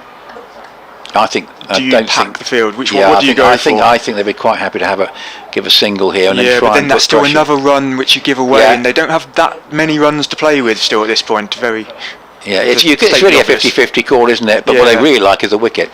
Norris 300 for 6. 10 off 7, her last ball she bowls, and that's a very good delivery. It gives very little room, but there is going to be a single here for Rogers, facing up for the first time. She keeps the strike. Now what she has to do from the Sunrisers' point of view, I would have thought, is to then get another single off the first ball of the next over and then see what Wilson can do. But the situation is there are 9 runs required from the last over, and we have Rogers on 1 and Wilson on 61. Thrilling match here, over 600 runs in the day. Who's going to bowl the last over? It's going to be Georgia Elwes. She's taken her hat off. She's thrown it to the 12th. 9 overs. She's her 8 overs so far. She's got 1 for 51. So economy rate so far has been 6.38. So she can do that again. She's bowled some really good overs and some really expensive overs, so she'll be hoping for the 4-ber. Oh, interesting here. We've got short fine leg moving into the offside, so anything on leg stump could be a 4. So one thing I know about Maya Rogers is that she's a lacrosse player. I don't know if lacrosse players with their wristy, I've not seen her bat before, not seen her bat for a long period of time, but whether she's got a good sweep on her. Well, she has. I mean, one thing that certainly Elwes can't do is bowl on the pads here, because she's in big trouble if she does, if the batter can sweep, because there's no short fine leg. There is a long leg, deep mid wicket, long on. You also don't want to give a single here either, that's the thing. Absolutely. Don't want to say, here is Georgia Wells, started the last over, 9 needed. And that's it, straight back at her, dot ball, big dot ball, that is. Still 9 from 5 balls now. Whoa, drop and run. Drop and run. I see McCacken there could be very important at mid wicket. Yeah, and Georgia Adams on the offside as well. Both of those that usually it's Bouchier and Schofield in those positions. Need to run off this ball. Deep mid wicket. Definitely need a ball. Need a run. She's going to get. Oh, she's hit it straight to McCacken, and it's she's thrown it while she's on the floor, and they're going to pinch a single. So it is a single they get. So now 8 off 4 deliveries. And that, Again, this game just keeps on just swinging a little bit. the mid-off is up, so there's a possible route of a shot down the ground. that's It was where- long on his back. So they've got a third and a backward point, as they know that's where Wilson can find runs. Wilson's been Big talk being at the moment. They're now sending between Adams and Elvis. They've sent Norris back from mid-off to long. I'm not surprised. I'm not Good option. surprised. Mid-off being up, I thought was quite ambitious, and Emily Windsor's come into the circle. Yeah, but again, you worry about that cut shot from from Wilson. If she can get it past, should be 4 there across the outfield. Here comes Elvis. Goes across the stumps. She hits it into the leg side. She hits it straight to the field. They turn down the run. But no run there. That's the. So Wilson has taken control here. 8 off 3. 8 off 3 now. So dot 1-1. What we do need to say is dot 1-1 dot.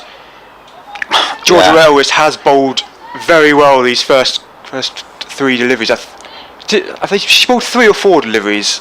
Yeah, but we're now in a situation where there are 3 balls left, So and there's 8 runs required. So dot 1 dot. Elvis in again to Fran Wilson, former England teammate to England. She slapped that out to the off leg side. This time they do take the run. It's gone straight to Maya Boucher.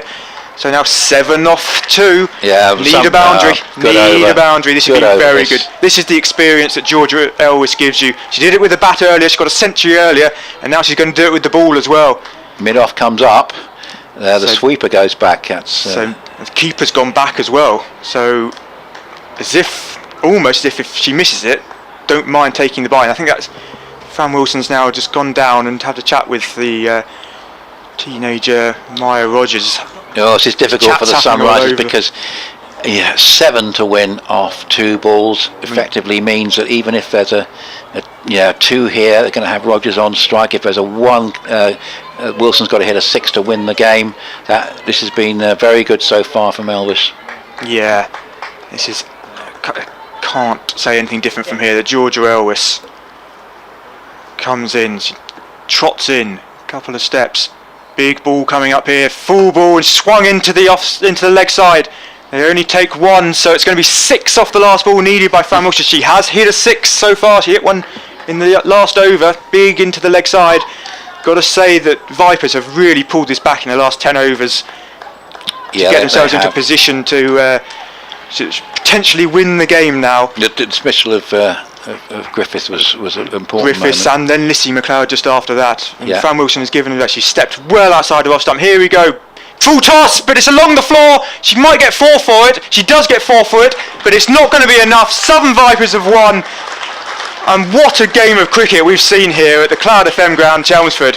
That just Georgia Elvis is going up the other end, and as Fran Wilson looks really dejected. 2 old friends from England duty, gives a pat on the back, and they're all shaking hands here. What a game of cricket that was. And she gave herself every opportunity to hit that for 6. Just the ball dipped on her and she had to hit it along the floor, and it's gone for 4, and in the end, in all the excitement, they're 2 runs short in the end. They've lost by 1 run. Yeah. Well, you go back to the wides, but it's well done to the Vipers. I don't know if that's going to help them in terms of reinforcing that top spot. About to have a but the look Sparks at that, have the Sparks have won as well, haven't they? So they'll go above Central Sparks again. They'll go 4 points. They'll move up to 23 points. Sparks on 22 points, and Diamonds, if they do win, will move up to 22 as well. That's who Vipers play in the last round of games on Saturday. Yeah, Cordelia Griffith, 91 from 82 balls. It was a big moment when she got out. Her strike rate really good. In fact, the only person to better it was Fran Wilson with a 65 from 51. And as you say, Alice McLeod, 79 from 90. It was a terrific effort from the Sunrisers, but in the end, the know-how and the being used to winning on the part of the Vipers came to the fore. But the spectators have come along today. It's been an absolutely thrilling game. Over 600 runs scored. And in the end, you have to say that Georgia Elvis, 112 from 118 balls, and then closing the match out as she did, would be a deserving winner of as the player of the match. But Alex, very, very exciting day. The two things for the Sunrisers. Obviously, they'll take a lot from this. They need to sort the wides out, but they'll take an enormous amount from running the Vipers so close, going as a building block for next season. I think if you'd said this at the beginning of last season when they just put a team together and were comfortably beaten by Vipers here, if you'd asked them at the beginning of this season if they were going to produce a performance like that, where they've scored 308 runs there, they've never scored over, I think it was 240 I looked earlier, that they've really put things together. That you've got Cordelia Griffiths who's coming into form, and if she can really sort of continue that, you've got Fran Wilson who'll probably play more games here. That they've got the basis of a really good side, probably a bowler short of being a really top side in this regional competition, but you can see the quality coming through and the improvements. On the Vipers, I don't think they've done much wrong today. They're maybe a couple of runs short. They've pulled it back really well at the end. They've shown their experience with people like Tara Norris and Georgia Adams.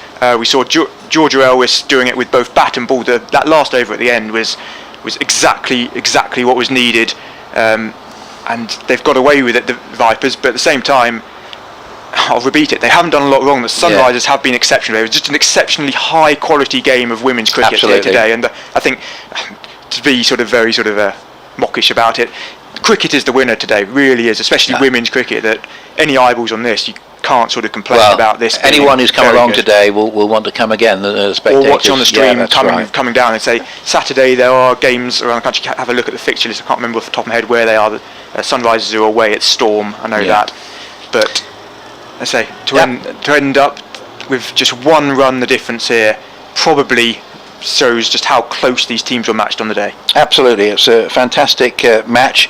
The Vipers 309 for 9, so those 34 in wides, very, very significant at the end. At one point we were saying that Sunrisers basically were going to win the game in all normal circumstances, but the fact is they're not used to winning, whereas the Vipers are. And certainly Griffith batted beautifully for her 91, and McLeod 79. Fran Wilson there at the end, 65, unbeaten from 51 balls.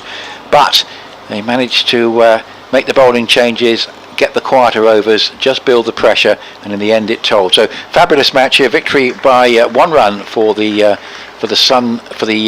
Southern Vipers over the Sunrisers, but a terrific day's cricket with over 600 runs scored in the day. So thanks very much indeed for listening, and don't forget there's cricket probably still ongoing at the Oval and at the Ageas Bowl, if you'd like to tune into our BBC Essex and BBC Radio Solent coverage of those two games. For now, from Alex Smith and myself, Nick Leadhill, thanks for listening and enjoy the rest of your evening. Goodbye.